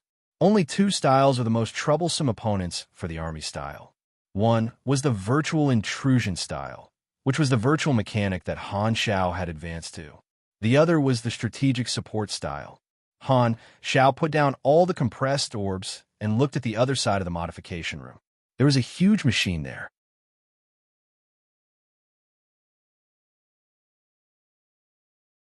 Chapter 591.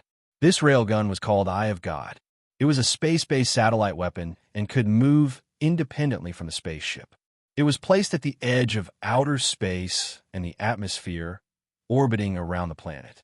The Eye of God was not a particle beam weapon like the main cannon of Dark Star.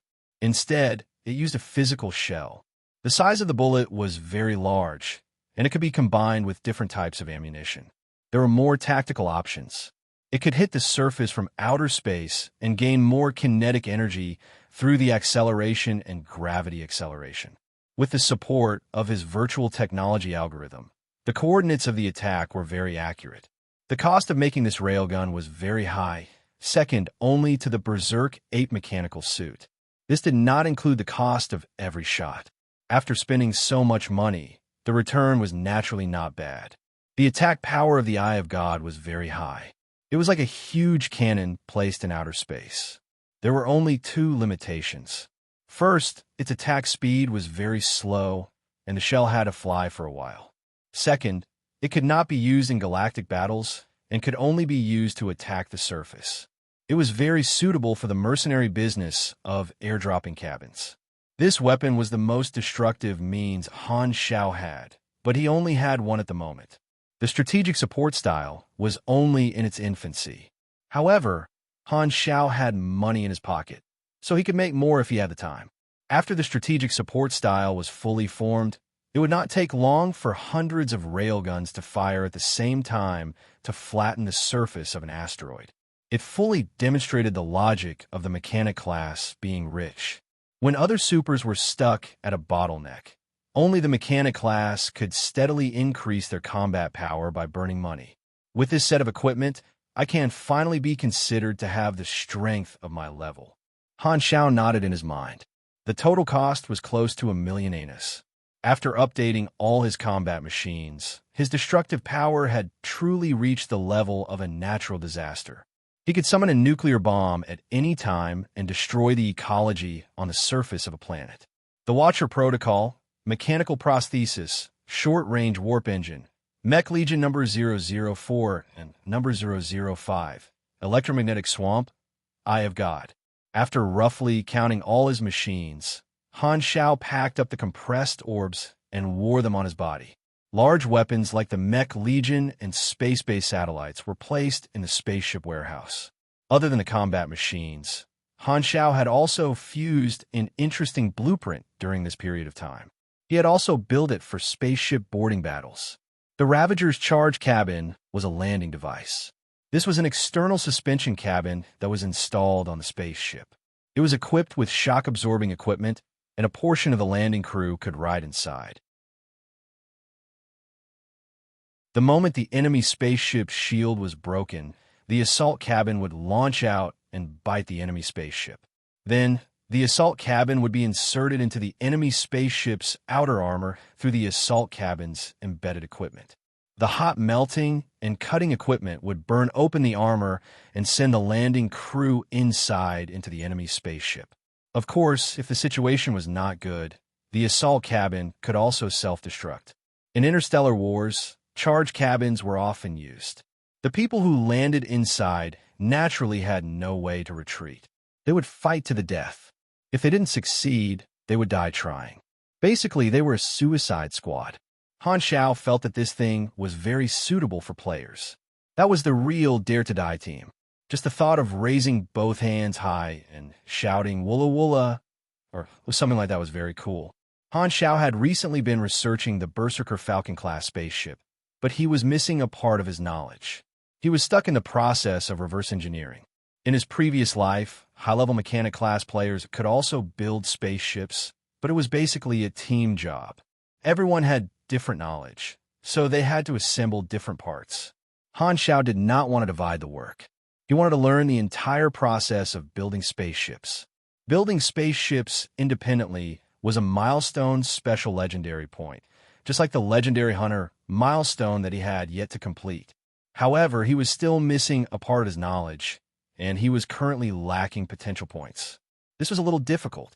After entering the galaxy, Han Shao did not harvest experience on a large scale. He mainly harvested wallets. After all, after leveling up, he needed time to update his equipment. Furthermore, he had spent quite a lot of experience to upgrade and fuse blueprints. Therefore, his current experience reserve was almost empty. I'll find a time to harvest a wave of experience, Han Shao pondered. His equipment had been updated. Other than obtaining potential points, he also needed to continue increasing his strength. I'm now level 142.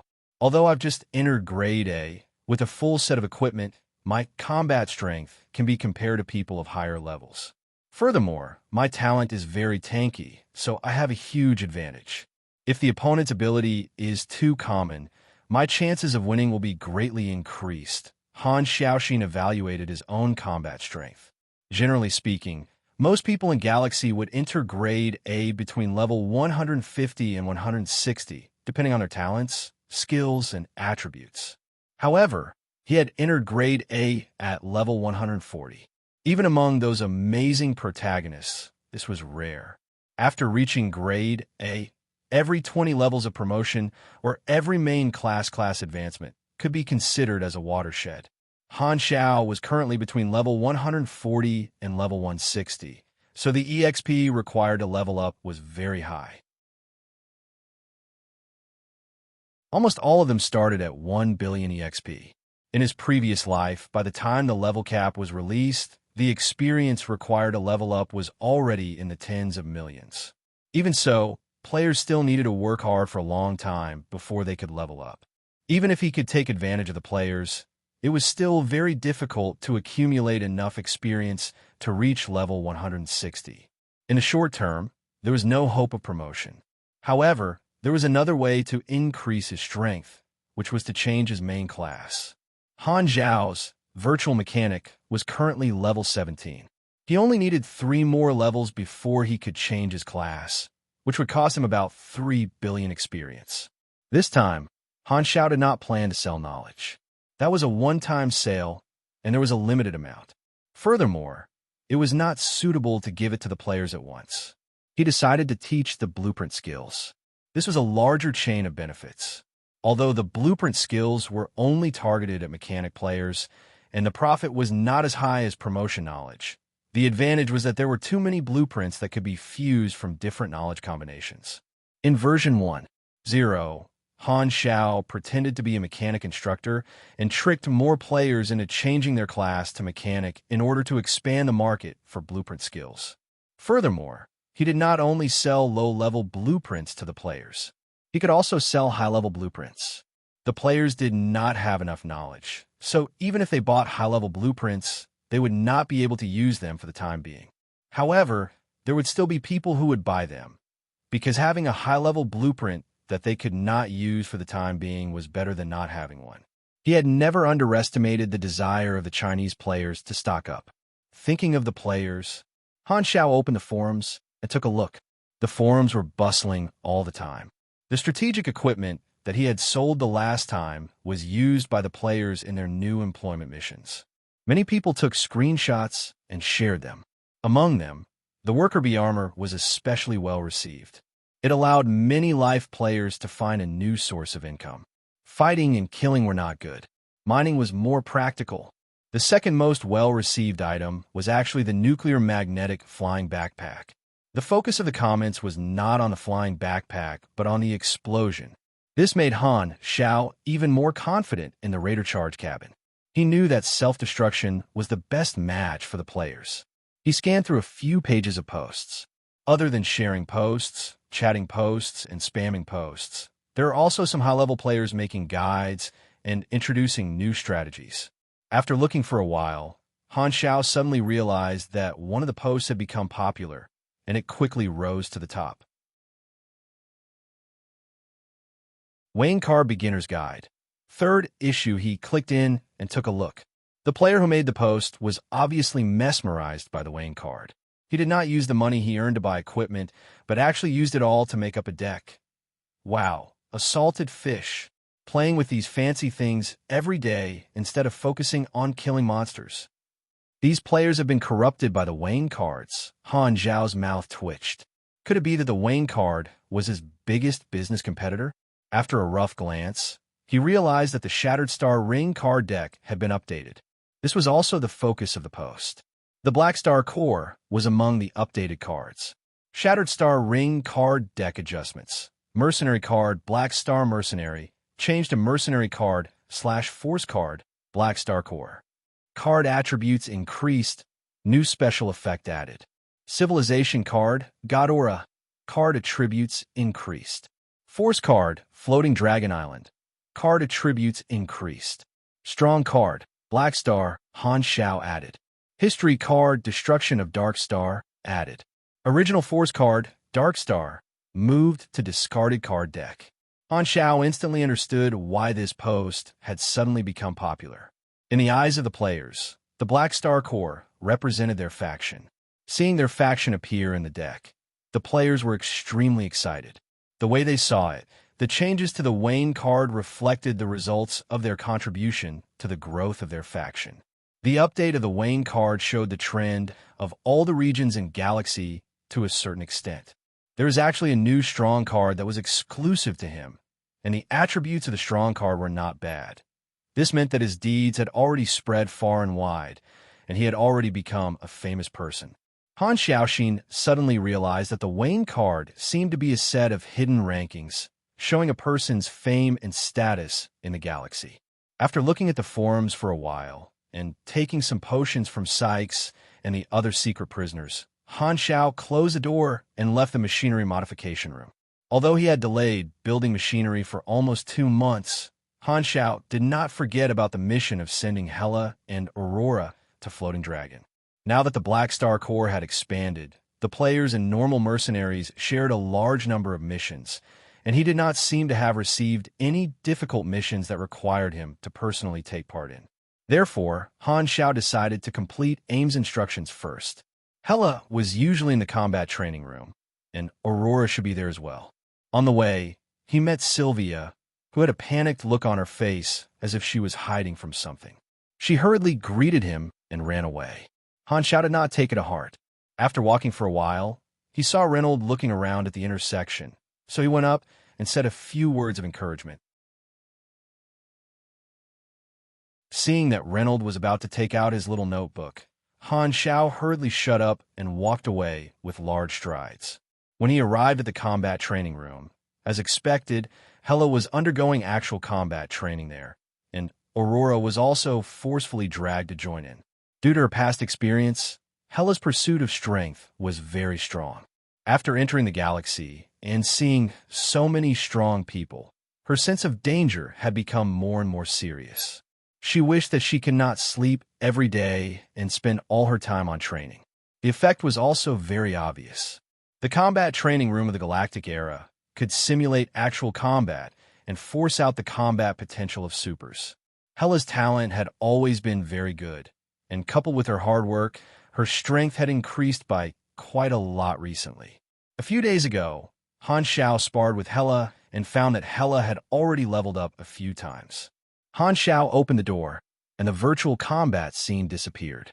Hela then stopped, wiped the sweat on her forehead with the back of her hand, and said with a frown, "What are you doing here? Do you want to spar?" She was currently wearing a black battle suit that was extremely tight. It looked like a layer of black skin, outlining her fiery figure. Her front and back were perky, extremely provocative. Han Xiao looked and shook his head helplessly. He could not help but say, "I say, can't you change into a more useful combat suit? Don't I have armor for you to choose?" "It's too cumbersome." Hela showed a look of disdain. "What cumbersome? That's called safety. Aren't you just saying that it doesn't look good? What do you know about aesthetics?" Han Xiao rolled his eyes. "TSK, woman." While the two of them were arguing, Aurora held her knees with both hands, bent over, and panted. She could not even speak. She was forced to participate in the special training, and she could not keep up with Hela's strength. She was so tired that her whole body was about to fall apart. However, Aurora was not unwilling at all. She had gone through tough times and knew the importance of strength. She did not do the special training half-heartedly, which was why she was so tired. After all, virtual combat would not cause real damage. If she had just been slacking, she would not be so tired.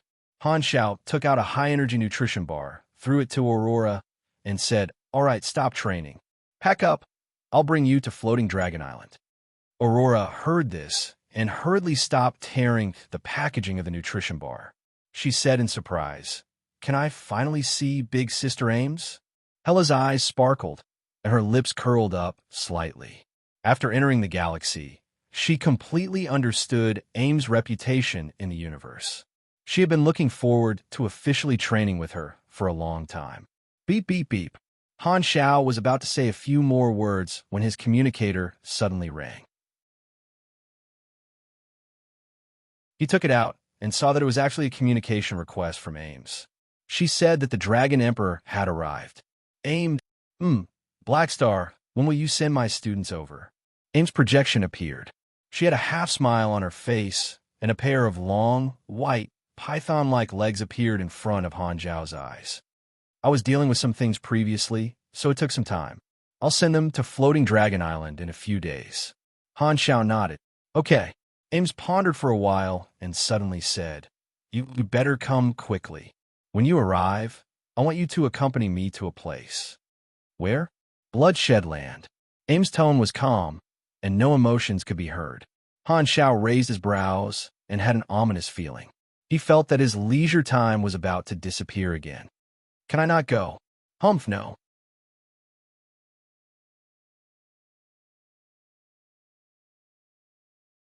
Chapter 592.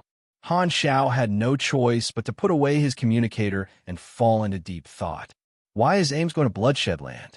Is she going there to cause trouble? Malekith had said that Ames and Bloodshed Land had a conflict in the past. The tyrant had poached one of her capable officers, and the two of them had fought an earth-shattering battle. In the end, Ames had lost and left. Han Xiao felt that Ames was most likely up to no good this time. Why did she have to drag me along? Does she want me to help her stop the officers under the tyrant? Han Xiao's mouth twitched. He had become the strongest officer of Floating Dragon. In the past, Ames did not have anyone under her command. Now that she finally had someone who could fight, was she going to order him around? There were many strong people under the tyrant, and the 8 Grade A Vanguard officials were just the tip of the iceberg. There were more than just Vanguard officials in the upper echelons. If Ames only brought him to Bloodshed Land, she would be fine, but it was hard to say what would happen to him. I hope she's not going there to fight.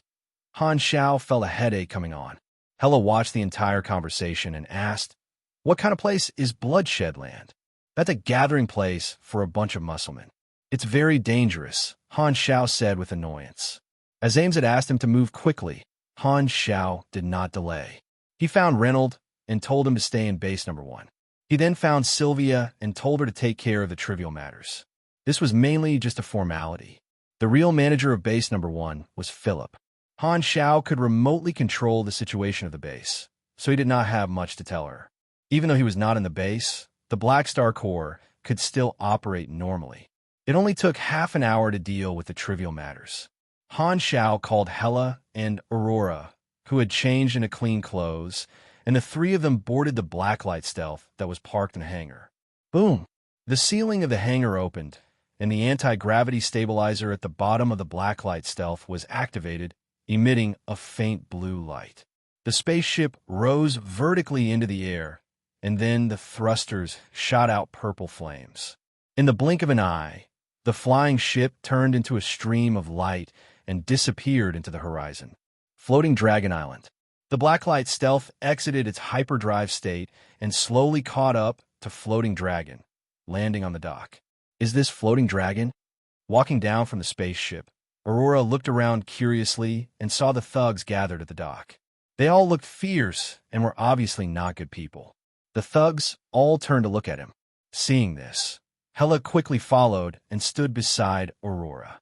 She looked around vigilantly at the thugs around her, like a mother leopard protecting its cub. There's no need to be so nervous. Although Floating Dragon Island allows galactic pirates, scavengers, and wanted criminals to stop here, fighting is not allowed here. I'm talking about under normal circumstances. Ahem. Anyway, they're all very tame and won't bite. As Han Xiao spoke, he walked to the two of them and put his hand on Hela's shoulder.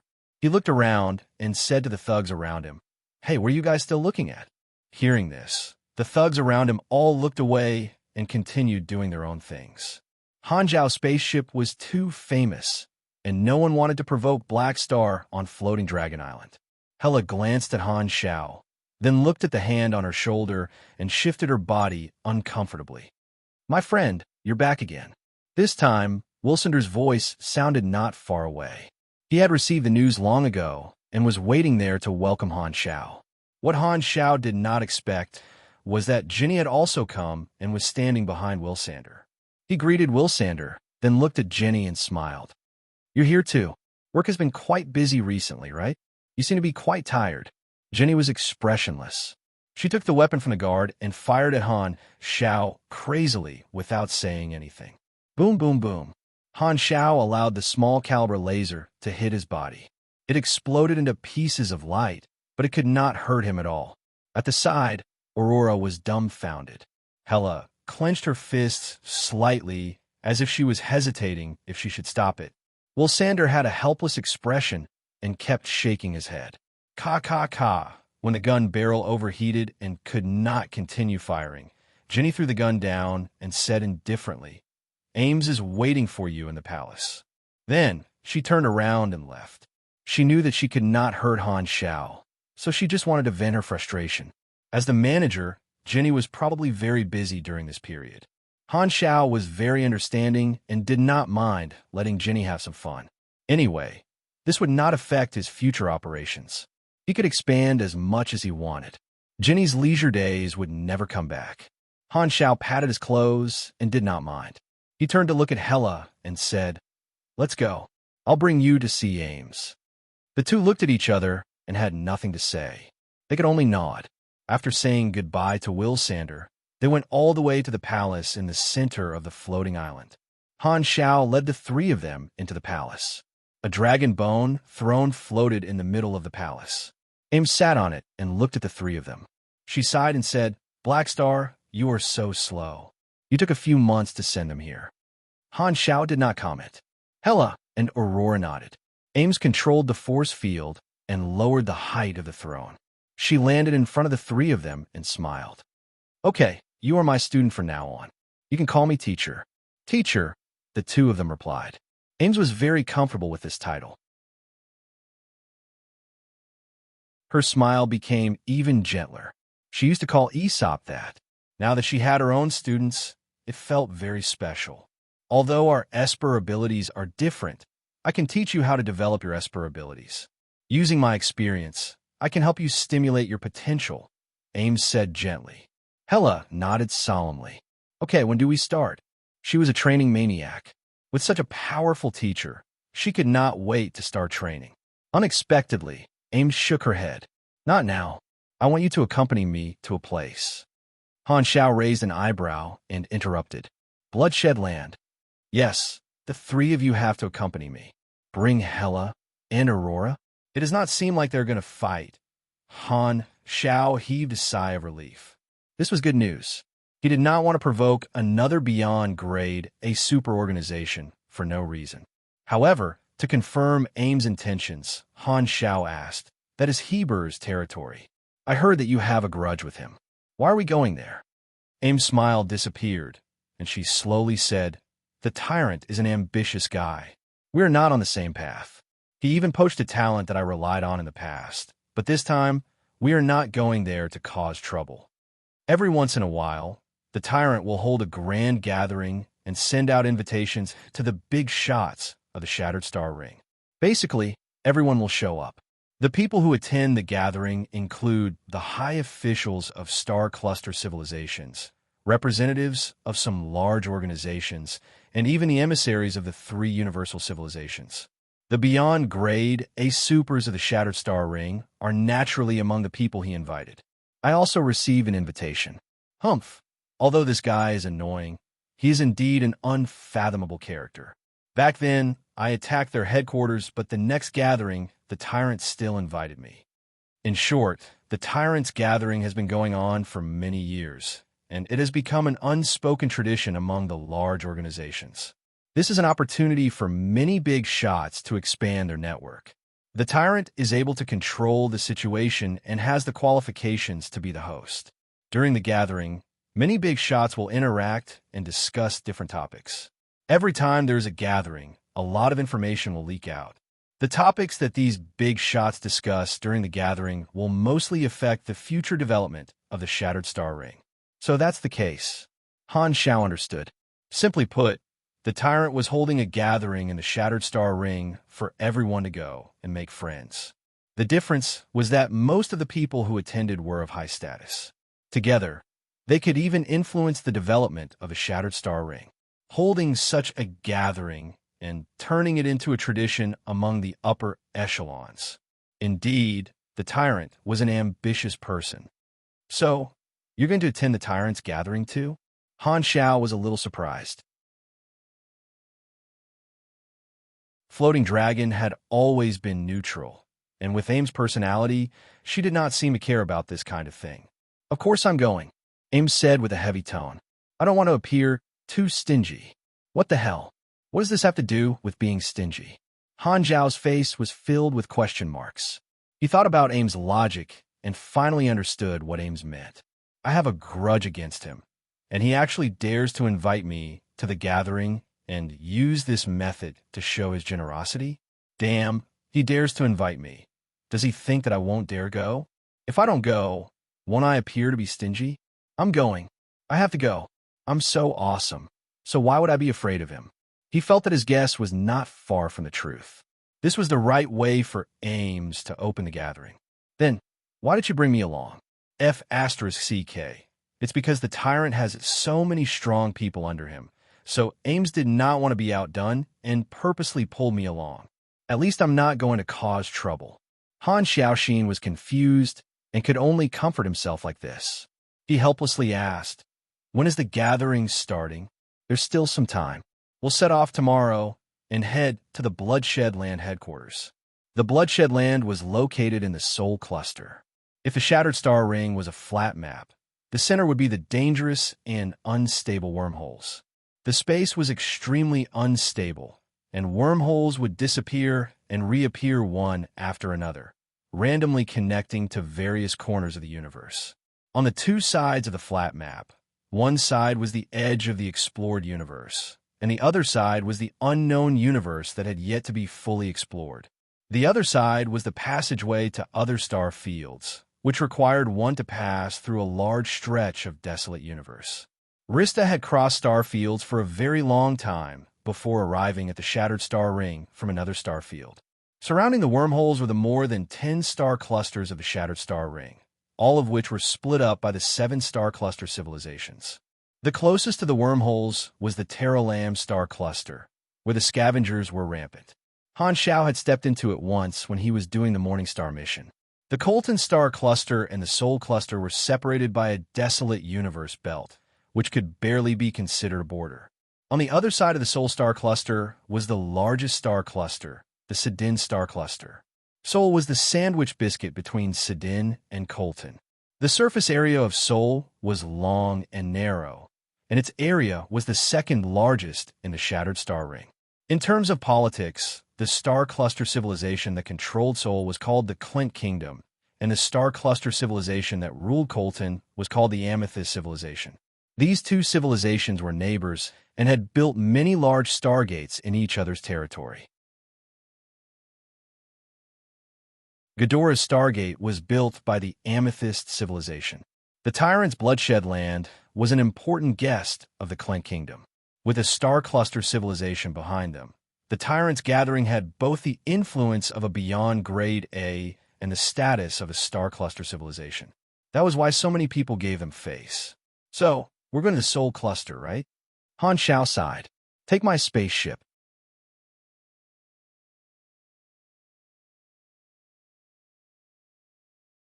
Chapter 593. Ames was stacked with dozens of buffs, and her anger gradually subsided. She then snorted coldly and retracted her Esper ability. Heber did not mind. This was not the first time he had a conflict with Ames. He then turned around and nodded at Zoel. Then, I'll take my leave first. I'll look forward to your decision. Zoel understood and passed the contact information to Ames. He then smiled and was about to leave the room. Looking at the back of the emissary, Han Xiao suddenly hesitated. Should I stab a hole in Zoel? It feels like it will be very rewarding. He did not forget that today was only a private meeting before the official start of the party.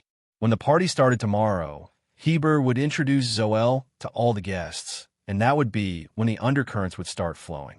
The Crimson Dynasty would not personally make a move to snatch territory. As soon as they made a move, the Federation of Light would make a move as well, and the conflict would escalate.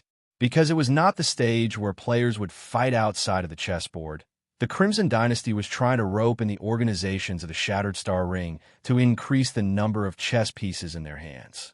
Throwing an observer's mark would allow them to see what the Crimson Dynasty was doing behind the scenes and how many organizations had joined the Crimson Dynasty. This was valuable information. However, while the observer's mark was almost untraceable, and even Ames could not detect it, there were two other beyond grade as present. Furthermore, the Crimson Dynasty might have some special methods. Let's give it a try. It won't be too serious if we're discovered. After all, they're trying to win us over, not enemies. Han Xiao thought for a while, and a gray light flashed in his eyes. He threw an observer's mark on Zoel. Ames and Heber did not sense it at all. Zoel did not react either and left the room. The door covered his back. This time, Han Xiao suddenly felt that someone was looking at him. He turned around and saw Austin staring at him. He sensed it. Han Xiao's heart skipped a beat. Everyone had different abilities, and Ames and Heber could not sense it. However, Austin was a mage and was extremely sensitive to all kinds of energy. Although the fluctuation of void energy was very faint, it did not escape his senses. However, Austin did not say anything to remind him. He only gave Han Xiao a friendly smile and looked away. Han Xiao did not know what he meant, but it was beneficial for him not to say it. If there's nothing else, I'm leaving. Ames was annoyed just looking at Heber. She did not want to stay there. Wait. At this moment, Heber spoke. What else is there? Ames frowned. I heard that you've been expanding your organization recently. We can work together. Heber's tone softened. Work together? Ames smiled faintly. Do you think our relationship is very good? I can forget about the farce you caused on planet Heber in the past, Heber said. Then you can continue to pursue it. Ames could not be bothered to argue. She left the throne and left. Han Shao brought Gila and Heber out of the room. Austin laughed. Ha ha, Heber, she's getting more and more annoyed with you. It doesn't matter. Heber did not mind. I thought you were going to propose a marriage alliance again. Forget it. She probably won't agree this time. Heber shook his head. To be honest, both of you have a tough personality. If you want to get her, you have to restrain yourself. Austin's tone was playful. His personality was more easygoing, and he had a good relationship with the two of them. He knew about Heber's history of pursuing Ames. I won't change because of any woman. Heber waved his hands. He did not have too much of an obsession with Ames. In the entire Shattered Star Ring, Heber felt that only Ames, who was also a Beyond Grade A, was worthy of him. Only she was qualified to be his spouse. If he could get Ames, his organization would have 2 Beyond Grade A supers, which would be a huge improvement. Heber did not want to lie, and he could not be bothered to waste time. His style had always been straightforward, and he did not hide that his real goal of pursuing Ames was just to form a strong alliance. Austin still remembered Heber back then. The scene of Ames' rage when Heber first proposed made him want to laugh every time he thought about it. When they arrived at the entrance of the palace, Carol happened to be about to enter, and they bumped into each other. You guys again. Carol did not have any intention of provoking them this time. He did not stare at Ames like last time and looked very calm, as though they were just passers-by. Ames glanced at him coldly. Although she was unhappy, she could not do anything in the tyrant's territory, so she did not want to talk to Carol anymore. Just as they were about to pass each other, Han Shao suddenly reached out and pressed on Carol's shoulder, grabbing him tightly like an iron clamp. Carol turned around with a confused expression and said, "What are you doing? I remember you said before that I'm just your substitute." Han Shao narrowed his eyes and said maliciously, "Since you claim to be my senior, teach me a little." Carol's expression changed.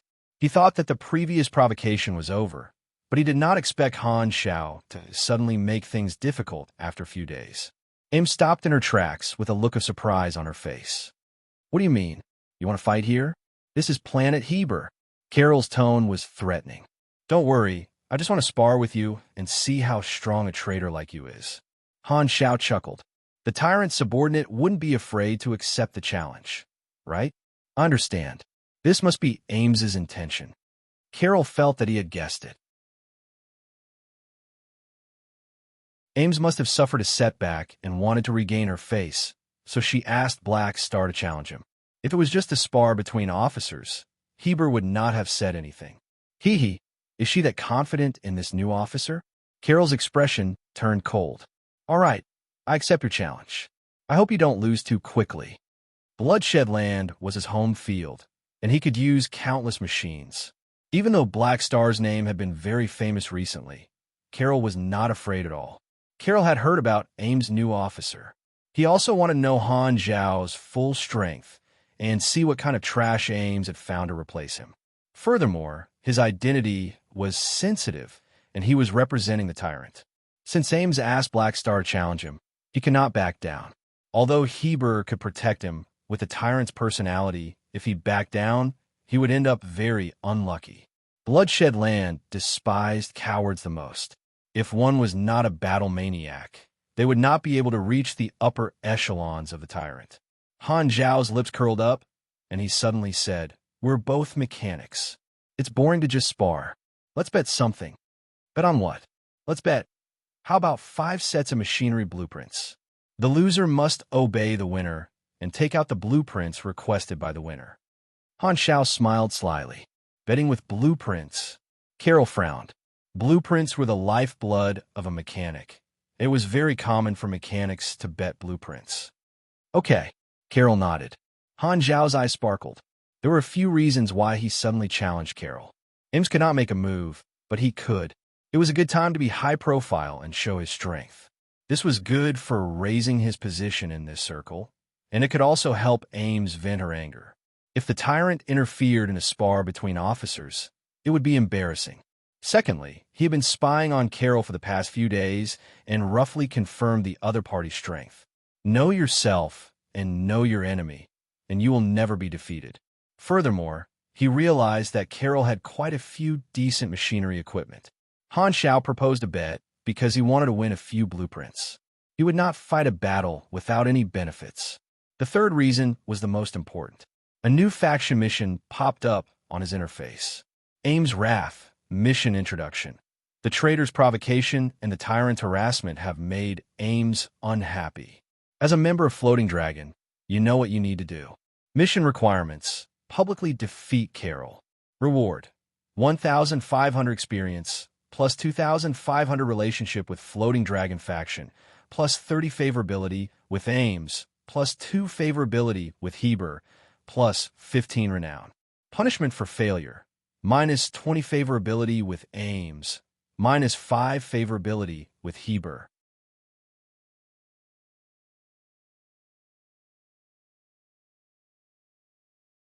Chapter 594. In the middle of the Soul Cluster, the stars shone brightly, and a stream of light streaked across the universe, traversing through the darkness. It was the Blacklight Stealth. Only Han Xiao, Ames, and Hela were on board.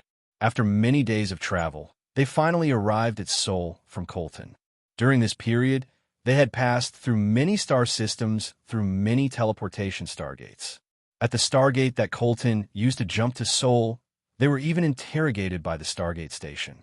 The Clint Kingdom had strict management of the Soul Cluster, and there were checkpoints set up at the stargates that crossed star clusters. The entry stargate crossed the desolate universe belt between 2 star clusters, saving a lot of time. Interstellar travelers with clean backgrounds would use the stargate. Those who walked through the desolate universe belt were mostly wanted criminals and some unspeakable forces. It was like a legal immigration. The Bloodshed Lands headquarters was located in a star system controlled by the Clint Kingdom, which was also the core star system in the middle of the Soul Cluster. In the hall, Han Xiao looked at the location of the Bloodshed Lands headquarters on the star map and curled his lips. Planet Heber, TSK, to actually name their headquarters after themselves, seriously. Han Xiao was just about to comment when he suddenly remembered that he had done the same thing.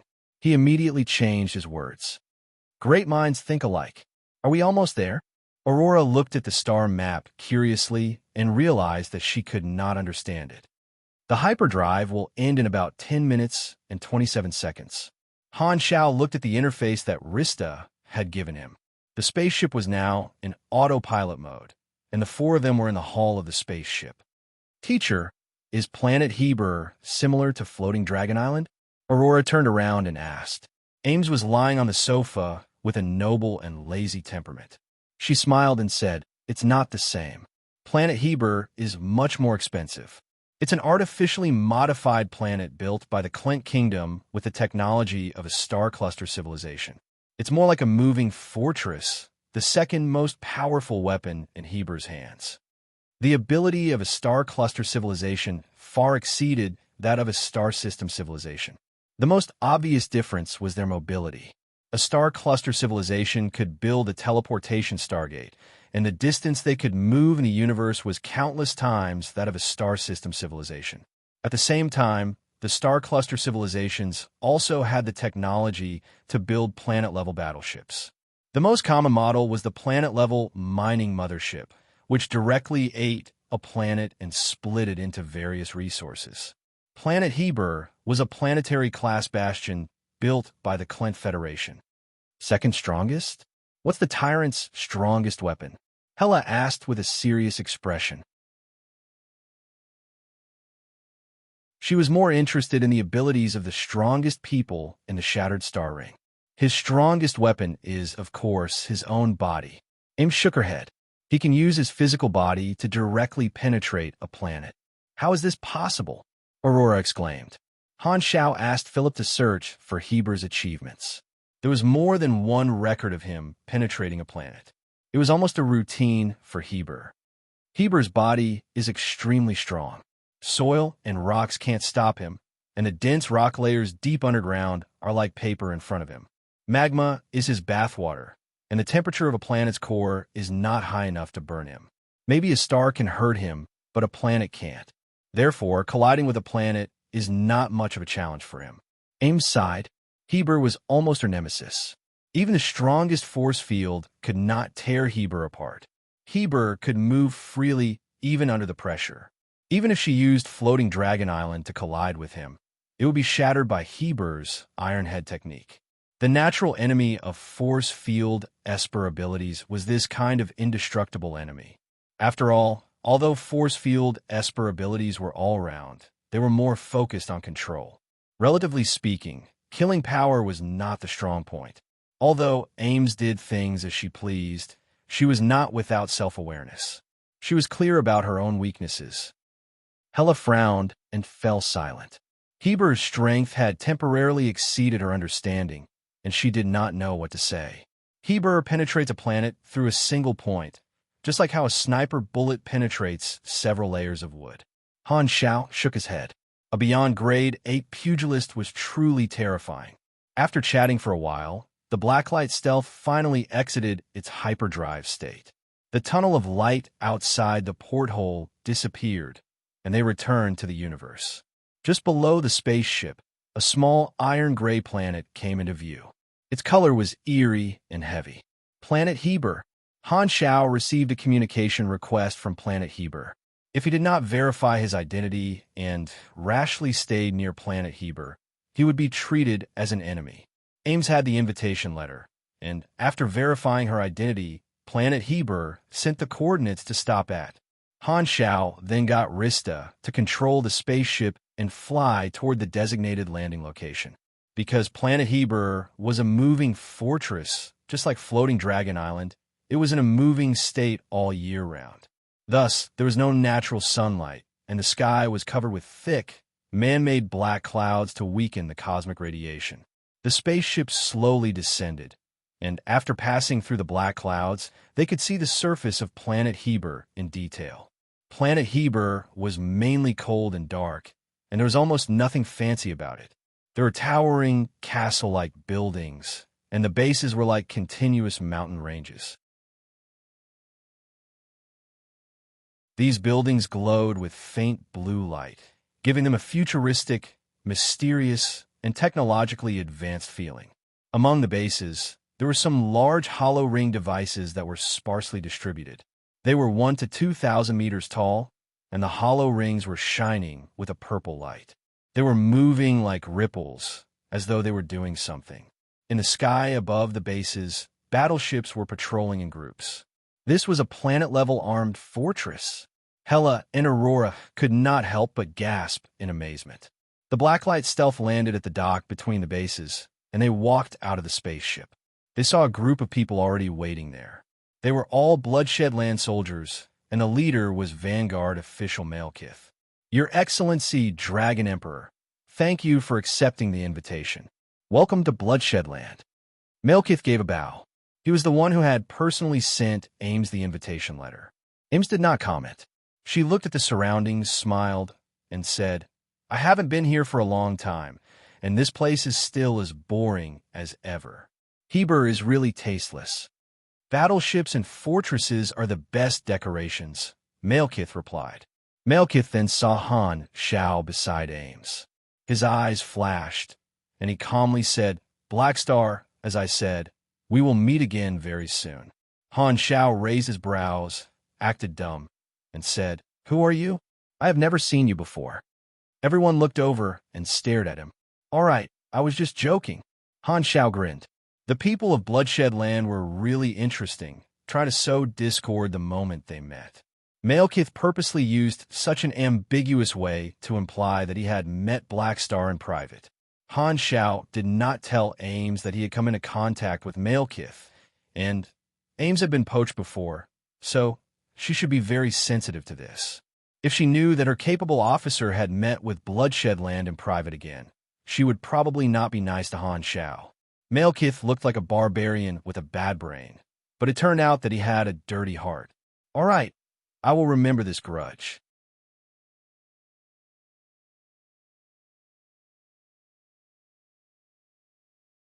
Chapter 595. Upon hearing that, a sharp green light flashed across Ames' eyes. She stared at Malekith and said word by word, What do you want to do to my people again? Malekith did not deny it. Your Excellency Dragon Emperor, don't be too sensitive. I only met Black Star once. Ames narrowed her eyes and turned to look at Han Shao. Han Shao was very calm.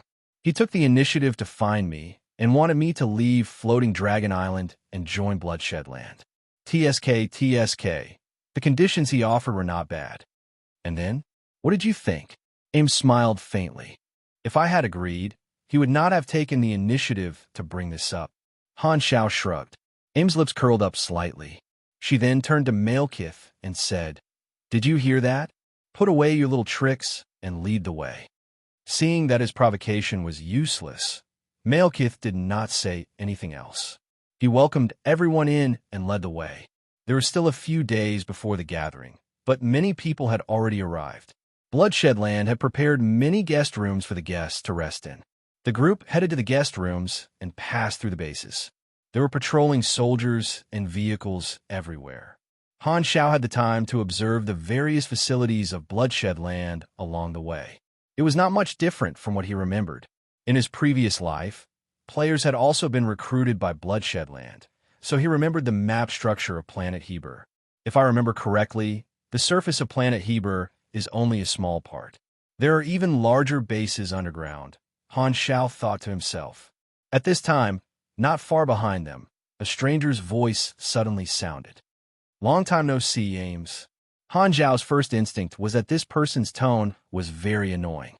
Everyone turned around and saw a man surrounded by a group of soldiers appear behind them. The one who spoke was this man. He was wearing an exquisite robe and had a feminine appearance. He had a mocking expression on his face as he stared at Ames. When Ames saw this person, her expression changed slightly, and she slowly said, "Carol." Carol's gaze swept across her beautiful face, snow-white neck, flat stomach, and long legs. He sized her up boldly and chuckled. "I left Floating Dragon Island for so long, but you're still as beautiful as before." Ames' expression was cold and indifferent. Han Xiaoxin heart skipped a beat. Ames' reaction was a little unusual. She seemed to have an unusual relationship with this guy, called Carol. He turned to look at Malekith and realized that this broken horn demon had a look of amusement. So, Carol was Ames' former subordinate. Han Shao immediately understood. If Carol had resigned normally, Ames would not have done anything. However, Carol had publicly defected and joined Bloodshed Land in a high profile. He had even given away some of Floating Dragon's technological secrets and map structures. Now, he was even in a high position. To Ames, this was undoubtedly a betrayal. She was hostile to Bloodshed Land, and even more hostile to Carol. Back then, when she had killed her way to Planet Heber, she most likely had another goal to get rid of Carol, but she had been stopped by the tyrant. The truth was just as he had guessed. Ames and her former subordinate, Carol, had already become enemies. "You came to find me. Do you want to die?" Ames said coldly. Carol had no fear because he had a backer. He sneered and said, "This is Bloodshed Land's headquarters. Why? Do you want to kill the tyrant's logistics manager here? By the way, I heard that you found an insect to replace my position. Heh, your taste is really heavy." Ames was expressionless, but her aura gradually increased. Hela and Aurora felt that the atmosphere was not right and immediately became alert. However, Carol did not show any weakness. Clearly, he had purposely come here to provoke them. He turned to look at Han Shao and casually said, "Black Star, you're Ames' new officer, right? I can be considered your senior. How about it? Do you want me to give you some pointers?" "Pointers?" Han Shao raised his brows. He had not said anything and had not expected Carol to take the initiative to look for him. "That's right. I know her very well. I feel that you need my pointers." Carol shrugged and pretended to be serious. "After all, you like to be your pet. Shouldn't you know what your owner likes?" "Wow, this is the first time I've met someone who deserves a beating more than me." Han Shao could not help but laugh. "Brother, do you suddenly feel like punching yourself when you look in the mirror?" Carol thought that Han Shao would be angry because of his mockery. He did not expect such a reaction. He could not help but choke. After a pause, he continued to speak with sarcasm. "Don't be angry. I'm just telling the truth. You're the same as me in the past. You're just her pet. The difference is that you're just my replacement. Without you, there will be some other white star or red star to replace you." Han Xiao touched his chin. Before he could retort, Ames spoke first and coldly said, "Black Star is different from you. He's more trustworthy than you." "Oh, then you have to be careful." Carol stared at Han Xiao with a mocking expression.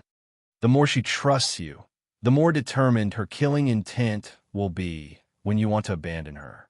Heh, I'm afraid that your position is even lower than a pet. You're just a slave chained to her side. This person really knows how to talk."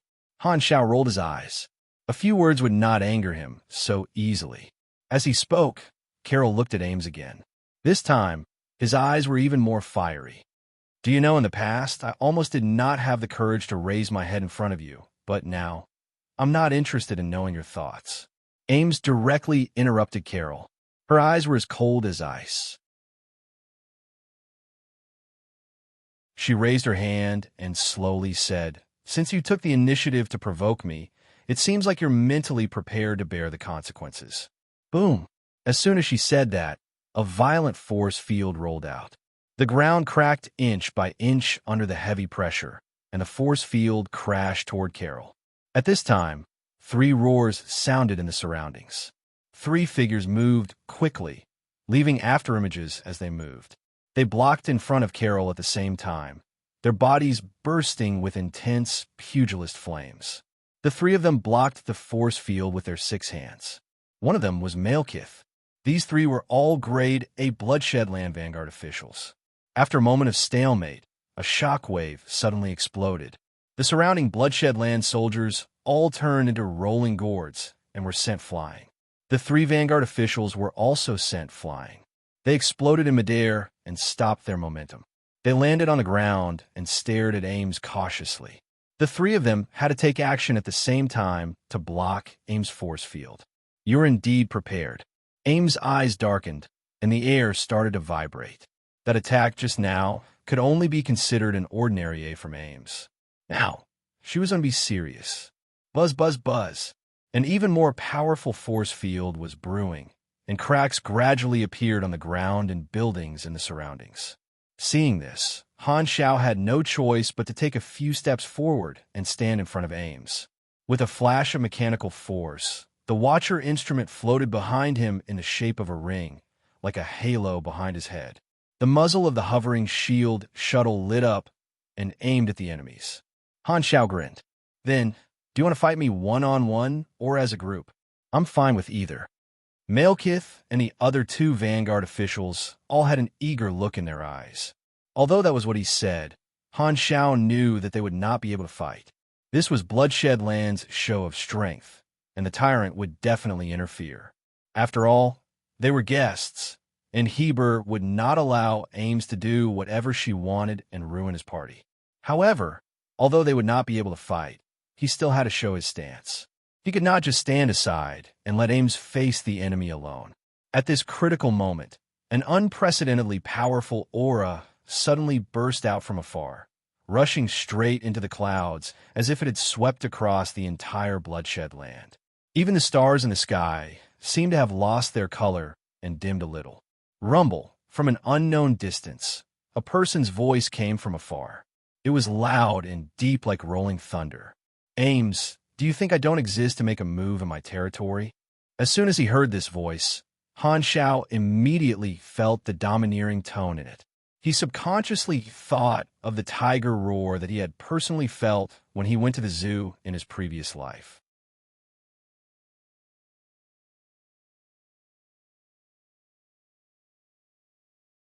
Chapter 596.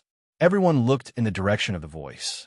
That was the center of the Bloodshed Land, where Heber's palace was located. Ames' eyes flickered a few times.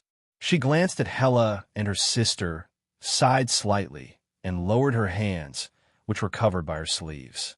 She was not going to attack again, and the force field that she had been accumulating quickly dissipated. The tense atmosphere instantly calmed down. She no longer looked at Carol and turned to look at Malekith, who had also blocked her attack, and said coldly, "Don't just stand there. Lead the way." When she had decided to accept the tyrant's invitation, Ames had already expected to encounter something like this. Her previous attack had already shown her attitude. Since the tyrant was involved, she did not want to have a bigger conflict in someone else's territory. After all, she was not there to cause trouble this time. Malekith nodded and led the way. Everyone followed him. Han Shao turned around and glanced at Carol one last time. Looking at Ames and the others leave, Carol did not say anything to stop them. He stopped smiling and shook his head at the two Vanguard officials. I thought that she would continue to attack, despite the warning. Although I didn't go too far with my understanding of Ames, this is enough to anger her. One of the Vanguard officials sighed and said, "The Dragon Emperor has also changed. The rumors are right.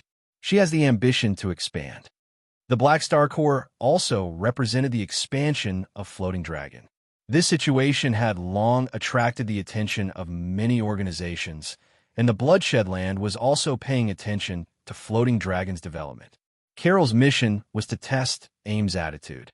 His words were mostly directed at Black Star and did not directly insult Ames. He would be able to obtain a lot of information from Ames' reaction. If she had a bigger plan, she would not have started a bigger conflict. At the same time, in Heber's palace, only Heber and the Clint emissary were in the room. The surveillance image of Ames and the others was displayed on the virtual screen. The Clint kingdom placed great importance on the tyrant's gathering and saw it as a diplomatic event. The emissary was a high-ranking official, and he had personally attended to show the good relationship between Clint and the tyrant. The Clintons had slender bodies. Standing beside Heber, who was 7 to 8 meters tall, they looked very thin and short. "Your Excellency, Tyrant, you're still as tough as ever. You didn't even need to show yourself. Just a few words were enough to make the Dragon Emperor retreat. I thought that I would be able to see Your Excellency, Tyrant, make a move." The Clint official spoke with a respectful tone and a smile on his face. "Yes." Heber shook the specially made giant wine cup and did not comment. The Clint official shook his head and said with a smile, "What a pity. If only she did it." This gathering is very important. If she causes trouble at this time, she will offend many big shots. Since she wants to expand, she won't do anything, Heber said calmly. "Aren't you afraid that she'll take revenge on you after the gathering?" The Clint official chuckled. "She's someone who would do something like that. Isn't that what you want to see the most?" Heber's tone was calm. "Ha, you're right. This will give you an excuse to attack Floating Dragon Island." The Clint official laughed. He was the one who wanted to see Ames make a move the most. "Even the Amethyst civilization won't stop you from invading Colton with this reason." Heber glanced at him and could not be bothered to reply. Although they were allies, his goal was different from the Clintons. Ames, TSK, with the halo of a beyond grade A, if I can get a woman with such a status, all other women will pale in comparison. The Clint High official admired Ames' body on the virtual screen and said to himself with a wanton look in his eyes. He had a high status and had countless partners. His aesthetic focus was no longer on appearance. Only the bonus of status and identity could make a woman more attractive in his eyes. As the only female among the 4 beyond grade, as in the Shattered Star Ring, Ames was clearly the most difficult woman to tame in the Shattered Star Ring. A star system civilization would not dare provoke a beyond grade A, but to a star cluster civilization, while a beyond grade A was powerful, they were not as fearful as a star system civilization. Only a beyond grade A like the Tyrant would be valued more by a star cluster civilization. Therefore, the Clint official did not care about expressing his desire for Ames. After all, it was just a thought. "I hate women who are too headstrong," Heber said slowly. "Her personality still needs to be polished." The Clint official shook his head. He could only think about Ames. Only Heber had the ability to put it into action. On the other side, Han Shao and the others were on their way to the guest room. After the small incident earlier, the atmosphere in the team was rather quiet. "Black Star, don't think too much. Carol did it on purpose," Ames said suddenly. "I know." Han Shao shrugged. "This should be Heber's idea. I don't know what he's planning, but Aesop has a feeling that this gathering is not ordinary. He told me not to be rash," Ames explained. Han Xiaoxin's heart skipped a beat. It turned out that Ames had already asked Aesop to predict this gathering. Could it be that Aesop's suggestion was the reason why she insisted on coming? Carol was one of the earliest members of Floating Dragon, but he betrayed me and joined the tyrant. He now has a high position in Bloodshed Land. Han Xiao stroked his chin. The tyrant actually dared to let a traitor take up an important position. He's very daring. When Malekith was trying to poach him, he had also offered him the position of Vanguard officer. Malekith had also offered him the position of Vanguard officer. Because he's the tyrant, he's not afraid of anyone betraying him. What do you mean? If Carol betrayed me, the tyrant could protect him. If he betrayed the tyrant, no one in the Shattered Star Ring would be able to protect him. Ames sighed. Furthermore, I have to admit that the tyrant's personal charisma far exceeds mine. You're very afraid of him? Han Xiao raised his brows. I thought you were not afraid of anything. Of course I'm not afraid of him, but even if I hate him, it doesn't change the fact that he's very strong. Ames shook her head, paused, and said, therefore, in the tyrant's territory, try to keep a low profile. Don't be angry because of Carol's words.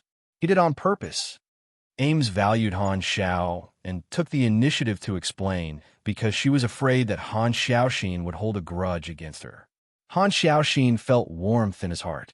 He did not take Carol's words to heart, but he did not expect Ames to consider his feelings. According to his understanding of Ames did not seem like someone who would consider other people's feelings. I feel that you've changed. Han Xiao almost blurted out the word dog. How have I changed? Ames smiled faintly.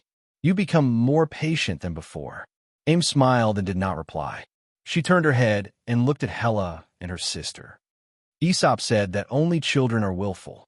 He told me to change, or else I'll suffer one day. Han Xiao rolled his eyes. Aesop, that old thing. How can he be so shameless? Why does he have to say that? I think so too. Ames's beautiful eyes curved like crescent moons as she covered her mouth and laughed. The building that provided the guest rooms was located next to Heber's palace. It was a huge castle, and the entire castle was made up of guest rooms. Some participants of the gathering had already checked in, so the treatment was naturally very high. They would not neglect the guests. There were still a few days before the gathering officially began. Many forces would arrive early because the days before the gathering was an opportunity to expand their network and make friends. It was very rare for the representatives of various forces to gather together. With Malekith leading the way, Han Xiao and the others walked into the castle. At this time, there were guests in groups of 2s and 3s in the hall. They came from different races and came from different organizations in the Shattered Star Ring. Hearing that someone had walked in, the guests in the hall all looked over. After recognizing Ames, their expressions were a little strange. They seemed to want to greet her, but did not move. They had also heard the tyrant's roar earlier. Ames and Heber had a conflict, and after weighing the pros and cons, they felt that it was more important to please the tyrant. Thus, they did not approach to chat. Ames did not mind. The group left the hall and went upstairs.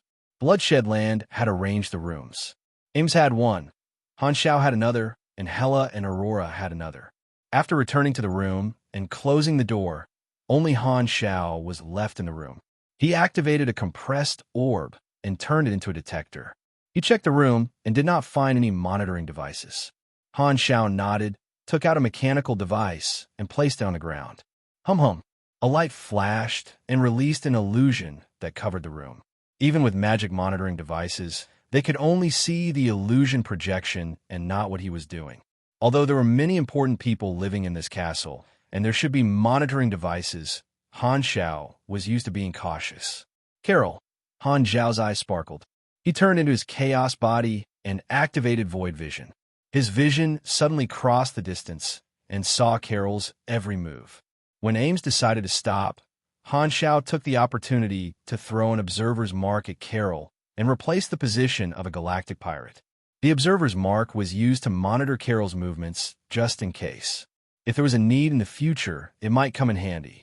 Furthermore, Carol was the logistics manager of Bloodshed Land and probably had to come into contact with important equipment often. Han Xiao felt that he should have a lot of money on him. It seems like I can use the observer's mark to obtain information in this gathering. Han Xiaoxin thought to himself. In his previous life, no players had discovered the tyrant's gathering. Without reaching this level, they would not have been able to come into contact with the circle of important people. This was also the first time he had heard of this event. Although there was some unpleasantness, overall, this gathering was still very safe. At most, there would only be a few scares. Aim's idea was to focus on participation, but this was indeed a good opportunity to obtain information. Han Xiao decided to make use of it. The participants were all important people. Perhaps some of the information they revealed was ambiguous to others, but with his memory of the storyline, he could connect many things with just a little inspiration.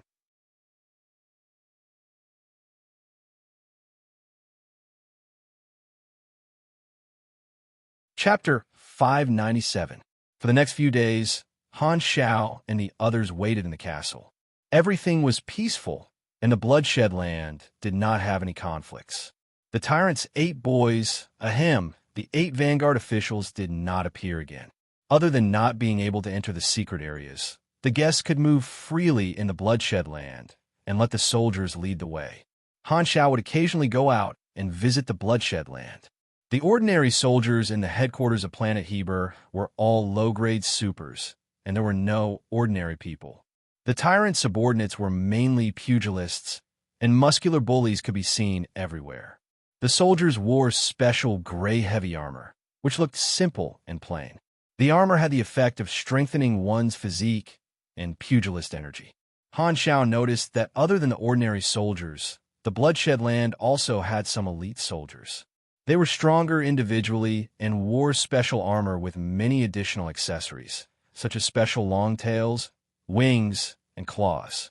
These accessories were all multi-purpose accessories. According to the soldier who led the way, these soldiers were called the 10,000 B soldiers, one of the elite troops of the bloodshed land. Han Xiao paid more attention to the weapons and vehicles of the bloodshed land. They were all unique. Clearly, the tyrant had a mechanic team that specialized in researching special equipment. The bloodshed land was happy to show off its strength to the guests, but what it showed was only the tip of the iceberg. There was definitely something even more powerful under the surface. Han Xiao could not help but feel pressured. He was also developing his own organization. Although he was rising very quickly, there was still a huge gap between him and a large organization with many years of accumulation and resources. The development of the Black Star Corps still had a long way to go. Over the past few days, new guests had arrived and stayed in the castle. Although Ames had come to participate in the gathering, she obviously did not care about such things.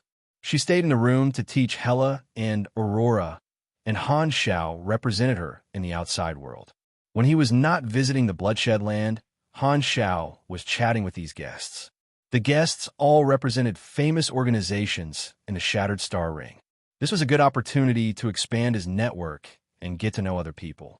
Among them were the leaders of super financial groups, the representatives of star cluster civilizations, and the leaders of various organizations, such as intelligence organizations, firearms organizations, and so on.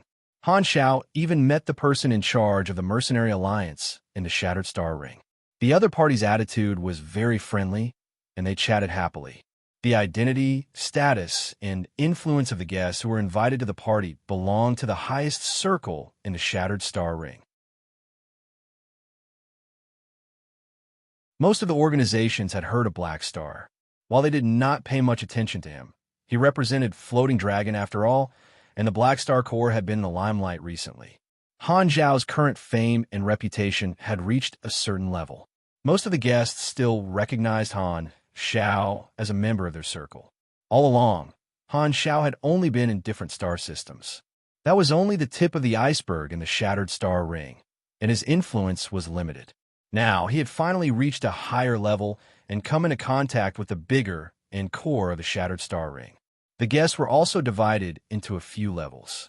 The lowest level were the super financial groups, and the middle level were the large organizations.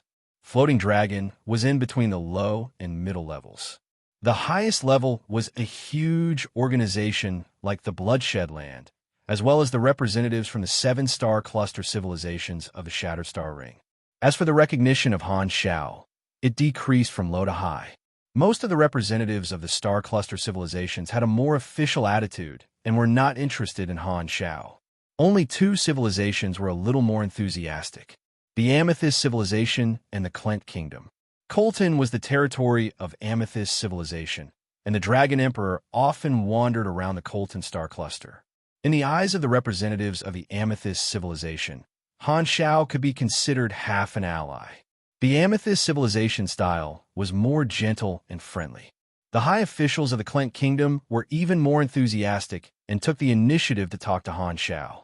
Han Xiao naturally did not reject them. However, he was also a little puzzled. He had never come into contact with the Klents before, so why were they so enthusiastic like animals in heat? In a few days, the contact details of hundreds of people appeared in Han Xiao's communicator. They were all elites in their respective industries. This was a huge harvest of connections, and this trip was not wasted. When he returned to Floating Dragon, he would share the contact details of these big shots with Jenny.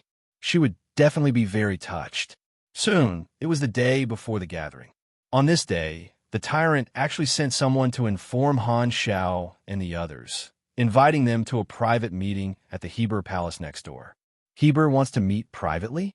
What's his motive? Han Xiao was curious. I'm not sure. Aim shook her head. We'll know when we get there. She also wanted to know Heber's attitude, so she accepted the invitation. The group walked into the Heber Palace and came to a huge conference room. 3 thrones floated 3 meters above the ground, forming a tripod. On one of the thrones sat a 7-meter-tall giant with a strong aura. As soon as he walked into the room, everyone looked over subconsciously. Heber's presence was extremely strong. He could attract the attention of others immediately, making it impossible for them to ignore him. This was the first time Han Xiao had seen Heber in person. The first thing he thought of was a lion. So big. This was the first impression that Heber gave Han Xiao. Sit. Heber looked over. His eyes were very calm, and his tone was very calm. However, there was a natural sense of oppression, as if his domineering aura was carved into his bones. No matter what he did, it would subconsciously spread out. Aim snorted coldly. Her body floated in the air, and she sat on a throne. Han Xiao and the 2 sisters stayed beside the throne. Why are you looking for me? Ames asked in a low voice. Heber looked at the 3rd empty seat. We're still missing 1 person. We'll talk about it when everyone is here. After saying that, the tyrant closed his eyes and went to rest, leaving Ames there. How arrogant! Han Xiao couldn't help but twitch the corner of his mouth. Ames snorted. She was used to it. Heber's style was like this. He did things his own way, and he was straightforward. He didn't like to talk nonsense. After waiting for a while, the door opened again. A child draped in a loose robe floated in. A few tiny dragons of magic power circled around him, swimming obediently. This child had a round face and pointy ears. He looked like he was only 6 or 7 years old. His body was small, and the red and white mage robe was like an exquisite and luxurious quilt on his body. Instead of saying that he was wearing the mage robe, it was more like the mage robe was wrapping him up. The bottom of the robe was almost touching the ground. Below the child, there were a few masked men in black robes. When they walked, their heads were lowered, making them look very mysterious. You're here too? Ames raised her voice. I heard that there's something big this time, so I'm here to join in the fun. The child sat on the empty throne and nodded at the 2 of them. Ames, Heber, long time no see. Han Xiaoxin's heart skipped a beat. This child was another beyond grade A in the Shattered Star Ring, Magus Austin, an unfathomable mage. Austin looked very young, but he was actually from a long-lived race. He was born with an unparalleled affinity for magic. He also had a series of titles, such as Law Twister, Master of Forbidden Spell Creation, Half Magic Entity, Arcane Dominator, and so on. Han Xiao looked at the masked mages in black robes below Austin. Every mage had their hands clasped in front of them, hiding them in their wide sleeves. They stared at the floor with their heads lowered like silent statues. So, were they forbidden sorcerers? Han Shao narrowed his eyes. Magus Austin's organization was called the Hidden Red Robe Abbey, one of the holy lands for mages in the Shattered Star Ring. They mainly researched and discussed magic and occasionally handled some magic investigation cases. As long as one was a mage in the Shattered Star Ring, 80% of them would be willing to join the Hidden Red Robe Abbey. The Hidden Red Robe Abbey was divided into outer members and inner members. The outer members were scattered people and would not be forced too much. If they wanted to learn more advanced magic, they would have to pass an assessment and sign a magic contract to become an inner member of the Hidden Red Robe Abbey. Only the inner members were considered the troops under Austin's command. The Forbidden Sorcerers were the elites of the Hidden Red Robe Abbey.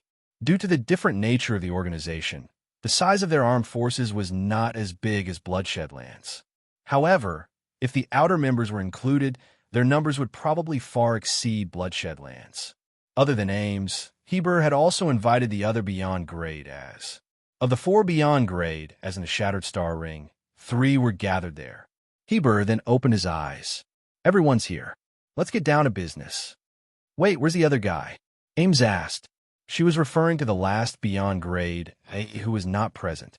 He said he was too far away and couldn't be bothered to come. That's indeed his style. Austin chuckled.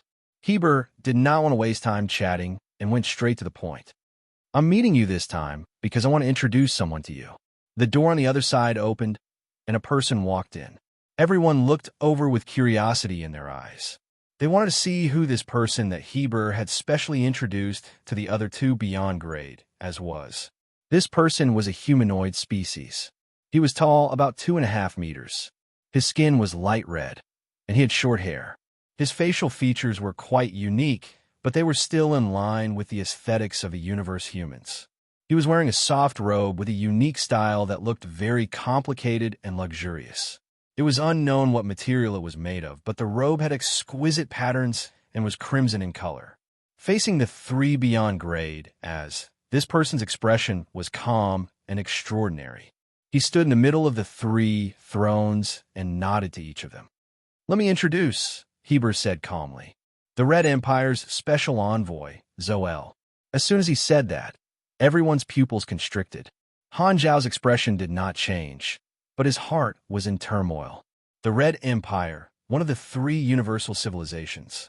The most advanced civilization had actually sent a special envoy to the Tyrant's gathering. Had Heber already made contact with the 3 universal civilizations? Wait a minute. Han Shao suddenly realized what the problem was. The Shattered Star Ring was nominally under the Radiant Federation's territory, but the Red Empire had secretly sent a special envoy to the Tyrant's gathering. The significance of this was extraordinary.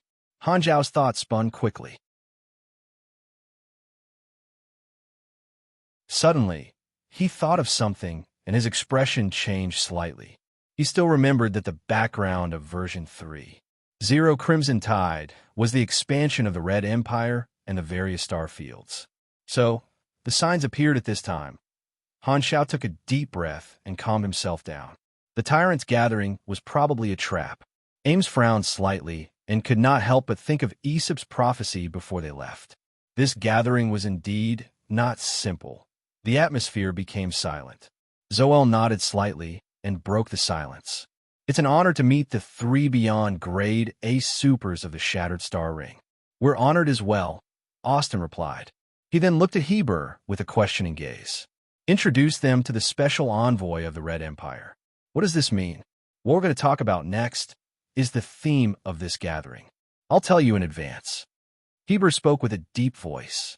Not long ago, the Outerverse explorer that the Federation of Light placed outside the Shattered Star Ring sent back a report. It crossed a large section of the desolate universe belt and is currently marking out a new star cluster area in the unexplored universe. That is an ownerless star cluster that needs to be explored and included into the Shattered Star Ring's territory. Everyone had different expressions. No wonder the 7 star cluster civilizations sent representatives to attend this gathering. Han Shao understood. Ever since the peace treaty was signed, The three universal civilizations have been working hard to explore the unexplored universe outside and continuously expand the known universe.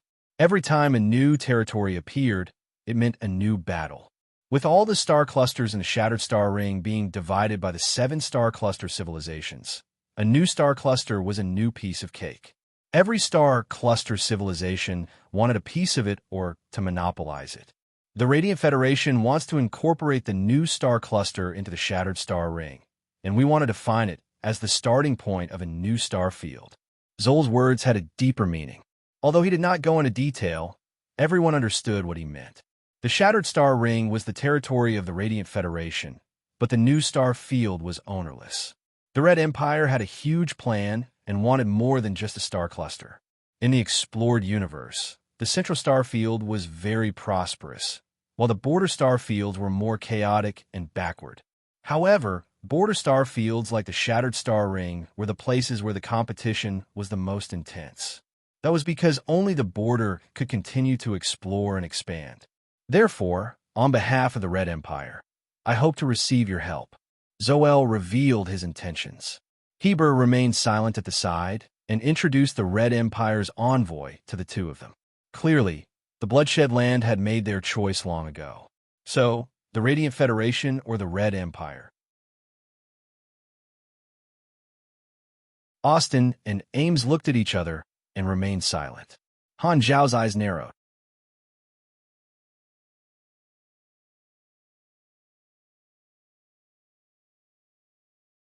Chapter 598.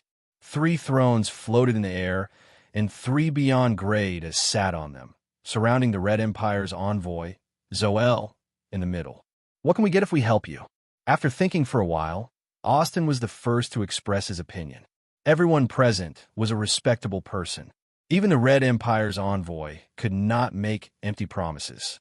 Asking for the help of beyond grade, as with just one sentence without any conditions in exchange, he was not a hooligan. A new territory represents an opportunity. If we can use the newly discovered star cluster as the starting point of a new star field, the areas we explore in the future will all be included in the new star field. At that time, the new star field might become a star field of the same size as the Shattered Star Ring. The potential benefits are huge. With a wave of his hand, the miniature communicator on his wrist projected a virtual star map, marking the location of the new area. Beyond the edge of the Shattered Star Ring was an unexplored universe marked in dark colors. After crossing a long, desolate universe belt, a new bright area appeared in the dark area. That was the location of a new star cluster marked by the Radiant Federation's exploratory device. The galaxy was roughly divided into planets, star zones, star systems, star clusters, and finally the largest star field. The Red Empire wanted the new star cluster not only to seize a piece of territory, but also to turn it into a bridgehead for their exploration. They defined it as a new border star field and included it in the Red Empire's territory. This way, the Red Empire could use it as a starting point to explore and expand the territory of the new star field. The areas that were discovered later all belonged to the new star field, which was the Red Empire. The Radiant Federation controlled the Shattered Star Ring, and the Red Empire wanted another border star field. They were not willing to let the Radiant Federation monopolize this unexplored universe. Zoel was explaining the stakes, and Ames and Austin were listening. Han Zhao's attention, however, was attracted by the new star cluster. No matter how he looked at it, he felt that the location of the new star cluster was a little familiar. After carefully looking at it for a while, Han Zhao suddenly had a flash of inspiration. F***CK, isn't this part of the Flickering World? Flickering World was the main storyline of a later version. It was a brand new star field with billions of stars shining brightly, lighting up the dark universe. The unexplored star fields were rich in resources. All the players in Galaxy would receive main storyline missions from all over the universe and gather in the Flickering World to explore. There were also countless races and civilizations moving from the known universe into the Flickering World. This was a huge reshuffle of the organizations. The new star cluster that Zoel had shown was part of the flickering world in Han Zhao's memories, just the tip of the iceberg.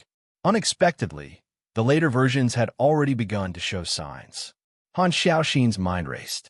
We've only excavated a small area. It'll take many years before we can fully explore it. There's still a long way to go before version 2.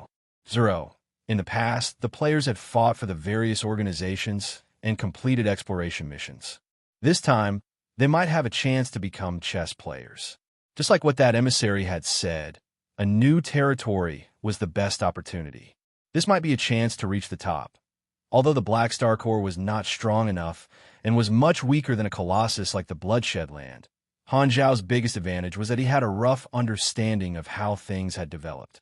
In order to obtain the qualifications to set up this plan, he would need a stronger organization. The stronger the organization, the more benefits there would be. Currently, he was far from enough. Thankfully, there were still a few versions left. Han Xiao could not help but feel a sense of urgency. The birth of the flickering world at least meant one thing, which was that the Red Empire had succeeded in the end. They had taken the new star cluster from the Radiant Federation and defined it as a new star field. While he was thinking, Zoel had already finished stating the conditions. In conclusion, the Red Empire would give him full support in the dark. Obtaining the support of a universal civilization was a very tempting condition. Although the Radiant Federation controlled the Shattered Star Ring, they rarely came into contact with the organizations in the Shattered Star Ring. Austin frowned with a serious expression. However, coupled with his young face, he looked very comical and cute. I'm not very interested in this kind of thing. I'd rather stay at home, researching spells, so I'm sorry, I want to remain neutral. I can only promise you that I won't help the Radiant Federation. After thinking for a while, Austin gave a response. He wanted to stay out of this and remain neutral. I understand. Zoel was not surprised. They were both beyond great as, so it was not good to force him. To be able to get him to remain neutral and not help either side was not a bad result. He had also talked to Heber in detail. This private meeting was mainly to represent the dynasty and reduce the potential helpers of the Radiant Federation. What about you, Ames? Heber asked. Ames was not very interested in this kind of thing. Just as she was about to follow Austin's example and reject, she suddenly paused and looked at Han Xiao. Blackstar, what do you think? Han Xiao was deep in thought when he was suddenly cued. He was stunned for a moment. Seeing that everyone's eyes were on him, Han Xiao pondered for a few seconds and nodded. The Red Empire's reputation can naturally be trusted. The envoy is right. This is a once-in-a-lifetime opportunity with huge potential benefits. Personally, I feel that the Red Empire's chances of success are more than 60%. Zol's eyes sparkled, and he smiled. While muttering to himself about when he had bribed this guy, he nodded at Han Xiao and said, "Good taste." Han Xiao also nodded and continued. Therefore, I feel that there's no need to be too hasty to reject. This is not a bad thing. Hearing that, Ames thought for a moment and did not reject directly. Instead, she said, "I'll think about it." Heber's and Austin's expressions changed slightly. They had known Ames for many years. At the start, Ames had clearly expressed her intention to reject, but after hearing Han Zhao's suggestion, she immediately changed her mind. Black Star's importance in the Dragon Emperor's eyes seemed to have exceeded their expectations. Not just a fighter, but also an advisor. Austin rubbed his chin with his chubby hands and pondered. That's right. With Ames' personality, if she wanted to develop her forces, she would indeed need a reliable advisor. Black Star seemed to be quite capable. Heber was the most direct. Black Star, Malekith said that he tried to recruit you, but you rejected him. Han Zhao's expression changed, and he slowly nodded. I rarely try a second time, but I want to ask you again personally.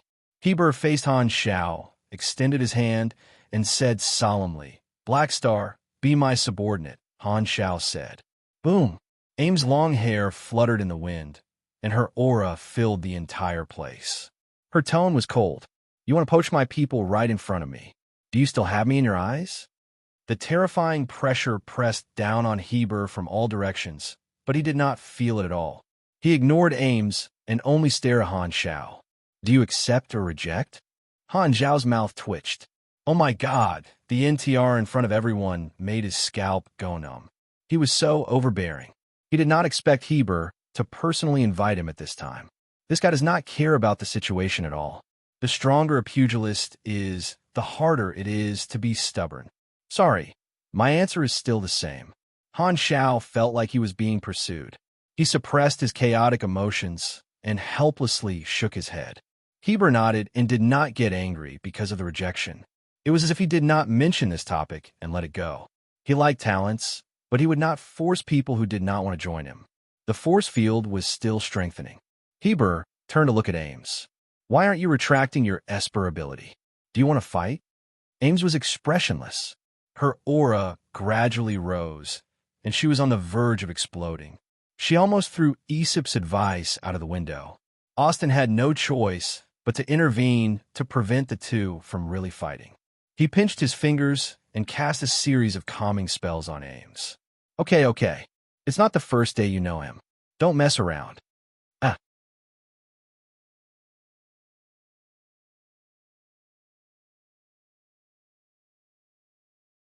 Chapter 599.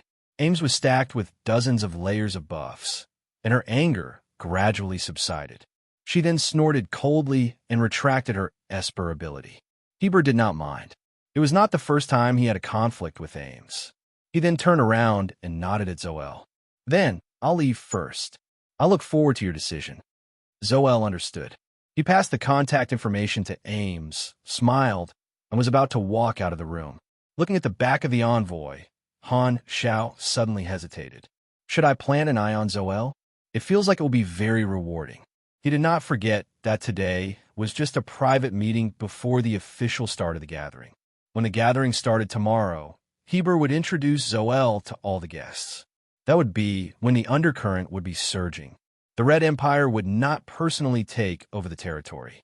Once they took action, the Radiant Federation would also take action, and the conflict would escalate. Because it had not reached the stage of fighting outside the chess game yet. The Red Empire was trying to rope in the organizations of the Shattered Star Ring to increase the number of chess pieces in their hands.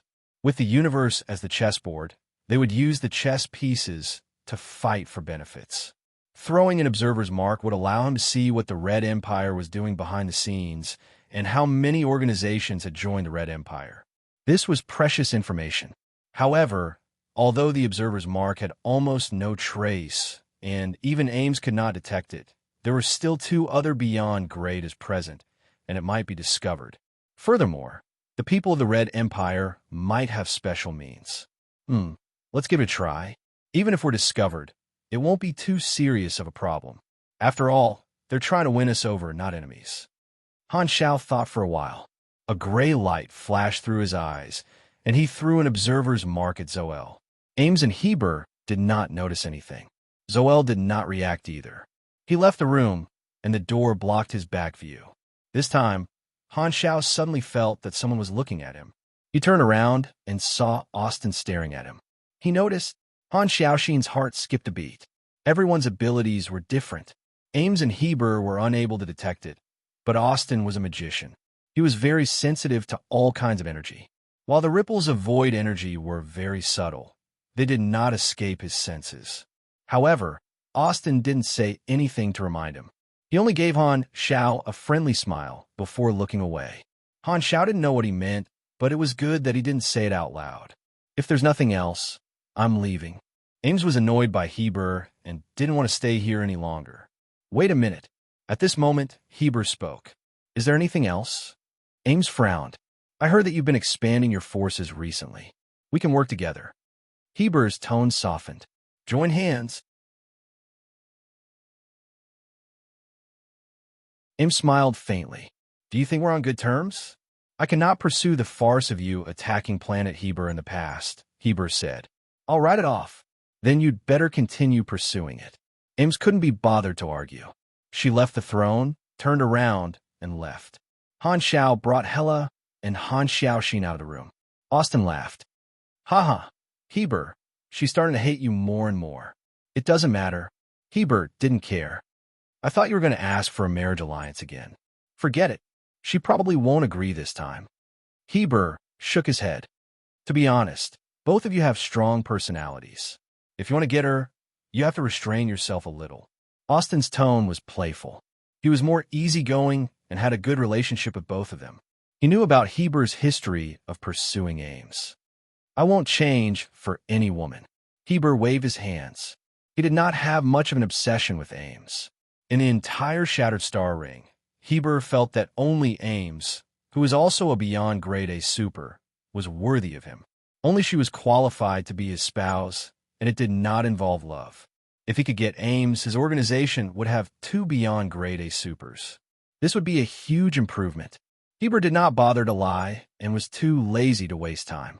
He had always been straightforward and did not avoid the fact that his real goal of pursuing Ames was just to join forces.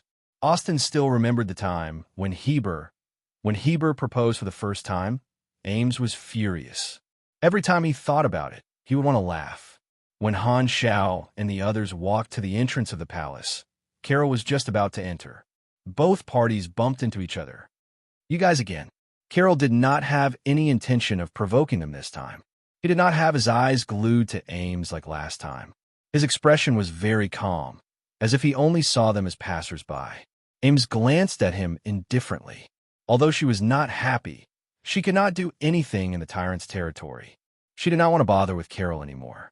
Just as the 2 parties were about to walk past each other, Han Xiao suddenly reached out and pressed on Carol's shoulder, grabbing him tightly like an iron clamp.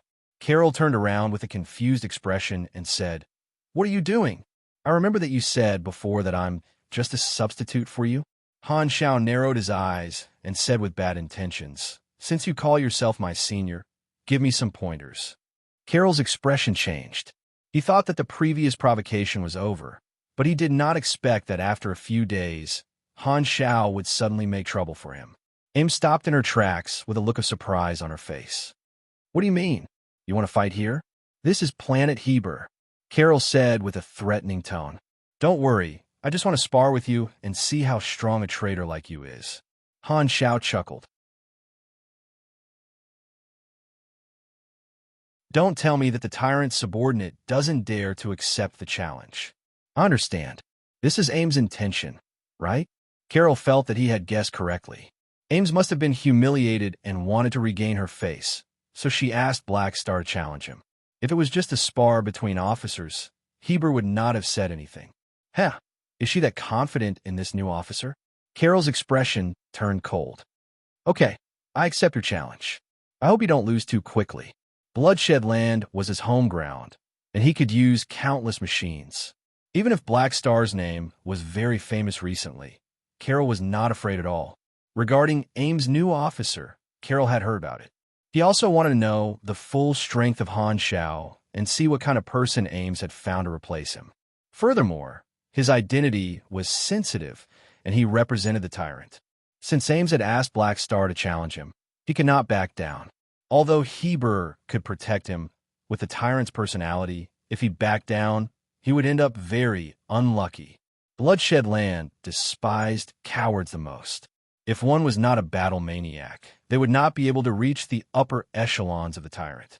Han Zhao's lips curled up, and he suddenly said, "We're all mechanics. It's boring to just spar. Let's make a bet." "Bet on what?" "Let's bet 5 sets of mechanical blueprints. The loser has to obey the winner and take out the blueprints requested by the winner." Han Xiao smiled slyly.